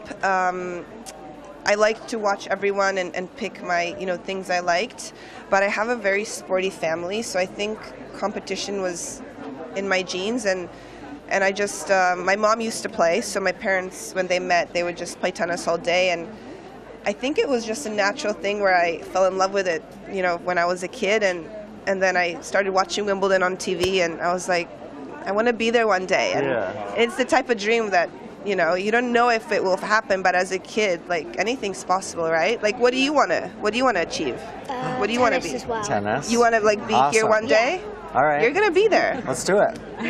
See you in 15 years? 10 years? Yeah, how old are you? I'm 9. Okay, you got some time. That's like, you're being, like, really Yeah, sorry. You can be See you in here. 20 years. No. 10 years? See you in, like, 6 years. Great. 6 years, and you're there. I'm ready. You're I can't wait. Yeah.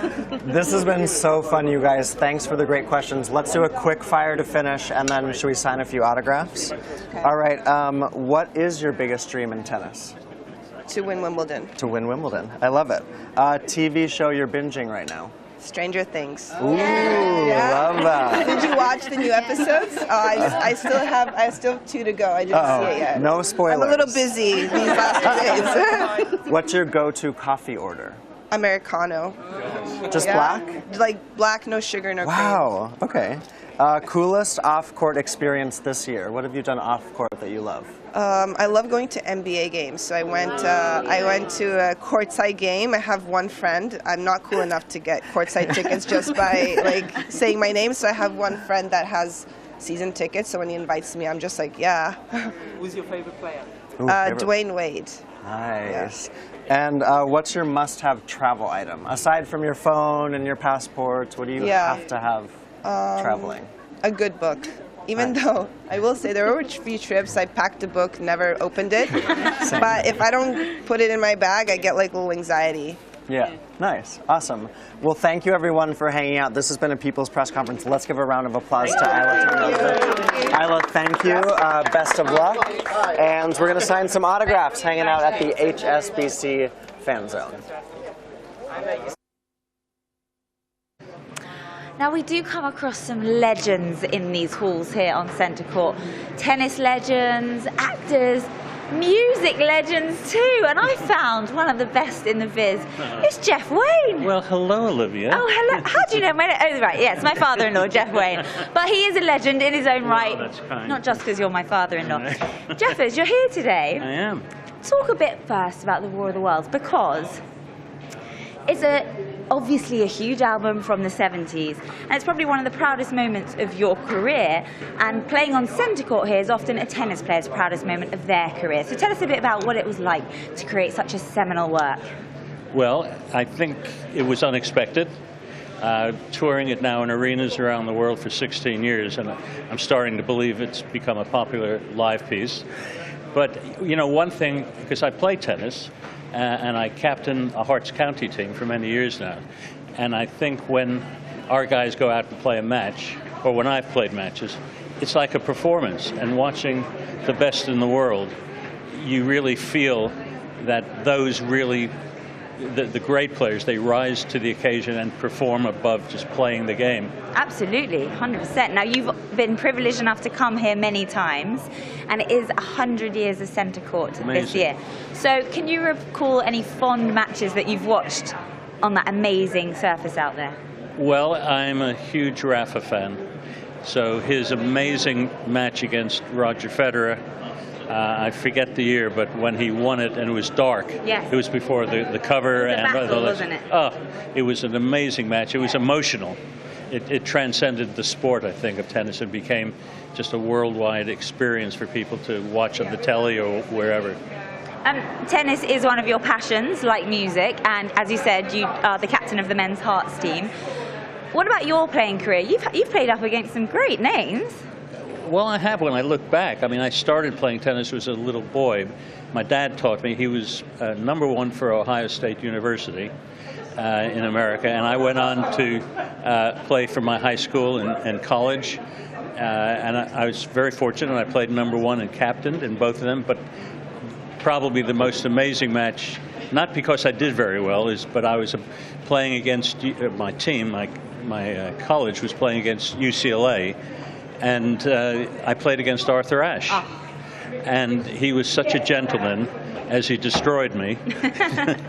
But no, he was a real gentleman. And now when I look back at the U.S. Open, having named the main tennis court after him, his accomplishments in the world outside of tennis, and the tragic passing of him at such a young age for the wrong reason. So I look back at a major moment there.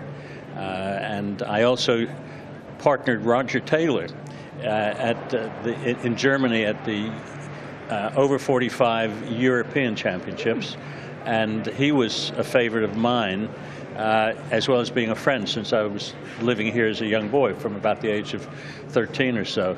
So that was a great experience just for me as a player. Yeah. You've got stories for days, let me tell you. Well, it's a very important moment and a very important match, so we won't keep you a minute longer. Thank you. Thanks for joining me, Jeff. It's a real pleasure. It's a pleasure. Olivia. Yes, indeed. I'll see you at dinner. Okay. Bye.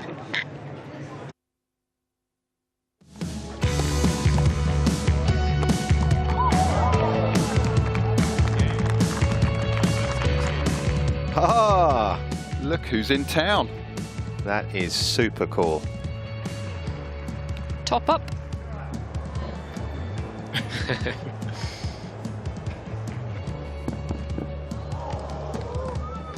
Got it. Well done, even with the slip. That's great to see.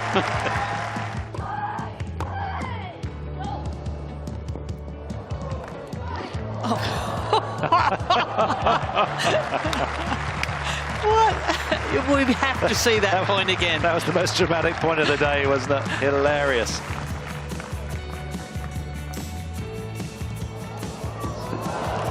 Beautiful. Watch out, it's moving the umpire. I mentioned he likes a little bit of show occasionally. Fun and laughter are summer holiday. No more worries for me or you. Whoa, still, the rally goes on. For a moment, I thought Hernandez was going to launch himself at that ball. But he already went into row C anyway.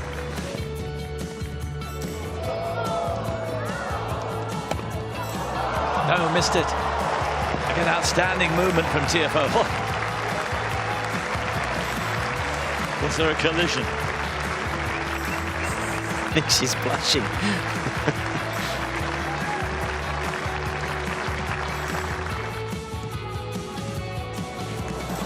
Well, Sinner down and all right, and that is just the quality of the drop shot from Alcaraz. You see he's a high quality player, high quality sportsman as well.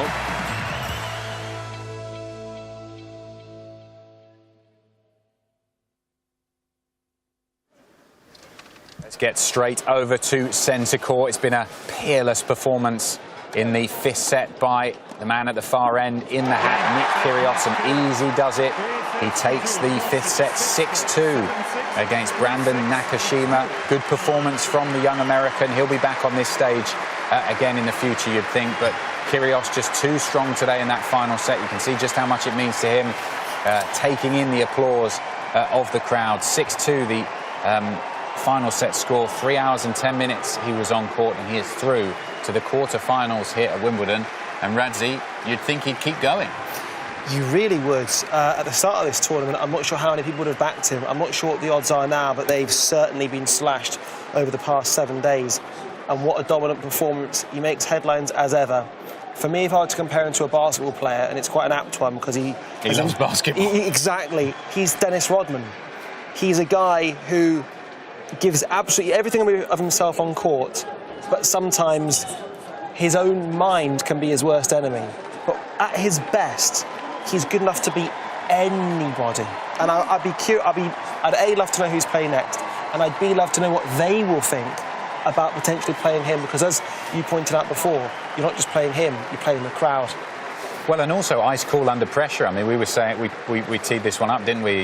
You know, at the start of the fifth set, wondering how he'd get on in the fifth against Nakashima, who had the momentum in the match. He'd won the fourth set, forced it to 5, had obviously found a way, having won 2 sets to that point, to test his opponent, when a lot of players here at Wimbledon haven't really found a way to get under Nick Kyrgios' skin, you know, on the court and with their tennis, and he had done that, but it was almost a nerveless fifth set. He was able to get through it so comfortably.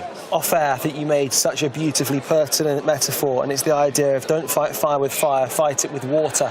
And that's ultimately what the young American managed to do for most of that match. It didn't work out, but you've got to say that was not the same Nick Kyrgios that was playing 2 days ago. No, and I think other players will definitely take Nakashima's lead. They will have seen how if you can stay very level-headed, almost a flat line, not go too far reserved in yourself. Clearly you have to play your game out there, but if you don't give Nick quite as much to feed off, it can help you. And it's not every tennis player that can pull off the red cap, red trainer combo, but he's done exactly that. And we're all sticking around to hear what he said after the match. Nick, huge congratulations. I think the crowd say it all. You must be delighted with how you controlled that when you needed to, came back when you needed to, and you're through to the quarterfinals again here at Wimbledon. Well done.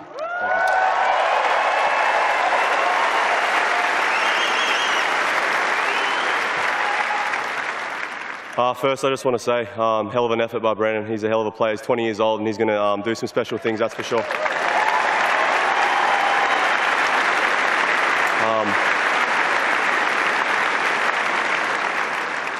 Yeah, it wasn't anywhere near my best performance, level-wise, but I'm just super happy to get through. I fought really hard today, and the crowd was amazing. It was special stepping out here once again.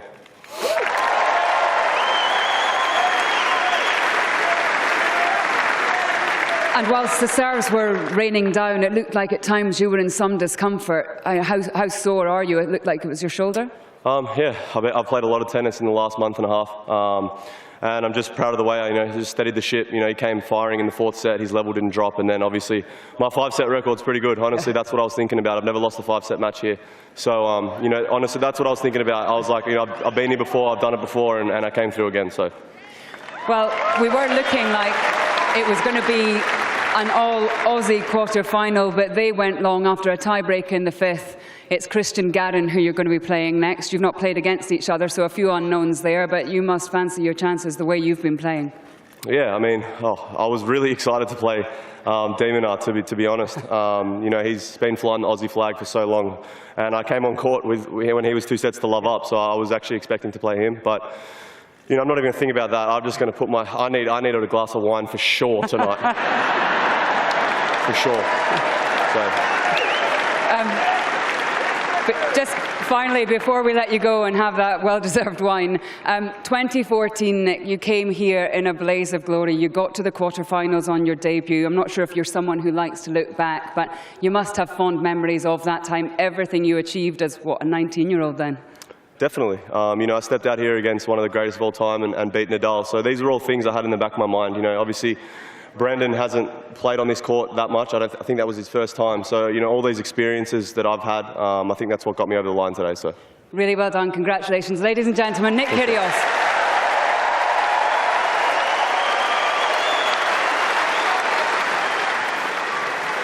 Yeah, fabulous performance from Nick Kyrios. And he had to fight pretty hard in the end. 5 sets against Brandon Nakashima. He certainly is unique, isn't he, Nick Kyrios? Wandering off there and stopping to sign some autographs. They got the memo, we said, didn't we, early on? When you come to Wimbledon, bring something to sign and something to sign it with. Correct, and they did both. They also brought another thing, big smiles. It will stop any player. And again, think of the transmogrification that guy's gone through. You wouldn't necessarily expect to see that demographic of fan wanting to engage with Nick, and yet there they are. And I just wonder, a bit like with Emma Raducanu, when we look back at the last 12 months that she had, when you look back at the start of the US Open and say, at what point did it really begin? You could argue it was Wimbledon. I just wonder when we'll say that was when we saw the new chapter in the life, the incredible life of Nick Kyrios. And the tremendous crossover as well between sports. We've said many times, haven't we, that Nick Kyrios, he loves basketball. He said that he when he's not playing matches at tennis, he'd much prefer to play basketball than tennis. And I always wonder each year how many players, from tennis's perspective, are lost to other sports. How many players are playing professional NFL at the moment? How many players are playing basketball, soccer over here in the UK that could have played at Wimbledon if tennis had been their sport? And I think he's an example of one that he probably could have played many sports professionally. He's got so many physical gifts and attributes, but I suppose pleasing in some ways that he did choose tennis. And just a point on the whole basketball is that they say basketball is the sport that's actually influenced fashion more than any other sport. We see that with, there's an athlete called Donald Thomas, the high jumper. We see it with Kyrios there. We see it with various American players as well. And what they breed is the word cool. And also being sponsored by Jordan as part of Nike, Michael Jordan made more money, incredibly, post-retirement than he did during his career. Such is the impact of that man. And I think it's quite interesting that you've got a guy, an icon in the sport, who stood alone, who kind of had a message. And Nick Kyrios, not the same bloke at all, but he stands alone in everything that he does. Where do you stand on the upturned bill of the backwards cap? Because that's one I've not seen before. I've seen it front ways, but not backwards. I'm not an upwards bill. Right. For me, upwards, I don't like my bills being up. I like my bills being as low as... I was trying to get a pun in there for a low bill, being the son of a Dundonian, but I didn't know how to get to it. That duck bill... fell platypus. No, it doesn't work either. Well, while you figure it out, let's go over to court 1, shall we, and see what's happening over there between Taylor Fritz and Jason Kubler. Can Taylor Fritz finish it off on Independence Day, the 4th of July? It's been a brilliant performance throughout this match so far, and he's done it. Very, very convincing. 6-3, 6-1, 6-4. Exactly 2 hours they spent on court, and I think at this stage of the tournament, that is crucial. If you could, in the men's singles, if you can play in 2 hours or less, you are winning. Hashtag winning. Because in the next round, you're just so much more fresh than those players who've been out on court for 4 or 5 hours. That's a brilliant point. It's also been Australia, USA again, and it's Australia that's come through this one. It's really telling the attrition that it takes on you. And I wonder, in terms of managing adrenaline, we spoke off air about Arangi and the detail that goes on in terms of how much time you get to practice, how much it takes out of you to go to a Nadal 5 sets versus 2 hours of action, enjoying it, building confidence, and going on and going deep into this competition. And it's been a brilliant year for Taylor Fritz. He won a title at Eastbourne in the lead up to Wimbledon. He's turned into a brilliant grass court player. And that ranking has just been flying up. I mean, he's the 11th seed here. He cracked the top 10 for the first time, having won the title on the American hard courts in the Masters Series earlier on this year. And he's just one of those players who, when he came out on tour, a lot was expected of him. He did have tremendous talents, but a lot of people said he was very one-dimensional. He's just a big guy with a big serve. John Isner kind of character, that we weren't going to see too much more from him? Would he be able to develop the rest of his game? And he's done that. He's now so solid from the baseline. You were talking about losing players to basketball, and specifically within America. What's quite interesting is the diversity of player type that you get in tennis. You do get a 6'10" player, but you also get a 5'9" player as well. But possibly what connects them all is athleticism. They're all fantastic athletes, and some of the best athletes in tennis seem to come from America. And I wonder if that's where that starts in the college system. Yeah, it does. It does. Taylor Fritz was someone who was very talented at a young age, so didn't in the end go up following the American college route like a player like John Isner or James Blake, who did go to college. But it's that tremendous athleticism and also not afraid. I mean, there was an expectation on American players after the likes of Sampras and Agassi and Roddick retired. There was a bit of a gap there, and there was a period where, are we losing these players to other sports? Why aren't we generating the same kind of stars that we had in the game that were at the very top of the game? And as we were saying earlier, it's a cyclical thing. It takes time, but then now they're coming back. Look at Nakashima, Taylor Fritz. I think the future is bright for both men's and ladies' tennis in the US. One thing you always get from Americans is fantastic moments, fantastic words, fantastic ability to articulate themselves. We saw that in the women's game over the years with Serena and Venus. I mean, two of the all-time greats.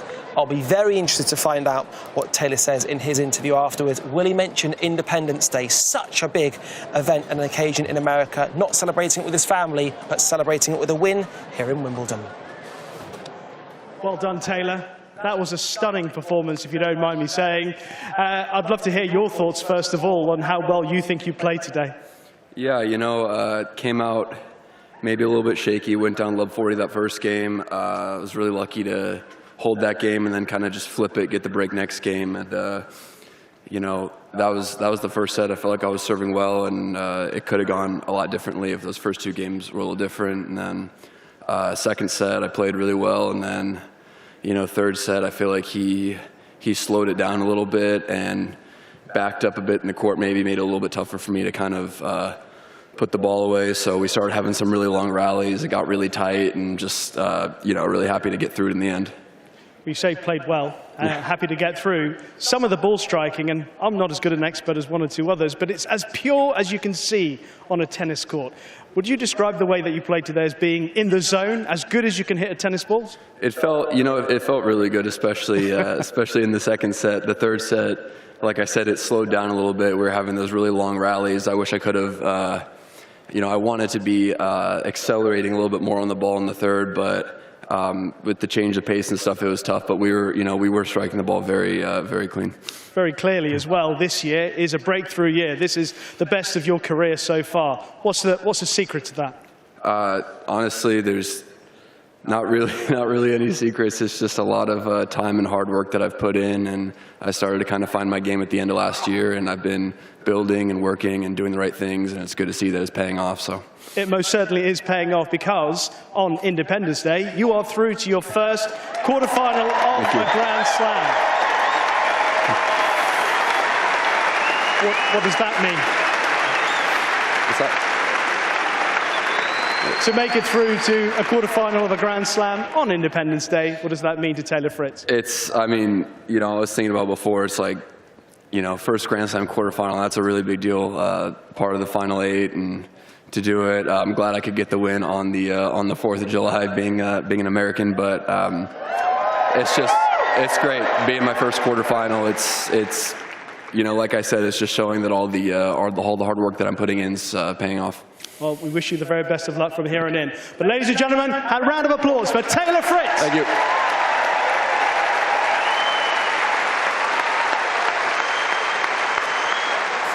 He's a player who's flown under many a radar over the last 8 days. I don't think he'll be doing that now.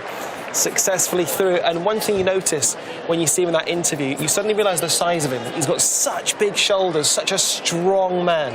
Yes, and also he's done well, and his team, I think credit has to go to them, have done well, because he did struggle with a few injuries earlier on in his career when he was first coming out, had some knee problems. Don't know how much of that was, you know, down to growing pains and the issues that young tennis players can often have when they still haven't fully filled out inside their bodies. But he has been able to stay relatively fit throughout his career so far. And he is, as you said, a tremendous athlete, very strong. He's got that big serve. He moves well now on a grass court. And he's used to playing now on this surface. I think earlier on in his career he'd said, he was quite open in interviews that, I've just not played much on grass. We don't play on grass back home.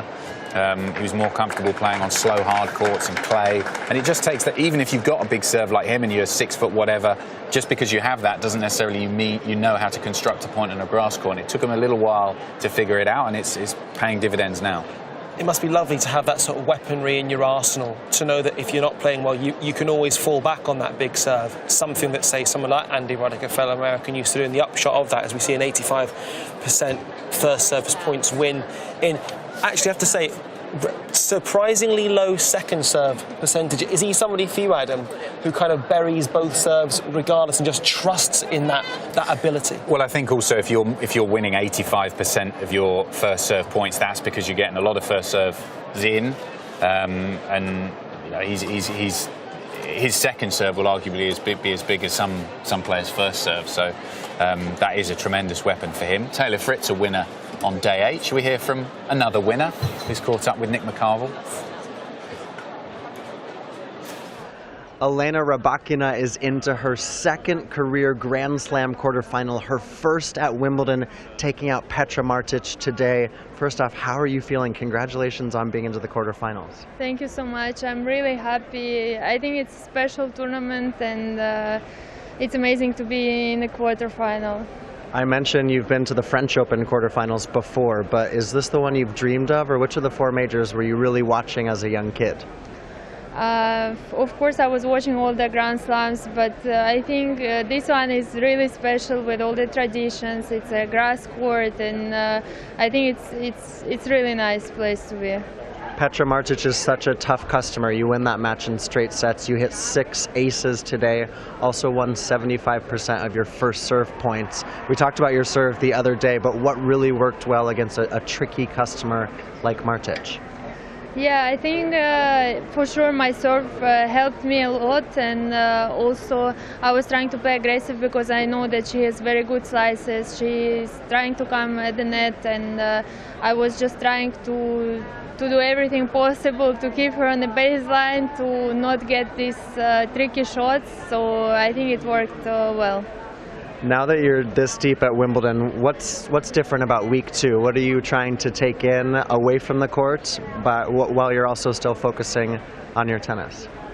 Still focus, of course, on my matches. I have same routines, and honestly, just trying to enjoy my time here. It's really nice to be in London. It's very good weather, so I'm just enjoying my time.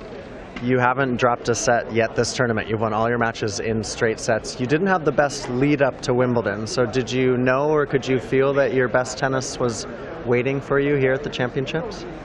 Not really. As I said before, I didn't expect that I'm gonna go far in this tournament. I was just coming to play and see how it goes. I didn't have any expectations because didn't have good preparation. I knew I had some problems with it was injuries or some other problems, so I was just coming to try to see how it goes, and I'm really happy that I'm still here, and I'm really enjoying my time. Do you have a celebratory dinner tonight? What's for dinner? Not really. I'm not sure yet, but I think it's going to be the same dinner as other days. But Which is what? What have you been eating? We just go, if I have some time, to some different restaurants, just to walk around to see the city, because I don't really have much time to spend all day, but just to maybe switch a bit from tennis, it's also good. Yeah. Congratulations, and you're into the quarterfinals. It's awesome. Thank you so much. Thanks. Right, let's head over to centre court now that Kyrios Nakashima match is out of the way. It is the turn of Paula Badosa in your picture here, the the 24-year-old from Spain, up against Simona Halep, a former Wimbledon champion. In fact, the first time we've seen her at Wimbledon since she lifted the title, because she was missing, once over the last few years because of the fact that COVID cancelled one Wimbledon, and also she wasn't around to play last year, the number 16 seed. So it'll be interesting to see how she gets on back on centre court. She's played beautifully so far, working with a new coach here at Wimbledon this year, Patrick Muratoglu, who famously guided Serena Williams to many a Grand Slam title. And I think this could be almost a little bit below the radar match of the day, because so much expected of Badosa, former world #2. She got to #2 this year. It's been a breakout year on tour. This, I think, is a true test of her level. A question for you then. You mentioned new coach. How long do you think it takes most players to feel bedded in with a coach in terms of them implementing new things and you feeling as a player as though perhaps you've gotten to grips with what they want and you're able to actually execute it under pressure? I think bedding in new things in terms of the actual game and the technique and tactics perhaps takes some time. We're talking months. But sometimes a new coach can have an instant impact. We see it in football, in the Premier League. When a new manager comes in, they talk about the new manager bounce, don't they? A team who's losing 4-0 the previous weekend under the old manager, new manager comes in and they win 4-0 the following weekend. Why? And it is that difference in mentality that someone new can bring in straight away. And I think that's where they can have an instant impact, is up here. And I'm pointing to between the ears. You can't change someone's game overnight in tennis or football, but you can change the way they feel about themselves and the way the team feels about themselves. And Patrick Muratoglu, obviously so experienced with Serena Williams, he may have had an instant change in the way that Simona Halep feels about her game and feels on court, and that can have an impact straight away. I also wonder how that transforms how you feel when you're playing, for example, on centre court. It's one thing to not be playing on a show court. It's one thing when you are flying under the radar. It's another, I mean, we can see a relatively empty court there, but very shortly that will fill up. And when the eyes of the world are on you and you suddenly think, I am playing in the centenary year on centre court at the most glamorous tennis event on planet Earth, does the pressure ever kick in? Well, I interviewed Simona Halep a couple of days ago after her last match, and she said, I asked her, a special year for centre court. You've had so many special memories, also difficult memories on centre court, some tough losses for her to take on this arena. What does centre court mean to you? And she was just full of praise, almost even saying that even when I lose, I enjoy playing out there, because it is just, when we grew up in Romania, there's Patrick Muratoglu on the right of your picture there in the white tracksuit. She was saying that it's such a special place, and when you grow up playing tennis wherever you are around the world. I remember when I was playing, not anywhere near this level, but as a junior tennis player, I would often say, if I was playing with my brother or a friend, okay, this point for see who wins Wimbledon, and we'd imagine we were on centre court, Philippe Chatrier. Yeah. And I'm sure everyone did that. That was the way that you almost inspired yourself when you were growing up. And she said that was something she'd done. She'd always dreamed in Romania, playing on the local courts, of being able to one day compete on centre court. And she's one of those characters who has never taken it for granted. And I think when you talk about journeys, that was one there. Someone like the Williams sisters, for anyone who's watched the amazing film about their father, King Richard, them sweeping glass off the courts in Compton to them playing in Wimbledon, the epitome of Britishness, the epitome of tradition, and seeing centre court in the golden hour, in that sunlight there, there's nothing quite like it. And we were talking off air a little bit about various sports, the various atmospheres that you get in a number of different events. Wimbledon has this sophistication with it. It's never rowdy. There are a number of queues actually heading over to centre court now, so we can really expect that to fill up. Court number 18, match there finished, and so the guys are heading this way very, very shortly. But there's no sense of hurriedness. There's no sense of, I need to get there. There's just a unified experience. It's so special to even be here. Yes, OK, well, let's settle in, enjoy the first game of this one. Paula Badosa, what can she bring against Simona Halep on centre court? She is serving, and we can join the commentators. Let for serve.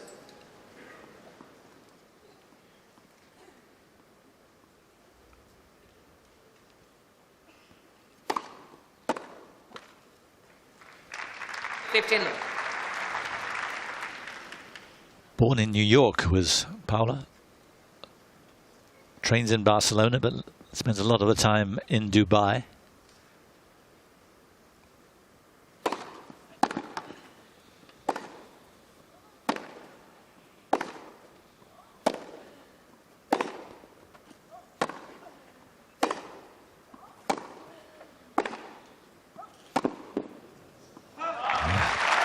Super double-hander from Badosa. Yes, expect 30. some pretty long but meaningful rallies. Both of these players like to attack, both good movers. It promises much, this match.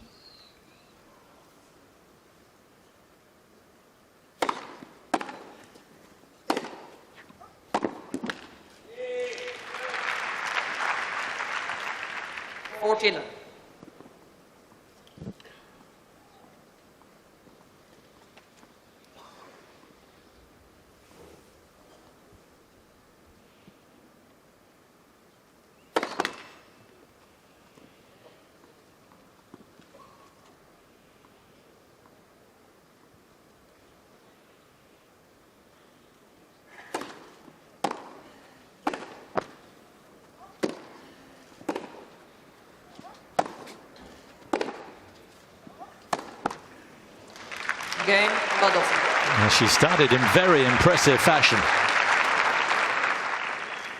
First game. So first game for the number 4 seed from Spain, Paula Badosa, against Simona Halep, who's the number 16 seed at this year's championships. And it will, I promise, start to fill up there on centre court very, very soon. It was such a long first match between Kyrios and Nakashima, that 5-setter. Just people heading out to catch a refreshment, perhaps enjoy a little bit of sunshine outside of the court. Just in the middle of these two matches. And let's hear from Paula Badosa speaking to Renee Stubbs before the tournament began. This is nice. I know, isn't it? It's my first time, you know. Well, that's what I was going to say. How does it feel Sounds for funny. you to be back here at Wimbledon? And what are you looking forward to the most? Enjoy, maybe. Win a lot of matches if I can, but yeah, I don't know. Grass courts are always a little bit different. Every year you don't know what to expect. But I'm working hard on it, and I hope I can play a lot of matches here. It's been a number of years since Wimbledon has had full crowds, and we're going to have everybody in here this year. How does that make you feel coming into this particular year? I love it. I love to play with fans. I think it makes it even better for the players. We feel that atmosphere as well, and in my case I get more pumped, so I'm really excited to play with the crowd. That means as well that we're getting back to normal slowly. So yeah, it's very nice, and I hope we have all this crowd full. And your form coming in here, what do you feel like you need to do to have the most success at this tournament? Well, I think playing how I play, fight, compete, finding that fighting spirit again. On grass is sometimes a little bit tricky, but I will try to serve well, return well, and try to move as well as much as I can, because I think it's important as well to move, because it's complicated sometimes. So yeah, try to find a little bit my game again. This is the 100th year of the centre court at Wimbledon. That's why we are here, sitting here. What's your earliest memory of centre court? Was it on television? Was it here live? What was it? Live, it's impossible because it's my first memory right now, to be honest. But yeah, I remember watching that final on TV, Rafa against Roger in 2008. Impossible to forget. I think that was one of the best matches on tennis history. And as well, I remember one of the best matches here as well, the final Djokovic-Federer in 2019. So yeah, I think we had amazing matches in this court, and it's a very special one. What is unique, in your opinion, about this particular court? Well, I think already the grass makes it unique, and it's totally different time of the year playing on grass season. It's nice as well, and I think it's quite traditional. I don't really know, but maybe tennis started with grass courts. I think so, or maybe yeah. So I think it's very different and unique to play on grass court. If a schedule comes out, particularly at Wimbledon, and you happen to be scheduled on centre court, does that change your feelings about this particular place? I really love to play on centre courts, and I really like it. So that would be amazing to play here some days. Of course, I think it's a dream for any kid. If you had one place outside of a tennis stadium to play a tennis match, if you could pick one stadium in the whole world, where would it be for you? I was yesterday on Wembley, and it was quite amazing, and maybe there. it's an amazing stadium. So maybe there, yeah. If you had, through the last 100 years of playing tennis on this court, there's been amazing matches, and you've already mentioned some of them. But if you could sit in a chair here in a seat and watch one match, which one would that be for you over the last 100 years? Well, I'm a really fan of the big three, so any of them playing against each other, I think it's one of the best matches on tennis history. Speaking of inspirational moments, we've asked the local community what are some of their inspirational moments from, their childhood or watching their children.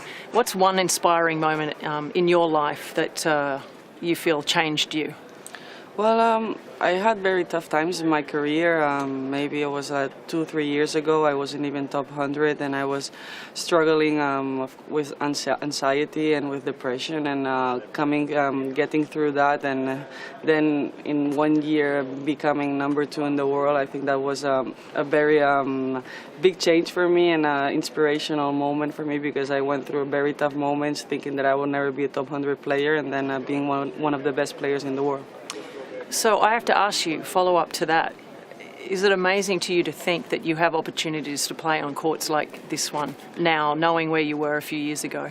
Yeah, of course. It makes me even emotional to think about it, because it's been a long journey and it's been a tough one, and sometimes you think you're not going to make it. So being in this position right now, it's I'm very proud of myself, and of course for me, every time I step in a center court, it's a very special moment. Across the street, I don't know if you've seen what Wimbledon are doing across there. They've taken down the old sort of indoor courts, etc., and now they're going to be playing qualifying at some point over there. What do you think that does for the young kids playing Wimbledon now at qualifying, and even for yourself to walk over there now? What do you feel about that? I mean, I think it's better for them, and to play like near where the real event is playing, because I think they can see the players, the big champions, and they can learn from them. I think that's important. I remember playing qualies here, and it was being very far from seeing the best players in the world. And in that moment, that's what you want to see. See them in the gym. What are they doing? So I think that's important for them, because they get inspiration from big players and from champions. I want to ask you one more question. You saw, of course, Conchita Martinez win Wimbledon here. Do you remember watching that match on television and the inspiration that maybe gave to someone like you to think that a Spanish woman could win on grass? Yeah, that's of course very inspirational, and in my case, that was a long time ago, so I don't have that big memories from that, but I have a lot of memories of Garbiñe winning it. So that's a very inspirational moment, even for me, because I think in that moment in Spain, it wasn't very common to win on grass. So having a player like her, tall, aggressive, and doing this kind of, winning this kind of events was very inspirational for me, and I remember saying that I wanted to be like her. Have you taken a photo with that court behind you yet? Not yet, but I have to take one because it's a very nice view. Okay. Well, good luck this year. I hope you play many matches on this amazing court. Thank you so much. I'm with tennis legend and Eurosport commentator Alex Correia. I want to talk to you, Alex, about Cristian Garin and the way that he came back from 2-0 down against Alex de Minaur and earns his first ever Wimbledon Grand Slam quarterfinal. Yeah, very exciting. I mean, I was my best, but I was not a legend, but it's okay. Thank you for that. Now. It's nice from you. Yeah, big effort, because, I mean, the match itself, it was very tight and very hard for both of them. They were fighting and playing very deep, very aggressive, both of them. And de Minaur, he had the momentum, and yeah, definitely for Cristian, it was like a big moment, because when you play against someone that fights so hard and you're capable to turn around that, it might give you so much confidence, because sometimes you play players that they're beating you and you don't know how to find a way. He found it, so it's very important for him, yes. Yeah, he also saved 2 match points in that 5th set, which was just incredible. He was only 12 and 15 coming into this season, but he's played so well on the grass. We've known him as a dirt baller, as a clay courter, but how do you think he's translated his tennis onto the courts at SW19? He's moving better. I mean, his backhand is quite flat as well, so he can play deep, and then he dictates very much with the forehand. His serve is good, not huge, but also he's more stable now. He's changed coaches. He's actually working with a Spanish coach, Pepe Vendrell. He used to be the coach from Roberto Bautista, and you know how Bautista plays. He's like this all the time. So I think that's what they're trying to do with Garin as well, you know, playing very consistency through the whole match, and a little bit like focus on the game, you know. Sometimes he was a little bit distracted, you know, from things, but now the guy is fighting so much, and I never thought he would get into the quarters of Wimbledon before the Roland Garros, for example. But that shows that the players, they evolved, and that's nice. Next up, he's going to take on Nick Kyrgios. They've never met before. I want to finally ask you about Rafael Nadal taking on Botic van den Zandschulp. They've met once before, Roland Garros a few weeks ago. Obviously a much different surface here. But how has Rafa looked to you so far this tournament? Well, it looked great. I mean, I think it was very important for him to play like sort of like tough matches the first 2 rounds, because he hasn't played like official tournament before coming into the tournament. So for him to spend a little bit of time on the court just to feel, you know, like the grass and the movements and what you need to think on a break point or whatever, it was good. And then against Sonego, he looked very good. Today, Botic is such a difficult and dangerous player, because it seems like he is like effortless. You know, he has great serve, nice forehand, big backhand. So yeah, he beat him at the French. It's a totally different story. So I'm expecting a very nice match, very tight match. But I believe like Rafa with these tall guys, usually he's a little bit faster, and he always finds a way to take a little bit of time out of their shots. So I think that would be the case pretty much today. But I think he will have to suffer if he wants to win, yes. All right, tennis legend, Alex Kricha. Alex, thanks so much. Thank you, Nick. Thank you. Alex Kricha, one of the nice guys. As Nick described him as a legendary, he really is lovely. I think there's footage of him on social media taking on Federer, and he does the hit between the legs and passes him on the right-hand side. Roger's very gracious about the entire thing. That was Henman Hill, looking absolutely rammed, by the way. Everybody here enjoying a fantastic afternoon of tennis. OK, well, let's take you to court number 3, where there is a change of the lines judges. They're strolling out because 7 games have passed between Robert Farah and Jelena Ostapenko, the number 7 seeds in the mixed doubles, and they're playing against Nikola Kacic and Alexandra Krunic in the mixed doubles. Always enjoy watching well, doubles in general, but mixed doubles particularly. It's such a tactical game, and to see how partnerships match up.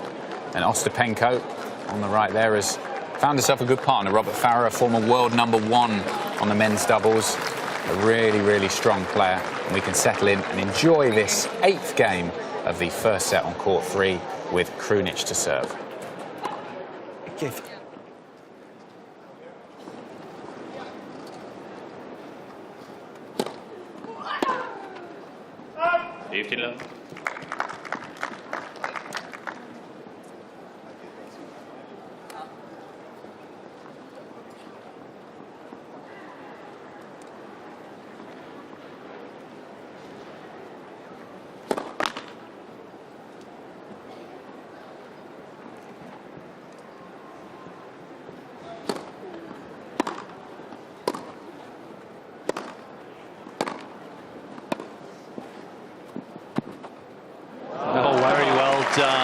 Cool and calm from Nikola Kacic. Well, both opponents were making a move, trying to throw his eye line off. Did so well, just to keep an eye, find the opening.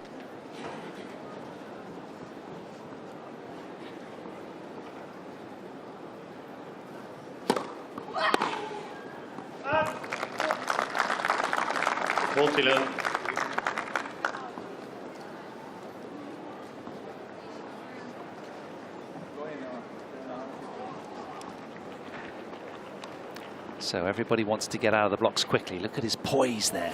The knees are flexed with angle, and that gives him his best opportunity, he thinks, of moving as quickly as he can to intercept or climb back for a lob.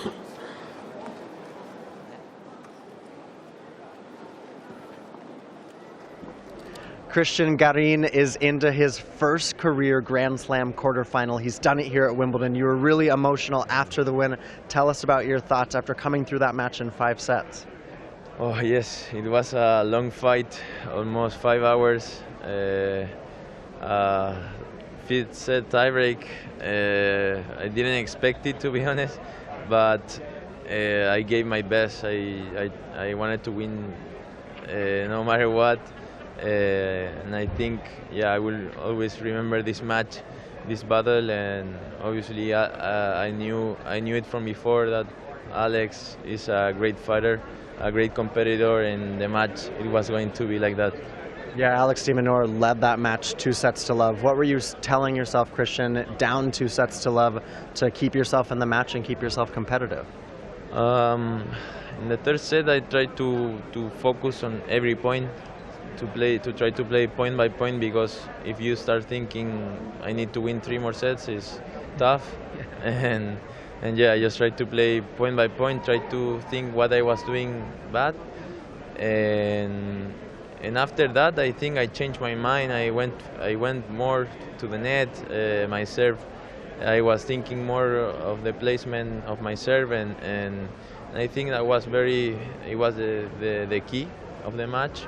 And I mean, in the fourth and in the fifth set, I think I played really well. Okay, next up against Nick Kyrios. I don't believe you guys have played before. Obviously, be very familiar with Nick and the challenge there. Most likely on center court, of course, a quarterfinal. What are your emotions going into that match? It's amazing. Last year I played Novak in central court, and this year to be in quarterfinals is something huge for me. And to play Nick, I think Nick is one of the best players on the tour. I respect him, I like to watch him play, and I will try to enjoy, to give my best, and to keep improving. I think this surface is I like this surface so much, and the thing is I have to keep learning and it's so nice to have these kind of matches. All right, buena suerte, best of luck. Thanks, Christian. Gracias. Thanks. Gracias.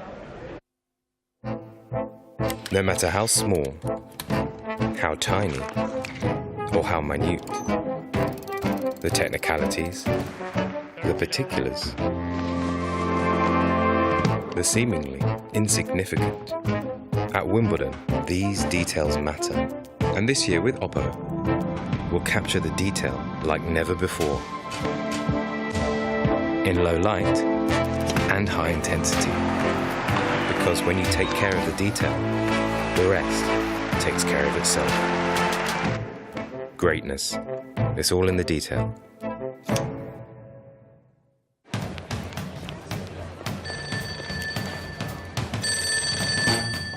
Welcome to the Sipsmith Swansea service at Wimbledon.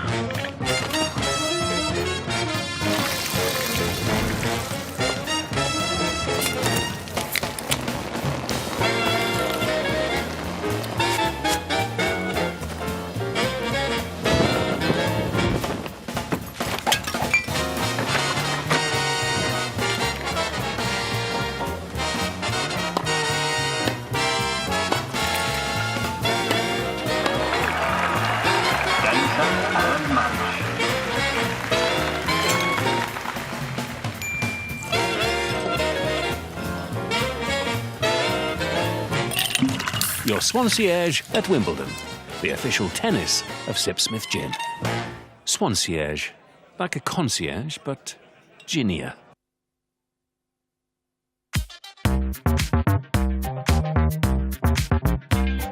Straight up, get high, bounce, come on, bounce. Woo, woo. Go, go, woo. Yeah, it's the kind of vibe I like. Make me wanna ride with the window down all night.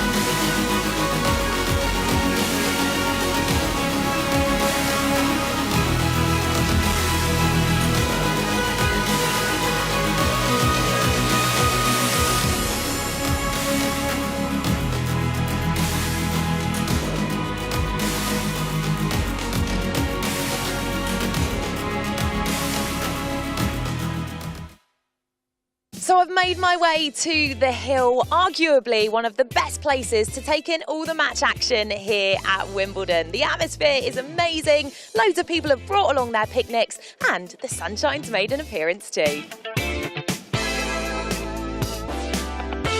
How are you enjoying your time here on the Hill? Oh, it's so good. It's so nice to be back in Wimbledon. Such a great atmosphere. What is the best thing about the Hill here at Wimbledon? Everyone enjoying the sport that we all love. I think just the communal aspect of being around everyone and everyone watching the game you love, being able to cheer loudly. Well, it's being able to watch everything going on at the same time and have the atmosphere from outside the courts. The sun is shining. This is fantastic. There's no better place to be. How special is the atmosphere on the Hill? It's very special. Everyone's having a bit of Pimm's, bit of ice cream. It's just great. I think it's relaxed and it's the British summer at its best. And what would be your top tip for anyone coming to watch tennis on the Hill? Well, at the moment, bring a weatherproof blanket to sit on. Oh, definitely bring your snacks paired with an umbrella because it did pour a little today. Bring some Pimm's, bring a bottle of fizz. And bring a happy face. Bring yourself a picnic and just enjoy your day here. Fantastic, isn't it?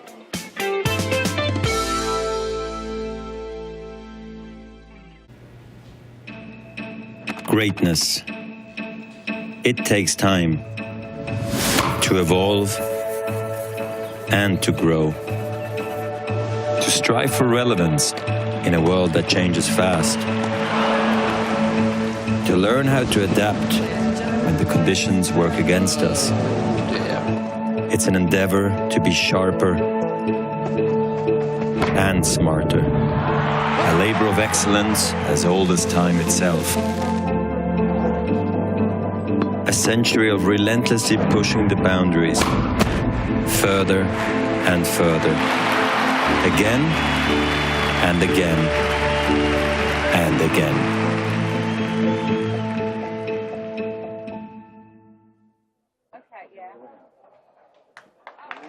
Day 8 of the championships. It used to be known as Manic Monday, but we've had some fantastic tennis. 4th round matches, the first time ever that we had an official day of play yesterday on day 7 of the championships, and we are filling out the quarterfinal lineups. A big 5-set win earlier in the day for Nick Kyrios on the center court. Right now, Simona Halep and Paula Badosa are doing battle on the center court. And we're very happy now to be joined, myself, Nick McCarville, alongside Anne Kiathavong. And this is my favorite time of day. We've got the southern campus here, a lot of the juniors out here on the courts of the southern part of the grounds in the shadow of center court. There's nothing like it, is there? Nothing like it, and the sun's gone in for my sake, fortunately, as well, yes. But plenty of top tennis still being played on the big show courts, and out on centre court right now. That's Paula Badosa, the 4th seed, up against Simona Halep, the 16th seed. Simona Halep dominated the opening set, won it 6-1. She's got a dinner reservation, it looks like. She is, she is. There is no stopping Simona Halep. I mean, what's going on? Yeah, I don't know. I was listening to it actually on the radio, the Wimbledon radio channel, which is a fantastic service. And Simona Halep just really aggressive so far, taking a lot of the balls early. But also Paula Badosa, just a couple days ago, beating Petra Kvitova on this court, trying to back that up, has not been able to find her footing yet, Anne. No, well, Simona Halep's looking very sharp and just picking up from where she left off after she won the title here back in 2019. So all on track for Simona Halep. Yeah, is that so? 10 matches in a row for Halep, and curious from your perspective, is this a surprise 6-1 first set for Badosa? Against Badosa, we would have thought that would have been a much closer contest. Yes, for sure. But I must admit, I was surprised Badosa beat Petra Kvitova in the previous round in straight sets. I think Petra Kvitova actually led in the opening set in that matchup, and to see Badosa here in the 4th round, it hasn't been an easy draw for her at all. This is only the 4th round. Yeah, in fact, she, of all the seeds and the players left in the draw, this is probably the toughest route for any player. But Badosa currently being outclassed. She's got her work cut out for her, doesn't she? Yeah, former champion Simona Halep just wanting more. Yeah, Still indeed. plenty to prove. All right, so this is the first game of set 2. Simona Halep won the first 6-1. Let's go ahead and dip into the commentary on center court.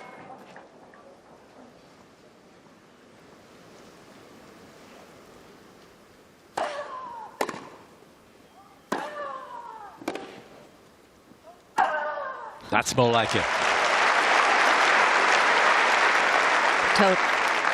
Dorsey must be thinking, what can I do? Halep is not putting a foot wrong. Everything measured to perfection.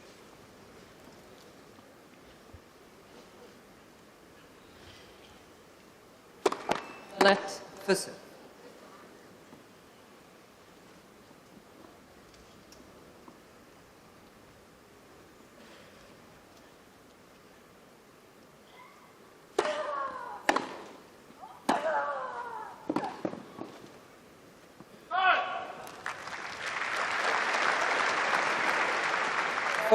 She's doing an awful lot more defending than I thought she would.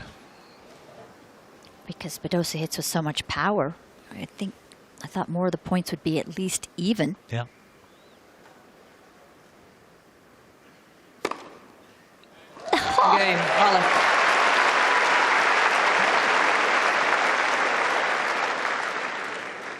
First game, second. So, Simona Halep keeping things on track. And if you want to continue watching this, you can do on all of Wimbledon's major broadcasters. But prior to the tournament, Renee Stubbs caught up with Simona Halep. Hi Simona, welcome back. I guess the first question is, how nice is it for you to be back here this year? Well, it's great to be back here in Wimbledon and to be healthy, because last time I couldn't play, I was injured, so I was really, really sorry about myself, because I had the chance to open the tournament, but I lost it. But I'm really happy to be back here and to be ready to play. Yeah, it's been a tough 3 years really for a lot of people with the pandemic, etc. And how nice will it be that you get to actually come back here and experience it with full crowd again? Yeah, it's amazing to have the crowd back. It was really tough, the pandemic period with the bubbles and nobody in the stands. So it was a challenge, big challenge for everybody. I felt it, but we went over it. So this is the most important thing. And now we have just to enjoy the crowd, to enjoy the energy, and to give our best. How do you feel about coming into this year with your form and with your play? Well, I struggled this year, I must say, because it's the truth. But I found the pleasure to play tennis again. I am happy on court, of course. Probably I don't do what I wanted to do. I didn't do what I wanted to do during the year, but every day is a new challenge. So I'm going to fight, I'm going to stay there, and I'm going to give my best to touch the highest level that I can. So this year, it's the 100th anniversary of Centre Court. Can you remember your first memory of Centre Court, whether it be on television or in general? Well, yeah, on television I watched a lot, and I always dreamed to be able to play on this court, to have the chance. And honestly, I don't remember my first match on the Centre Court, but I remember my last match on the Centre Court 3 years ago, the final. So yeah, I have great memories. The court is super elegant, super... you see all the people super well dressed, and everyone is quiet. You feel the tension, you feel the pressure, but in the same time you feel the way that the tournament is the most prestigious. So you feel the people that they are really loving tennis. Yeah, that was my next question to you. What's the most unique thing about this particular Centre Court? I think the crowd, how it's made, the court, and actually the people, because they are into tennis so much, and they respect everything. They are super quiet, but they are super fair as well. So it's an amazing atmosphere when you play on Centre Court. I played few matches, and I was lucky because I had such a nice atmosphere that I cannot ever forget it. So take me back to that last match, because it is the last time you played on what we consider the mecca of tennis, really. That last match, that moment you walk onto the court to play a final, you hear the crowd. Take me through that a little bit. Well, when I left the locker room, I was actually, when I woke up in the morning, I felt the pressure of everything, but I said I have nothing to lose. It's the biggest match of my career, to play a final of Wimbledon. Never dreamed for it, because I never thought I'm able to play a final on grass. And I was facing Serena, so it was everything on my shoulders. But in the same time, I said I have nothing to lose. So when I came in the courts, I just warmed up a little bit. I felt good, I felt chilled, and then going to the court, I felt the pressure again. I had her next to me, so I felt even more the pressure. But when I entered the court, I saw people. I saw that they were looking forward for this match. I had my family, I had my team, so the royal box, which was full, and it was like super emotional for me. But I calmed down, and I said, now I have just to do what I do the best, so to play tennis, and I just enjoyed, and I could see that I could play the perfect match. Do you think there are moments as a kid where you're inspired by seeing something? How many people in Romania do you think you inspired by winning that match? I think many kids, because we were not growing up with this dream to play deep in Wimbledon, to be able to win the tournament. And as I saw when I arrived home, many people came to see me and to celebrate with me the title. So I think I gave to the kids a lot of hope for the future. So I get to give you a free ticket. So there's been many great matches on centre court at Wimbledon. So if I could give you a ticket to sit on centre court to watch, which match over the last 100 years would you choose that you weren't involved in? Well, yeah, of course. I think the most impressive match was Djokovic with Federer, when Federer had 2 match balls. Yeah, that one. I watched it on TV, but yeah, that was very impressive for me. Now, as a member now, you can get tickets in there. And I wanted to say, but now I have my seat there because when I came to this tournament in 2019, I came 2 weeks before, and I met all the people from the locker room. I used to go down because I didn't want to go there. I felt like a little bit shy. And I said, no, I'm not going there. And all the people from there, they said, like, you have to come here. We have a little bit of champagne. You have the bath, so you can enjoy more. So I said, okay. And they said, like, you have to be a member of this club, but you have to win it. And I said, oh, well, now the biggest challenge is to be the member of the tournament, not to win the title. And it was super nice, the story. So I felt super good with them. So across the street at the Parklands, where a lot of people would queue to get into Wimbledon, is now being turned around. They're going to have qualifying over there. They're going to have extra practice courts. How inspiring is that Wimbledon has really grown the tournament even more? How great is that going to be for the young kids too? Well, it will be great, and they are improving. Also for us, it's great, and they are improving every year. It's beautiful to come here. Everything is about Wimbledon is super nice. So I'm super happy and thankful that I have another chance to play this year and hopefully many more years ahead. It's always a pleasure, and for sure when I will be done with tennis I will come here because now I have the possibility. Well, Simona, thanks for joining us today. We very much hope that you get to put those 2 arms up with that beautiful trophy again in a couple of weeks' time, but enjoy it here again this year. I will enjoy it. Thank you. All right, a great chat there, Simona Halep and Renee Stubbs. Delighted to now be joined by Daniela Hantuchova. You two are getting ready for the invitational doubles. How's the nerves for tomorrow? First off, nerves are okay, but muscles are hurting. No. Practicing almost every day. Yeah, and we were actually saying with Laura, we are so glad that it's starting now because I don't think we could manage another practice. It hurts to play on grass these days when you're not used to it. With Laura Robson, so really looking forward to that. And some exciting teams there, and it's going to be so much fun. It's always great to see old familiar faces. So unfortunately we're not going to play against each other. Oh, that's a good thing. I'm in the mixed doubles with Greg Rosetsky, and tomorrow we take on Goran Ivanisevic and Mary Pierce, one of my good luck. childhood heroes. And I had a practice session today with Natalie Deshi, but our practice session wasn't as intense as Laura and Daniela. So we spent more time talking than actually playing tennis. I heard from Laura, it's pretty intense out there with you, Danny. Yeah, we'll go after it. She's got the Apple Watch, and we always make sure we do like around 400-500 calories, nothing under that. So we actually take it as our fitness session of the day as well. And it's just so nice to be out there and hit some balls, and there's nothing like playing on the grass court. It's the time of the year that we miss it big time, even though it hurts. Yeah, well, I'm glad you at least made it to set. You're feeling healthy enough for that. What about the tennis today? We saw Nick Kyrios come through in 5, Christian Garin come back in 5. He saved a couple match points against Alex de Minaur and also Elena Rybakina into the quarterfinals for first your ever. favorite, And Anne, you're going strong. Come you're trying on. to prove us wrong here. Yeah, no, I was so impressed by her win, and you know, we always felt like she had the tennis, but mentally maybe she was sometimes too nice on the court, and it feels like now she's got to believe, and she played unbelievable. Her timing is so beautiful. First time I saw her, I thought, okay, that technique, it's just you know, there is nothing to be kind of adjusted. She just has to really trust her shots, and finally she's putting it all together, and yeah, so, you know, these days anything is possible, and we wouldn't be surprised if she can go really deep in this tournament. Well, she awaits the winner of Elise Cornet and Ayla Tomljanovic, both unseeded in the draw. So another fantastic opportunity there. Elise Cornet actually won the first set, but they're in a bit of a tussle in the second set. Yeah, and Rybakina, I mean, you brought it up just a couple days ago. You feel like she is someone.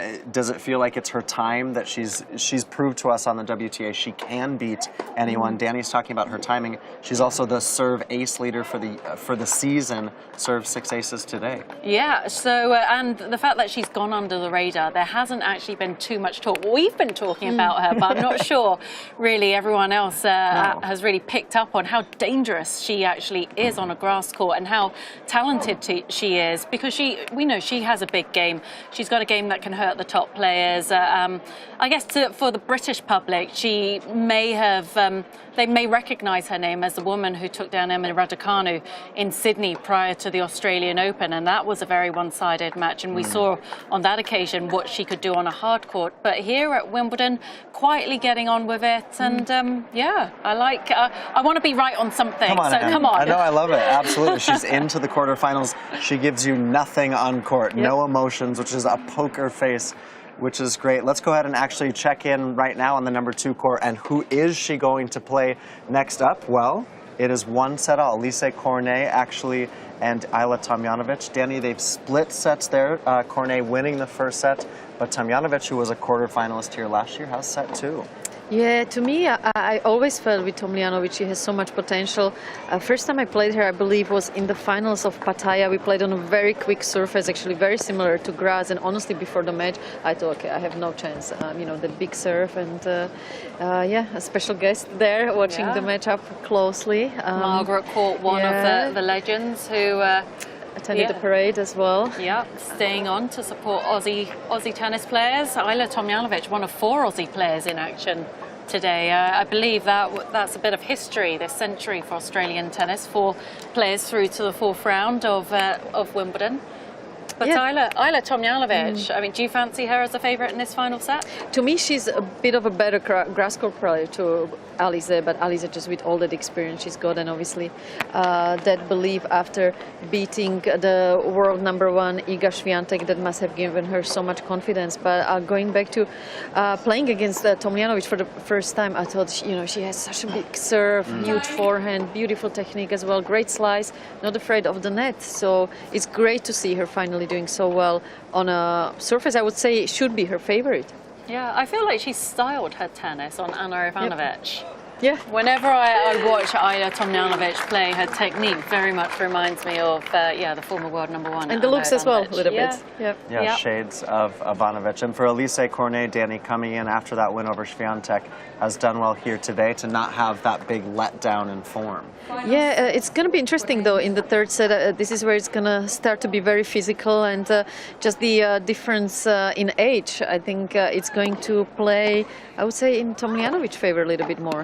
Yeah, and I wonder also how fresh Elise Cornet is, because she was involved in the women's doubles, and she's also still in the mixed doubles with Eduardo Roger Vasselin. But out of the ladies' doubles yesterday, it's a lot of tennis. It's a lot of tennis. Yeah. And is that 2 tapes on her legs as well? So both thighs. Yeah, this is where sometimes, you know, towards the, I don't want to say later stages of your career, you have to be so careful where you pick to play the doubles and mixed doubles, because having played 2 matches yesterday, you know, it might be costly for a big match as it is today, because, you know, it takes so much mental and physical efforts to get to the quarterfinals. All right, let's go ahead and join the commentary. This is the start of the 3rd set on the number 2 court.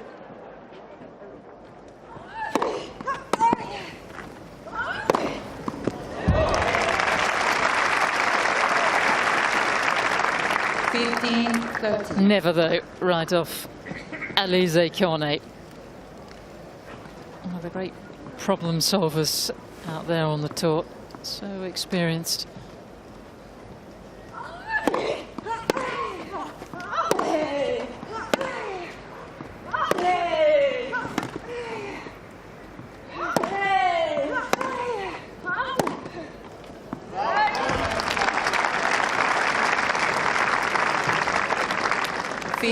Tomljanovic has a chance to hit the front in this contest for the very first time in almost 2 hours that they have been out there here this afternoon.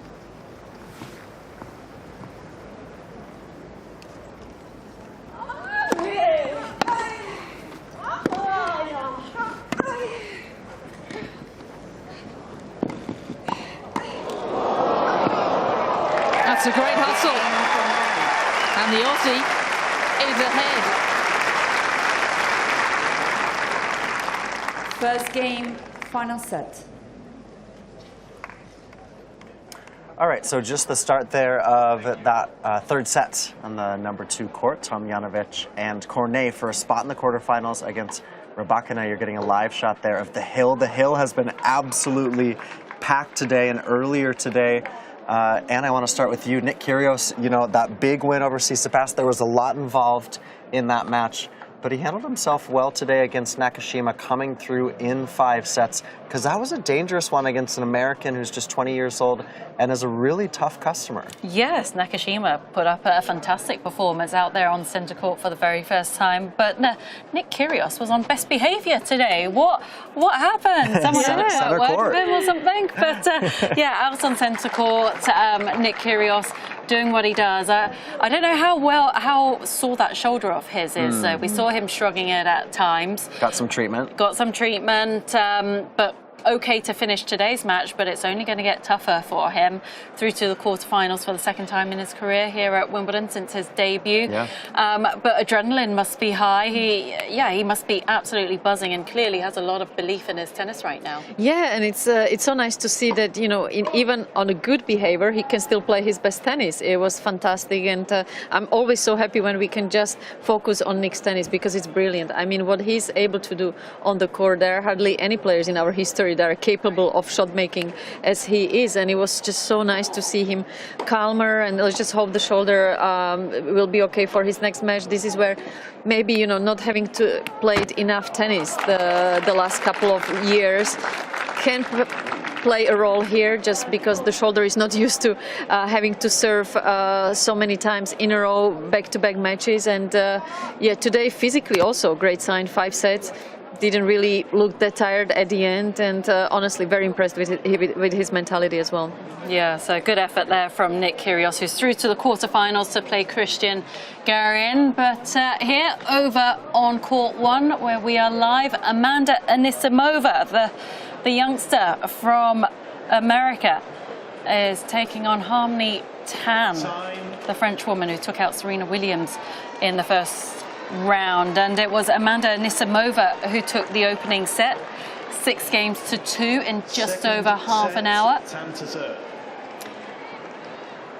And it's Harmony Tan to serve at the start of this second set. So let's join the commentators for this. 15 up.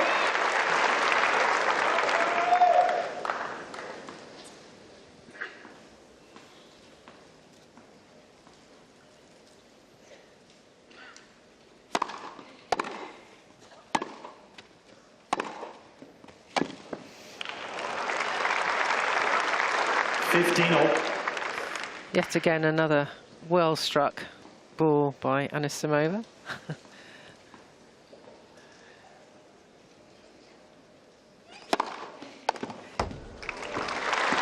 30-15.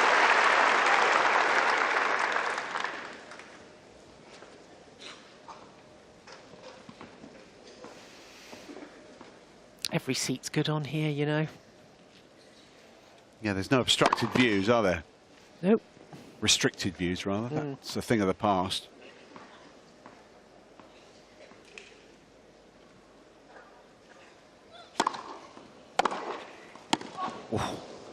That was hit like a rocket from Anisimova. 30-all. Well, again, the serve is just too inviting. It's standing up.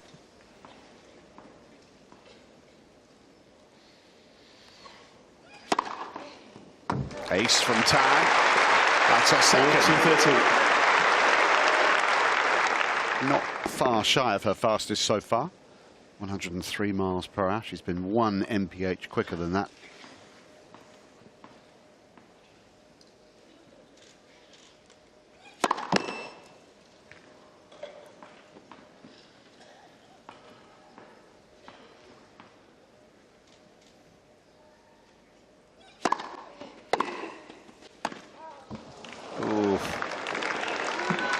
Yeah, it's all those kind of shots which normally, you know, a slice is a bit of a safety shot. You just get it back into court.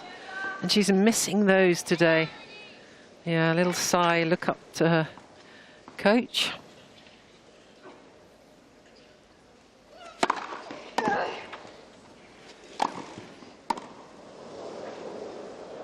Yeah, the lob's long.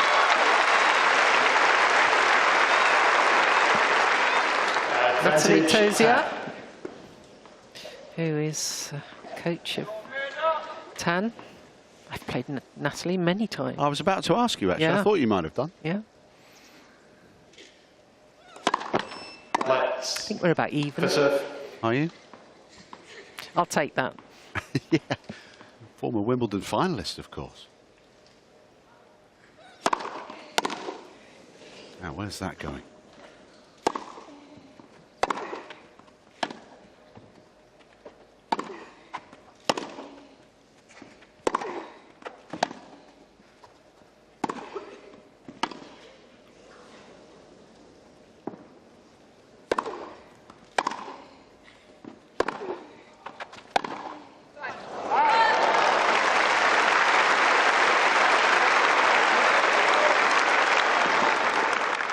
Juice. I know we might think Tan's making a lot more mistakes today, but I'm very impressed with Anisimova. Her patience, together with her power. What a combination today.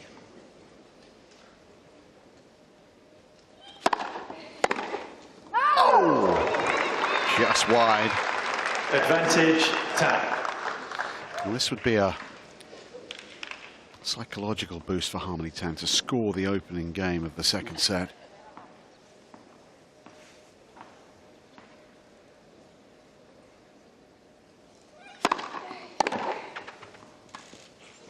No.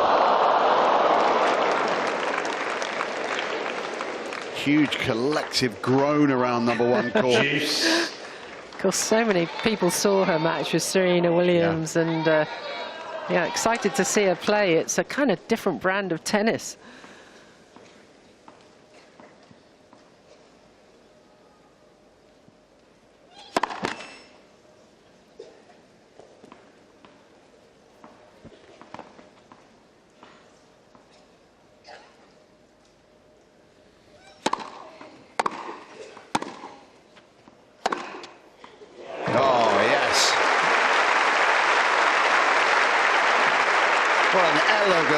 From Anisimova.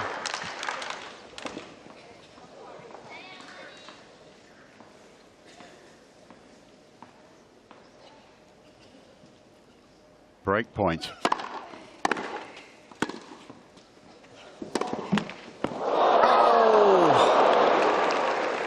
Now, will Anisimova challenge this? She's wondering whether to or not. It just took a deflection as it clipped the net. Yeah, I think it was going out. The net nearly brought it back in.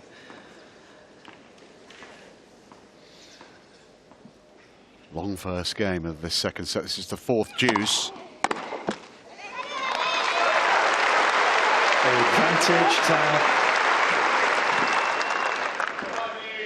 Jing is on her feet every time Harmony Tan wins a point.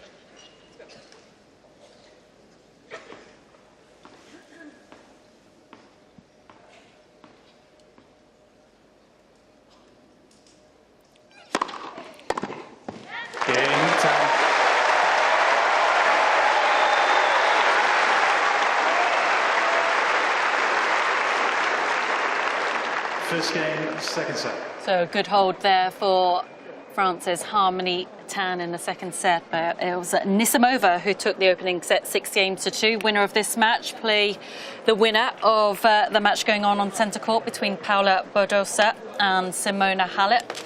A little closer in the second set there between Halep and Badosa, but it was Simona Halep who took the opening set on centre court 6-1. Now, we were talking about Nick Kyrios just a little earlier. He had a fantastic 5-set win over Brandon Nakashima on centre court earlier today, and he has been chatting to the media. I was really impressed with just Brandon today. Honestly, I didn't watch too much of his matches before today. Obviously, I looked at the draw and looked at some of the people he beat. Shapovalov, he won juniors here, so I knew that Nakashima was going to bring a pretty good level today, but I just felt so many areas of his game were impressive for me. Second serve I thought was unbelievable. I wasn't able to attack it. His backhand was so good. Anytime he got on a return, I felt like he made it, pushed it back in play.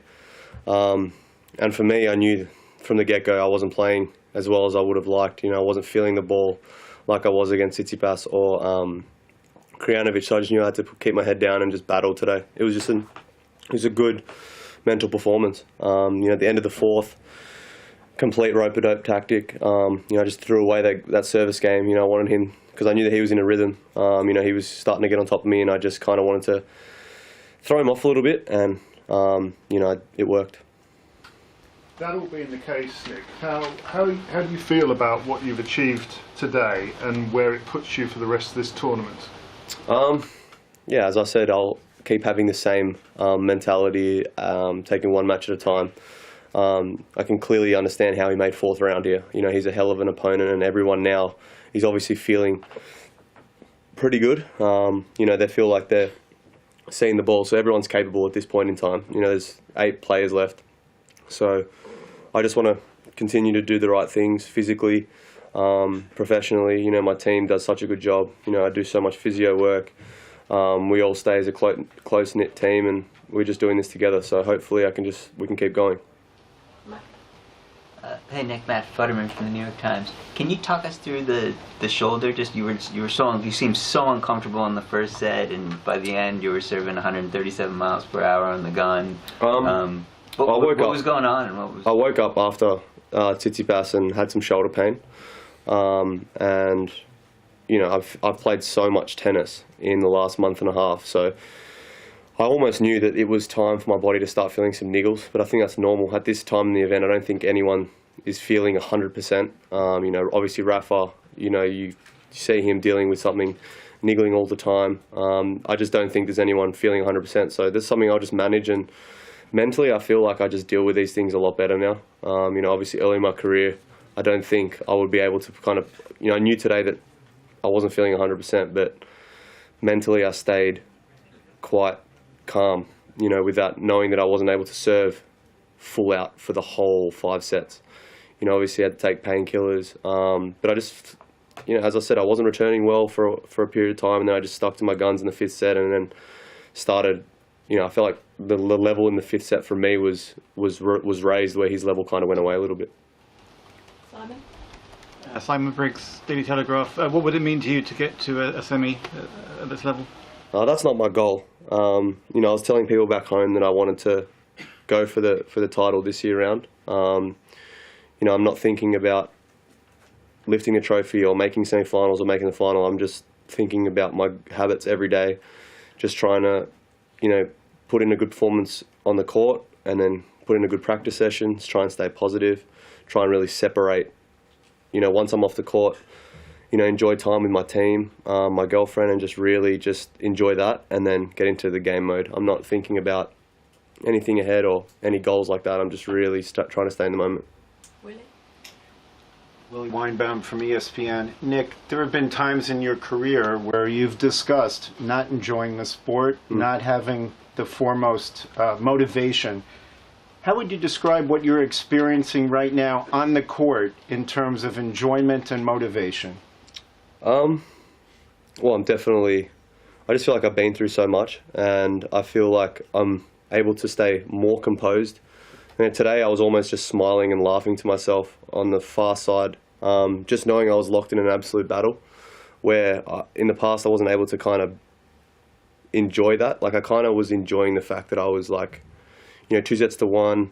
Obviously before I lost the fourth, he was playing really well. I wasn't playing that great, but I was almost enjoying the competitiveness. That's probably the first time in my career where I wasn't playing well, regardless of playing centre court Wimbledon, fully packed crowd. I was able to just say like, wow, like look how far I've come, to myself. I was bouncing the ball before I served, and I really just smiled to myself. I was like, we're here, we're competing at Wimbledon and putting in a good performance mentally.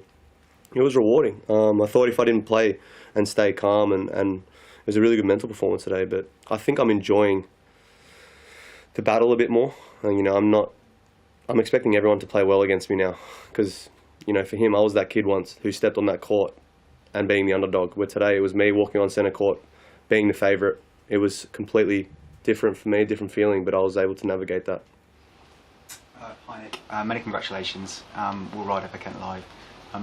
You've spoken with incredible honesty about the dark times you've gone through and off the court, and how you've turned your life around over these last 2 years. Could you just reflect on that journey and how you're doing now, sitting there as a Wimbledon quarter-finalist? Well, look, there was a time where I was having to be forced out of a pub at 4 a.m. to play Nadal second round. Like my agent had to come get me out of a pub at 4 a.m. before I played my match on centre court Wimbledon. So I've come a long way, that's for sure. But I think just daily habits and the people around me. I've got an incredible support crew.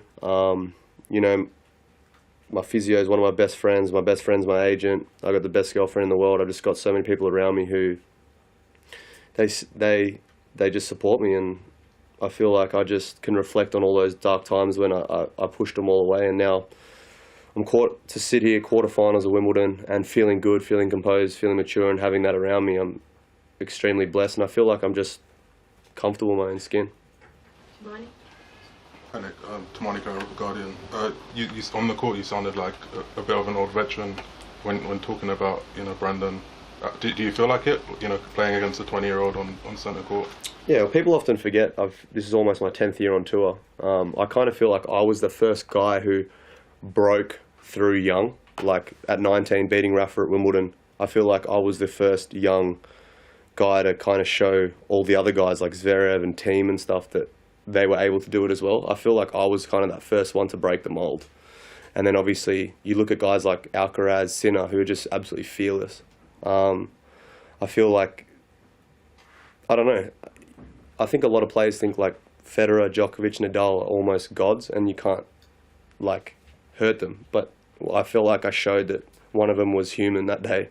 And I feel like, I definitely feel like I've been around for a long time. People don't really realise, like I'm 27 now, and I was playing here. I played juniors here as well, 16. So I've been here so much, so I feel comfortable here. But I definitely feel a bit like a bit of a veteran now. Scott Fitz from The Age. There were a lot of critics after the Tsitsipas match. Were you able to block that out, just ignore what was being said? Honestly, I don't care. Like, I just smile. Like, it's so funny. Like, I joke around with my team about it so much. Like, it's hilarious. I almost just wake up and read things and I just laugh. And I never forget things. Like the people say, whether it was 3-4 years ago, like things that just stick with me. I have a massive chip on my shoulder, and I just love, like I sit here now in quarterfinals Wimbledon again, and I just know there's so many people that are so upset. You do consume it all though? Like you I don't consume it all. I just like, it's a good feeling. Hi Nick, congrats. Let's go, Nicky! Let's go! Well, there were maybe some fans that were upset that Kyrios is into the quarterfinals, but what about these fans who are overjoyed, Danny, that Nick Kyrios is into his first Wimbledon quarterfinal in 8 years? Yeah, it's incredible, but did we just hear that he called himself officially veteran? A veteran. And then what are we? His word, a veteran. He's a veteran at the age of 27. There you go. Oh, okay, let's stop there. Let's not even go down that road. But plenty of fans willing him on and hoping that he goes further in this tournament, which, love him or loathe him, Nick Kyrios gets people talking about tennis. Yeah, absolutely. And the way, again, I just want to go back to, there's a tweener mid-match today. I want to go back to the fact that there was so much involved in that Tsitsipas match.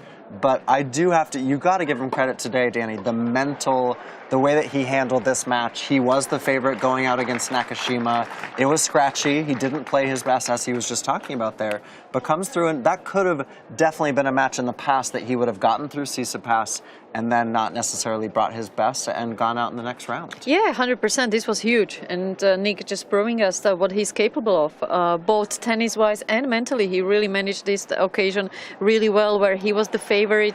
Sometimes we've seen his best tennis against players where he has nothing to lose. But today, all the pressure, all the attention, especially after the Tsitsipas match, was all on him. And he handled it incredibly well. And it's just nice to see how much that means to him, how much he's willing to really put everything into, hopefully going all the way for him. And it's nice to see that commitment, because we know what he's capable of on the court. He reminds me a little bit Carlos Alcaraz. Like every single rally, you just don't know what's coming, and that's what makes it, to me, that's where Nick is the most excited at, when he's just going out there, going for his shots, and just really letting his racket talk. And when he does that, he's one of the best, and that's why it's so good to have him still in the tournament. We're always talking about Nick, and oftentimes it's about not his tennis, but what has been better about, Krajinovic comes through Paul Jubb. Krajinovic was so impressive, the Tsitsipas match, and then today he works through. What is he doing better on the court that you've seen?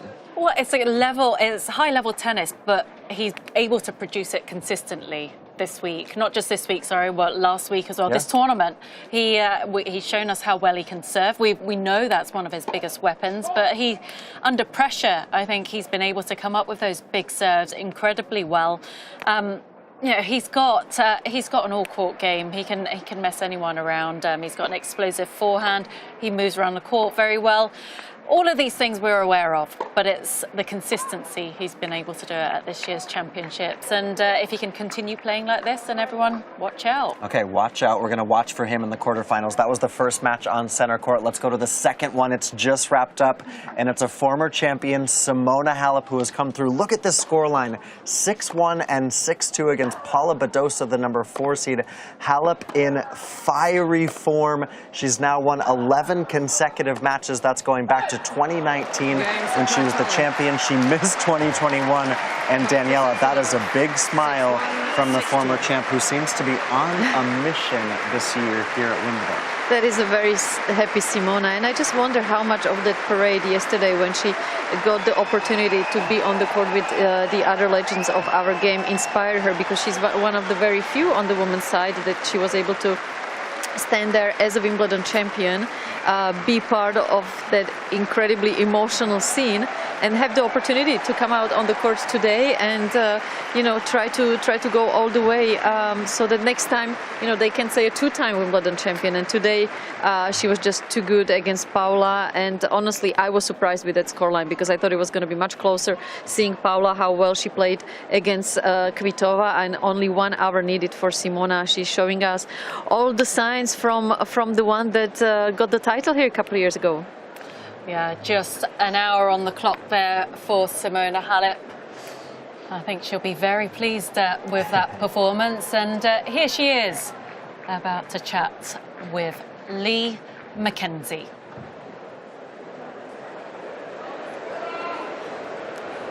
Simona, huge congratulations. Exactly an hour. Quick workout there. It was like you had somewhere else to be to get to these quarterfinals.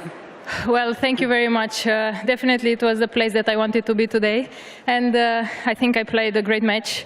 It's always tough to play against her. She's a great player, and always nervous before. But I enjoyed a lot to be back on center court in front of this beautiful crowd, always supporting me. Thank you. It's a pleasure to be back here. You haven't dropped a set to reaching this point. I mean, you must be delighted with how you're playing.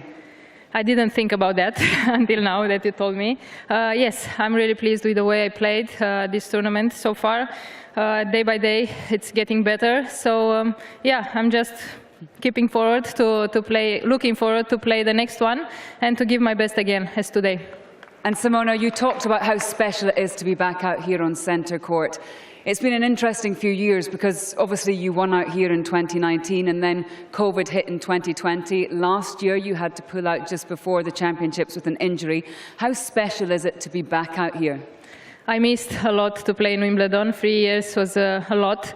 It's very special to be back. Yesterday I've been on the court with all the champions and it was amazing. Actually, I was more nervous yesterday than today, but it's always a pleasure to come back and to have the chance to play on center court. It's a beautiful court and always I try to give my best. It's always a pleasure to watch you. Ladies and gentlemen, Simona Halep. Thank you.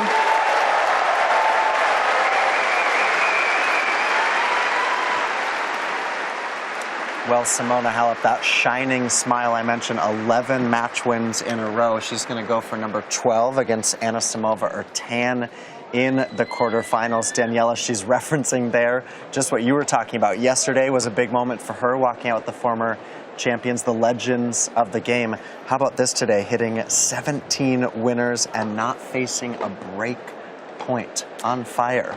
On fire. The jalapeno, they call her, right? Yes. Super fans. And, you know, if she was playing good until this point, I think that whole ceremony yesterday can only now bring the best tennis out of her. Because honestly, to be part of that parade for us was so emotional. So I can't even imagine for what it must have been for the legends, and to be able to use that energy and carry it on to your matches is basically one of those moments you're standing there and you're thinking, okay, no matter what happens for the rest of my career, I'm part of this moment that we will never forget. And I think that just gives them so much more freedom for the rest of the tournament. And we saw today Simona at her best, really.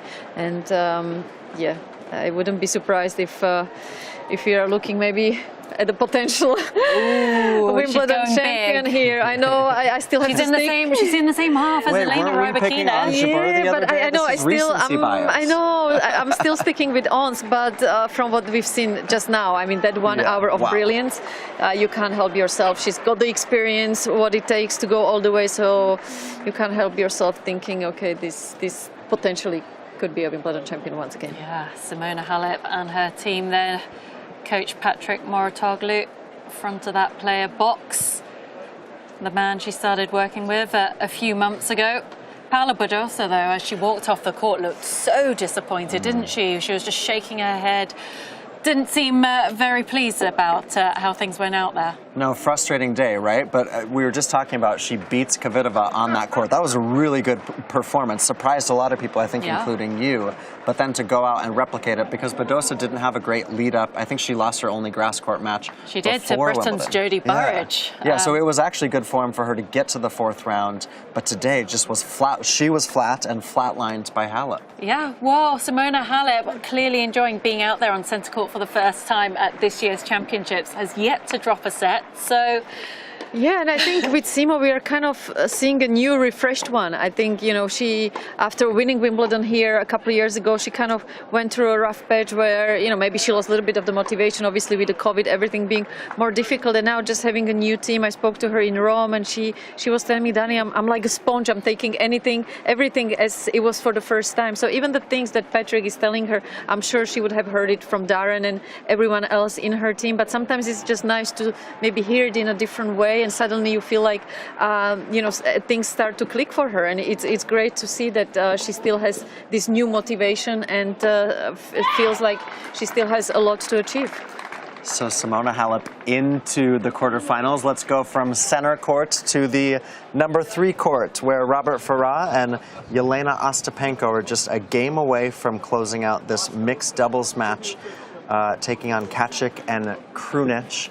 There is Farah and Ostapenko. Ostapenko knocked out yesterday in the singles by what has been a really beautiful story, Tatiana Maria, the mother of 2, into her own Wimbledon quarterfinal. So let's join this one. This is live tennis, mixed doubles, and it looks like it's going to be on Farah's serve. So he's going to use that big time Colombian serve and see if he can get them into the final 8 of the mixed doubles draw. So serving for the match is Robert Ferrar of Colombia.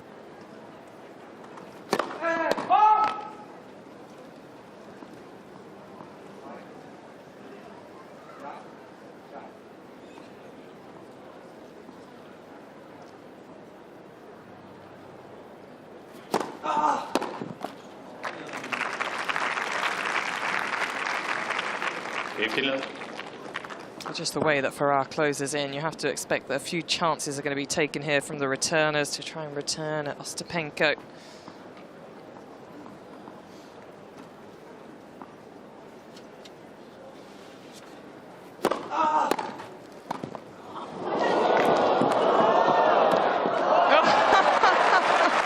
So well dealt with, it trickled off the top of the net tape. It was a terrific dig, wasn't it? What an athlete. Look at this. It's running parallel to the net. He was so explosive and lithe. But then the catch was dropped. Away to the dungeons with that lady. Oh, Elena. Too big a backswing. Just over eager to get the job done. She'll have to be ready here. So a half chance. The door is ajar. What can Krunic muster here?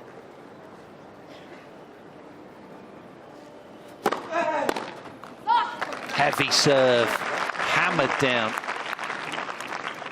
from the Colombian. Now can he land something meaningful to Kacic?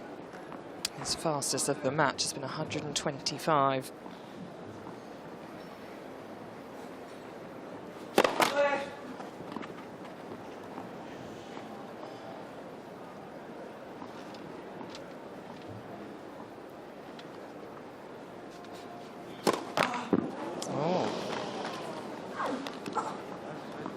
Not ideal. Gives up the breakpoint opportunity. Yep, the first of the match for the Serbians. Can they make something of it?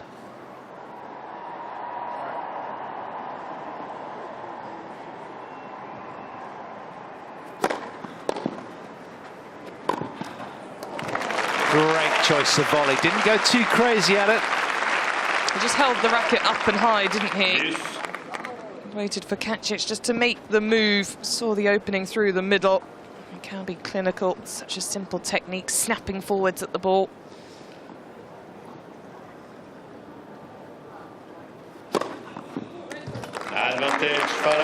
Well, he's been in this kind of situation so much over his decorated career. But it's kind of become second nature to find answers. Pick locks. Here they are then on match point.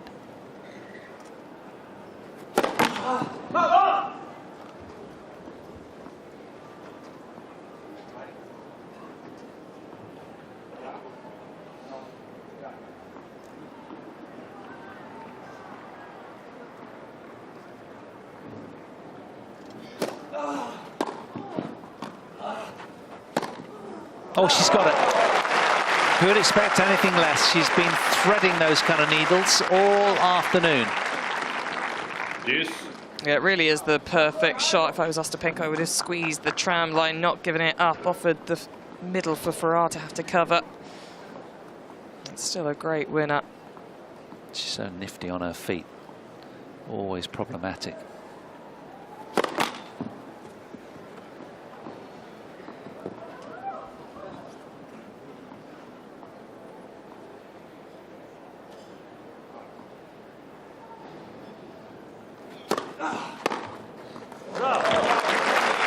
It's a monster return from Nikola Kacic, who does catch it just right. Ostapenko wasn't wanting this volley, was she? She just held too close to the line. Out of the reach of Ferrar, perfectly placed under the circumstances. Now will Krunic get the magic potion out again? She's got that sort of gunslinging kind of game style. Vicious racket head speed.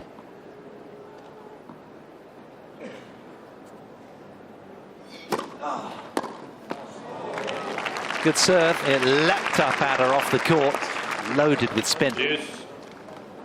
Yeah, it's the spin that just makes it difficult to get that timing right on. You can see the energy just die off the strings.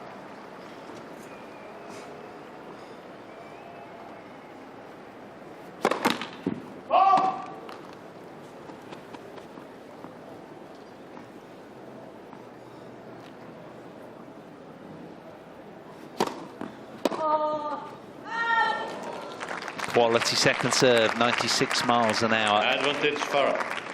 And weaving from right to left through the air. So as we approach an hour and a half then, it's a second match point opportunity for these two.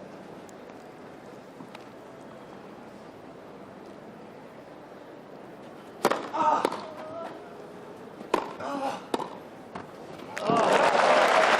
left the gate open, didn't he? 2 match points have come and gone now. Well, the fact that Ostapenko didn't duck out of the way here, you knew that it was going to go either through the middle to his opponent.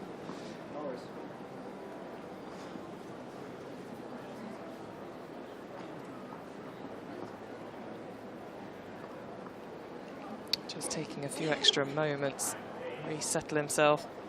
Doesn't matter how experienced you are, always more difficult to finish off a match. Another 10 out of 10 strike from the return team. Advantage. Kunic. And they have brought their very best, haven't they, on this game? I guess I can only say that once they break. But they're 0 from 2 on conversion. Will it be third time lucky?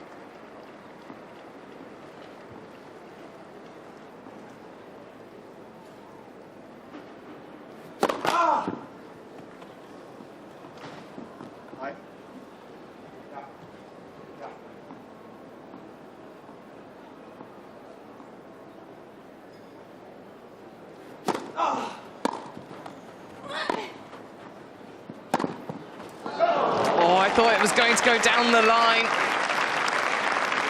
I would have expected she would have been able to get over the top of the ball and around it. Would have been a better target and margin for her. Yeah, I was with you. I thought she'd flash the line again because Farrar was always going to bolster the middle.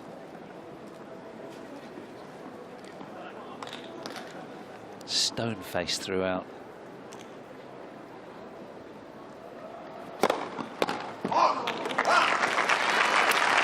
That's more like it.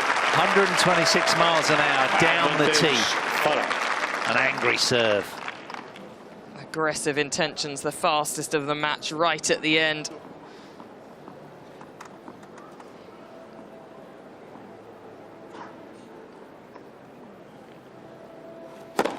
Let's service.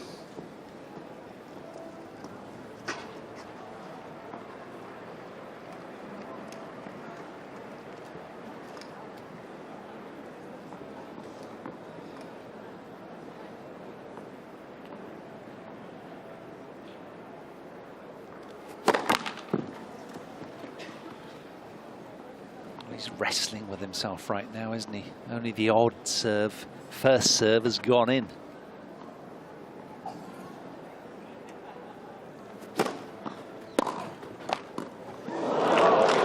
Oh, Elena, move forwards to that one. Don't let it drop. Well, the crowd are enjoying it. They get more tennis. Shaky ending moments. Farrar wants to get the job done on serve.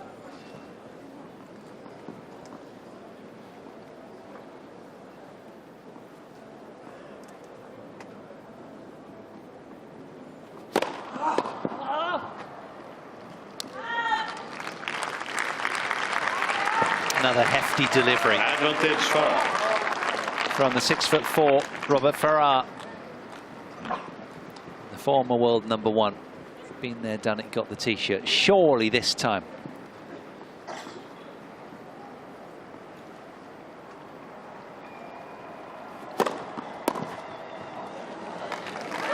Games in the match. Farrar's done got 2 sets to love. 7-6, 6-4.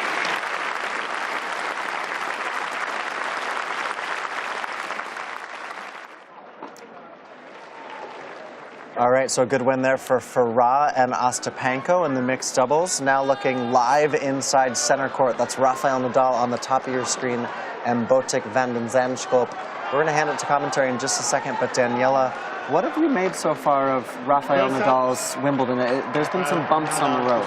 Yeah, they have been, especially at the beginning of the tournament, but now I feel like he's coming back to the form that we normally expect him to be at during the second week, which is a great sign because obviously there were so many question marks after Roland Garros, whether he was even going to be able to come over here. Now seeing him on center court second week, this is where he's going to pick up his form, I believe, even more so. And he's now 3 matches behind his belt, trusts his foot on the grass, and I wouldn't be surprised if today's going to be his best performance, although his opponent is having some incredible form as well. Yeah, Botic van den Zandschulp has actually spent 2 hours less on court during the first week than Rafael Nadal. So he's been much more efficient than his opponent in getting through his matches, but they did meet recently in the third round of the French Open, and on that occasion Nadal, let me guess, Nadal won pretty comfortably. Rafa in Paris? No. Straight set, 6-3, 6-2,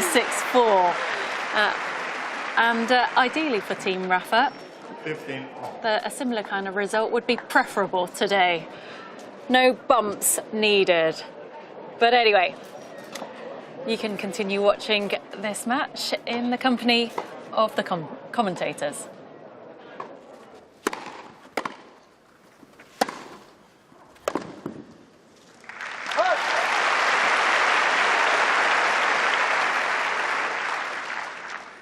Okay, 15.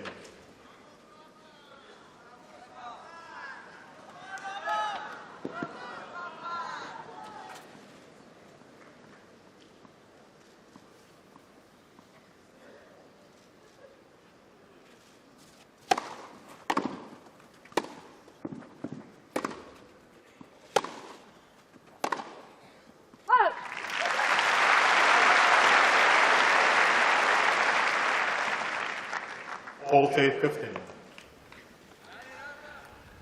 It's the 21st seed, the Dutch #1, Botic van den Zandschulp.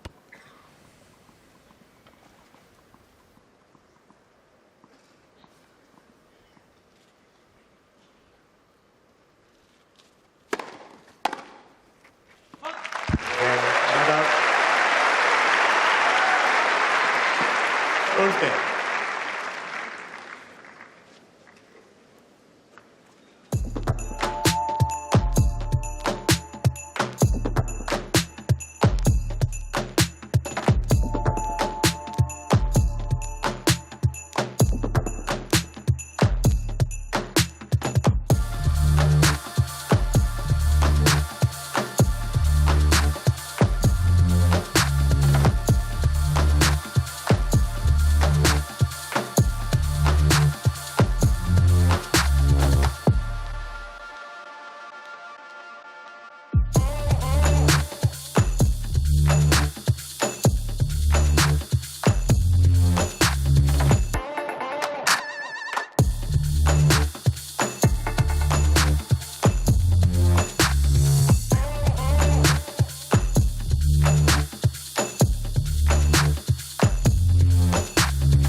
So Rafael Nadal just underway on the center court, but moments ago on the #1 court, it was the American Amanda Anisimova with a backhand winner down the line against Harmony Tan, and the big-hitting American is into the quarterfinals. She's been a French Open semifinalist, but she stops the dream run of Tan today. It's a day for victory for Anisimova. So happy to get through that. And Danny next up against Simona Halep. It's going to be a fascinating quarterfinal, and to me, as far as a pure ball striking, I would say Anisimova is right up there with Rybakina, with Simona. I mean, her timing is just unbelievable, and it's nice that she is coming fulfilling her potential finally, because ever since she started on the tour, first time I saw her, I was like, wow, this girl is gonna be a constant top 5 player just because of her technique, how well she moves on the court, and seeing her in the quarterfinals, no surprise there, and that's where she should be pretty much in every Grand Slam because of how open the women's field is these days. Yeah, well, it has been a fantastic run to the fourth round for France's Harmony Tan. She'll go back home with many memories, a victory over Serena Williams, not one to forget anytime soon, despite the loss today. But Amanda Anisimova really living up to expectations, just 20 years of age, through to the quarterfinals here at Wimbledon for the very first time, and Simona Halep will be her next opponent. But here she is, about to have a chat with Rishi.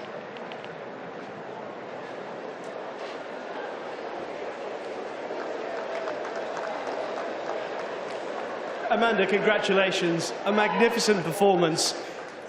You've walked here looking lovely, relaxed and calm. Could you just describe what you're feeling, though? Yeah, it's amazing to be in the quarterfinal here. Going into this, I didn't think that this was possible. I mean, it's a dream come true right now. It's my first quarterfinal at Wimbledon, so I'm just so happy.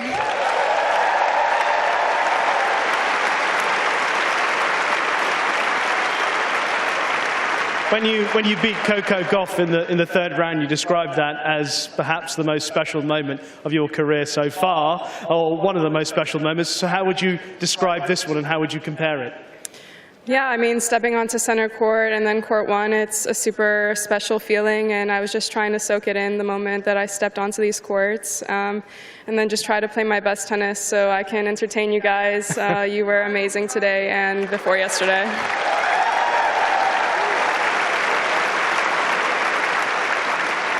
We know that you've been to a semi-final of a Grand Slam before at Roland Garros back in 2019, but the progress that you've made once again to get back to the top of the game over the last couple of years has been incredible. How proud are you of the work that you've done to be back at this sort of position? Yeah, it's been a very tough journey the last couple of years. It's been a lot of ups and downs, so that's why these moments are extra special to me. I mean, back then I don't think I appreciated it as much as I do now, so yeah, it's just so amazing after having lows, you know, to be on a high right now. And can I just ask you briefly, I know it's early days, but there's Simona Halep in the next round of the quarterfinal. And of course, you've made it through to the quarterfinal. We've said it earlier today when Taylor Fritz got through. It is Independence Day, a pretty special moment.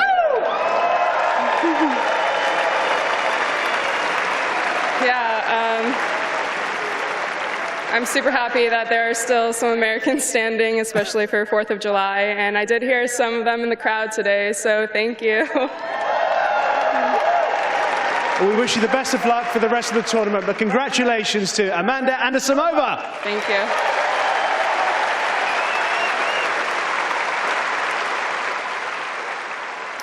Amanda Anisimova into the quarterfinals, going to take on Simona Halep. Let's not forget when she made the French Open semis, she destroyed Halep.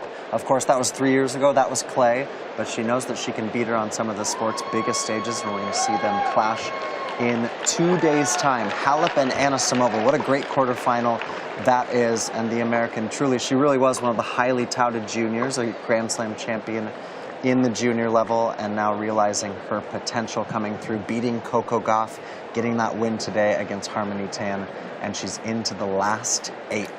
What a great effort for the American on 4th of July. And Harmony Tan too, Danny. I mean, what a story she was to beat Serena and then to back it up with some really great tennis this tournament. Yeah, I was thinking about Harmony's journey, that, you know, you live for a tournament and when you come back, your life has changed completely.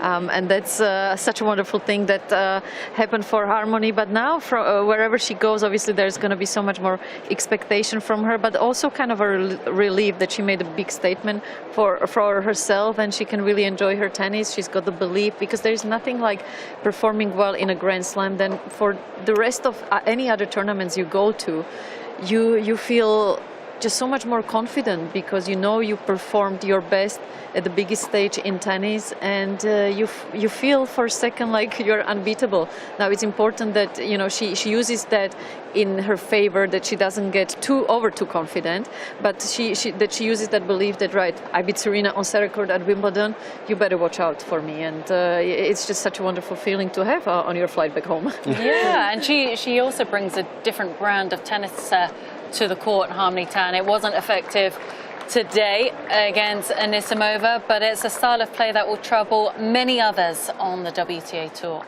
All right, so a big win there. Anisimova into the final 8. Let's go all the way from number 1 court to the other side of the grounds, the south end. And this was match point just a few minutes ago for Ajla Tomljanovic, the Australian who made the quarterfinals here last year. She lost to Ash Barty in that quarterfinal match, tracks down the drop shot, and indeed takes out Alice Cornet in 3 sets. That's a nice embrace at the net between the veteran Cornet and Tomljanovic, herself with a lot of expectations in her career. But what applause for her as she books her spot in the quarterfinals. Some emotion there from Ajla Tomljanovic, and she's going to take on, this is going to be, I'm worried about the tennis balls in the match for Tomljanovic versus Rybakina. They're going to destroy those tennis balls, a hard-hitting quarterfinal. Yeah, it will be, but honestly, I'm so happy for Ajla. We must not forget what an incredible tournament Alice had herself as well, but so deserved for Ajla. Ever since she started on the tour, I kind of felt like her technique, her attitude, the way she moves around the court, she had all the ingredients, and now seeing her putting it together and how much it means to her, yeah, it's very emotional. I'm so happy for her, because she's one of those girls off the court, super nice, her family just as well, and she deserves every single bit of this moment. Yeah, mum and dad travel to most events with her. Dad kind of dips in with a bit of coaching and help on the training side of things, but yeah, wonderful achievement. And I love her reaction. Wow, I mean, there. She did well not to crash into the net there, didn't she? Look at the umpire. Did I touch the net? Did I not? Have I won? Yes, I did. And once again, through to the quarterfinals here at Wimbledon. A special moment for the Australian number 1. So 4-6, 6-4, 6-3 winner, and here she is chatting to Jenny Drummond. Ajla, firstly and most importantly, I can see how emotional you are. Are you all right? Yeah, I don't know, I didn't really think I could do it, so.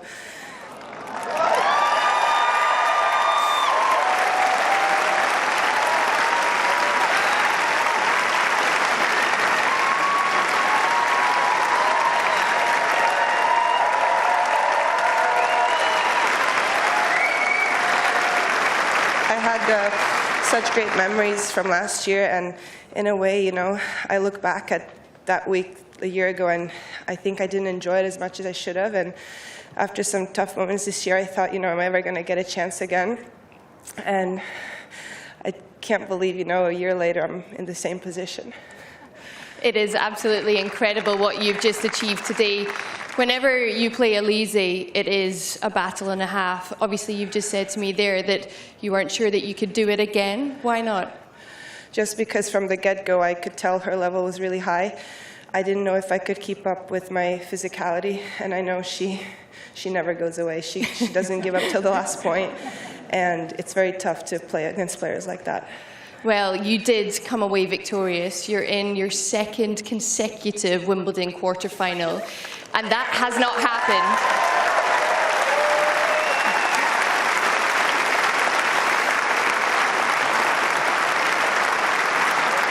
Back-to-back quarterfinals at Wimbledon has not happened for an Australian woman since Elena Djokovic in 1999-2000.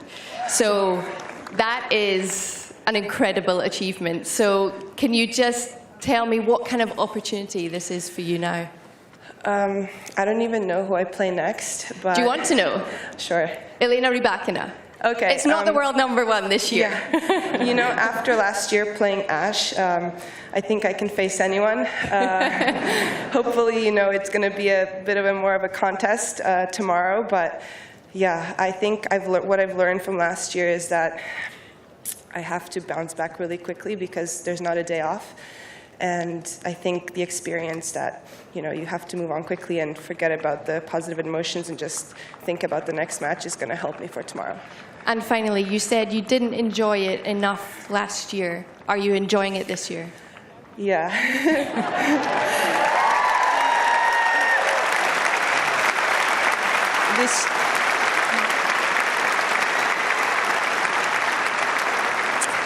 The biggest thing that's different this year is that my mom's here, and she didn't watch any of my matches last year. Even on TV, she would walk the dog for hours and then just check the score. And I was so mad at her because I was like, what if I'm never going to do this again? You know, you miss it. And, well, here you go, Mom. You're welcome. She hates me now. No, Isla, she absolutely loves you, as do everyone here. Very well done. Ladies and gentlemen, Isla Tomljanovic. Thank you.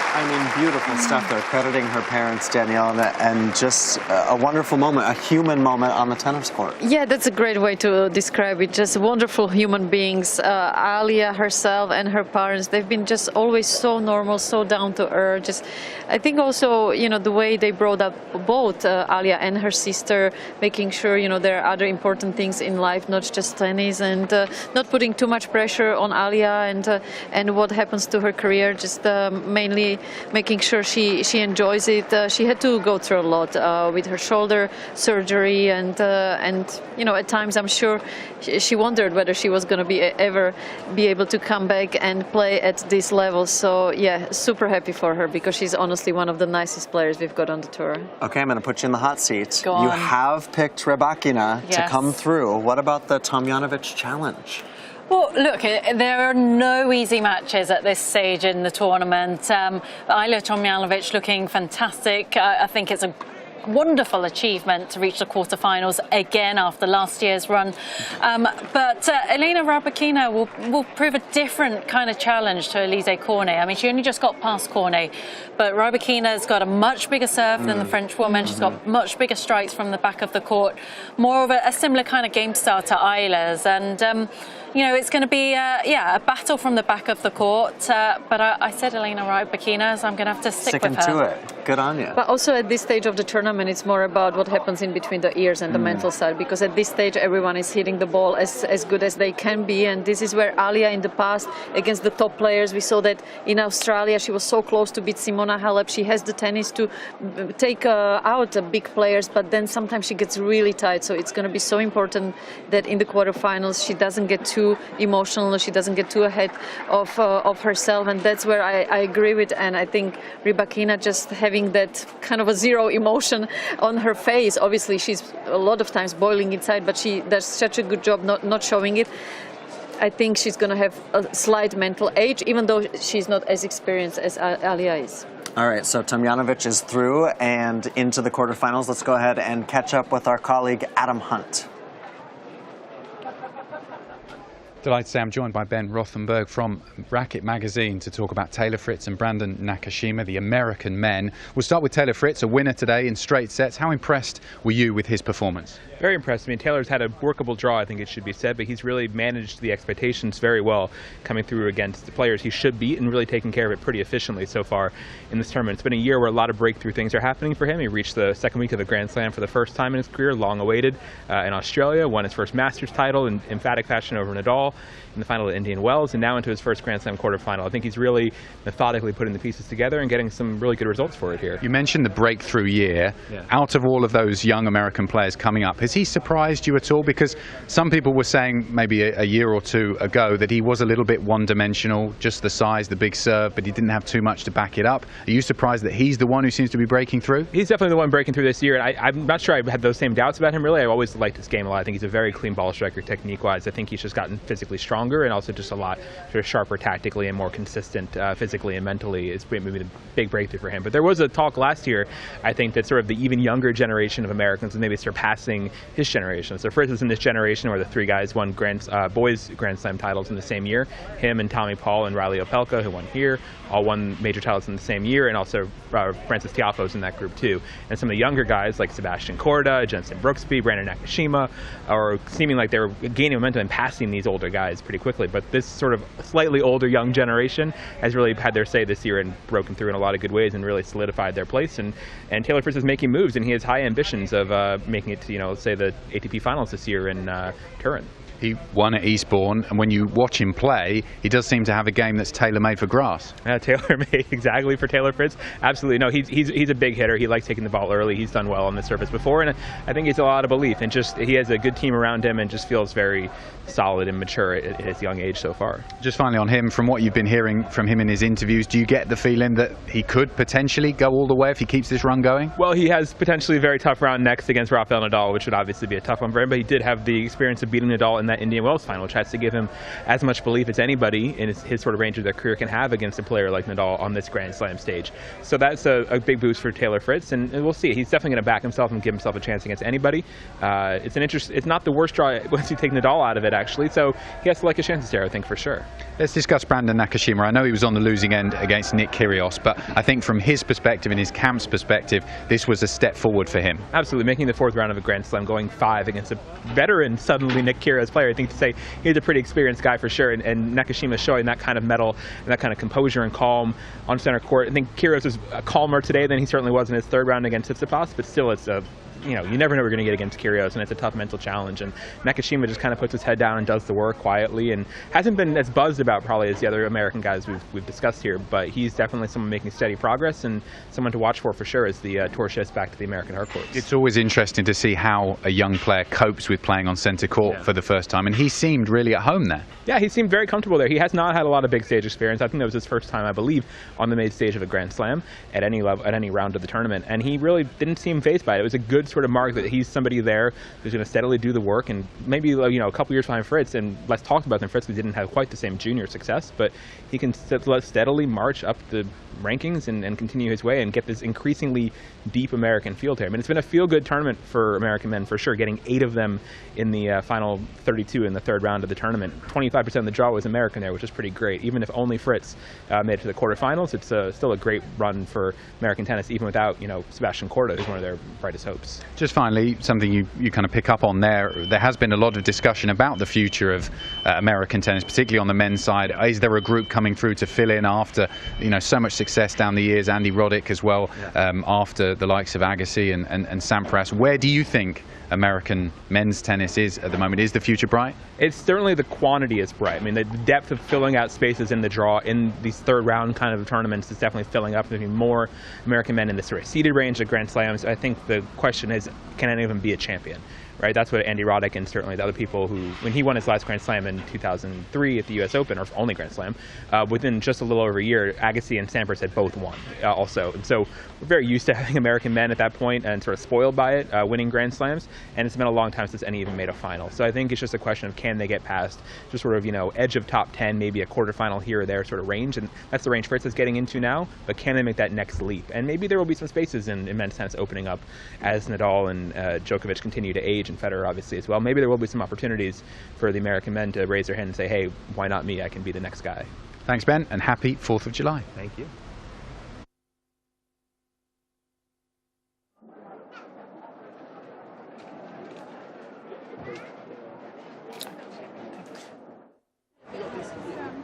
All right, so you're looking at live pictures here. Thanks for that catch up there, Adam and Ben Rothenberg. This is the resale queue. What do you guys think? Are these folks going to get tickets, get onto center court for Rafael Nadal? They could quite possibly, but I mean, I must say I'm full of admiration for all those people who have queue to get into Wimbledon, only to find themselves in another queue. And it's amazing how many people come to this event, and the first thing they do when they arrive at Wimbledon is get into the ticket resale queue, because they just want to have their opportunity out there on centre court. It is a magical place. Yeah, it certainly is, and it's been, you know, we're celebrating 100 years of centre court. We saw the ceremony yesterday, but Daniela, wrapping up today, obviously Rafa's still out there on court. We just saw some emotion from Tomljanovic and some great opportunities for players to earn their way into the You're part of the Elite 8 club, getting into a Grand Slam quarterfinal. It's just, no matter where you are in your career, it's such a huge achievement. It is, and yeah, it's a day when you make it for the first time that you'll never forget. And like I said yesterday with the parade, when you are part of the champions team, you know that no matter what happens, you've got that. And the same in a smaller way, obviously. It's like, okay, you made it to the quarterfinals of a slam. That's huge, and that's something that no one will ever take away from you. So yeah, obviously a very, very special day for all the players that managed to get through today. Yeah, awesome. Well, thank you, Danny. Anne, thank you so much. Thank you. It's been an absolute joy, and well, there's just a few folks. We need to get ourselves there. Yeah, right? let's head over there. Right next to the sign. Pims on you. Pims on me, absolutely. This is a packed crowd on the hill to watch Rafael Nadal. We appreciate all of you tuning in for another beautiful day here on Wimbledon Uncovered, day 8 of the championships. We roll on in week 2, and for now, it's good night.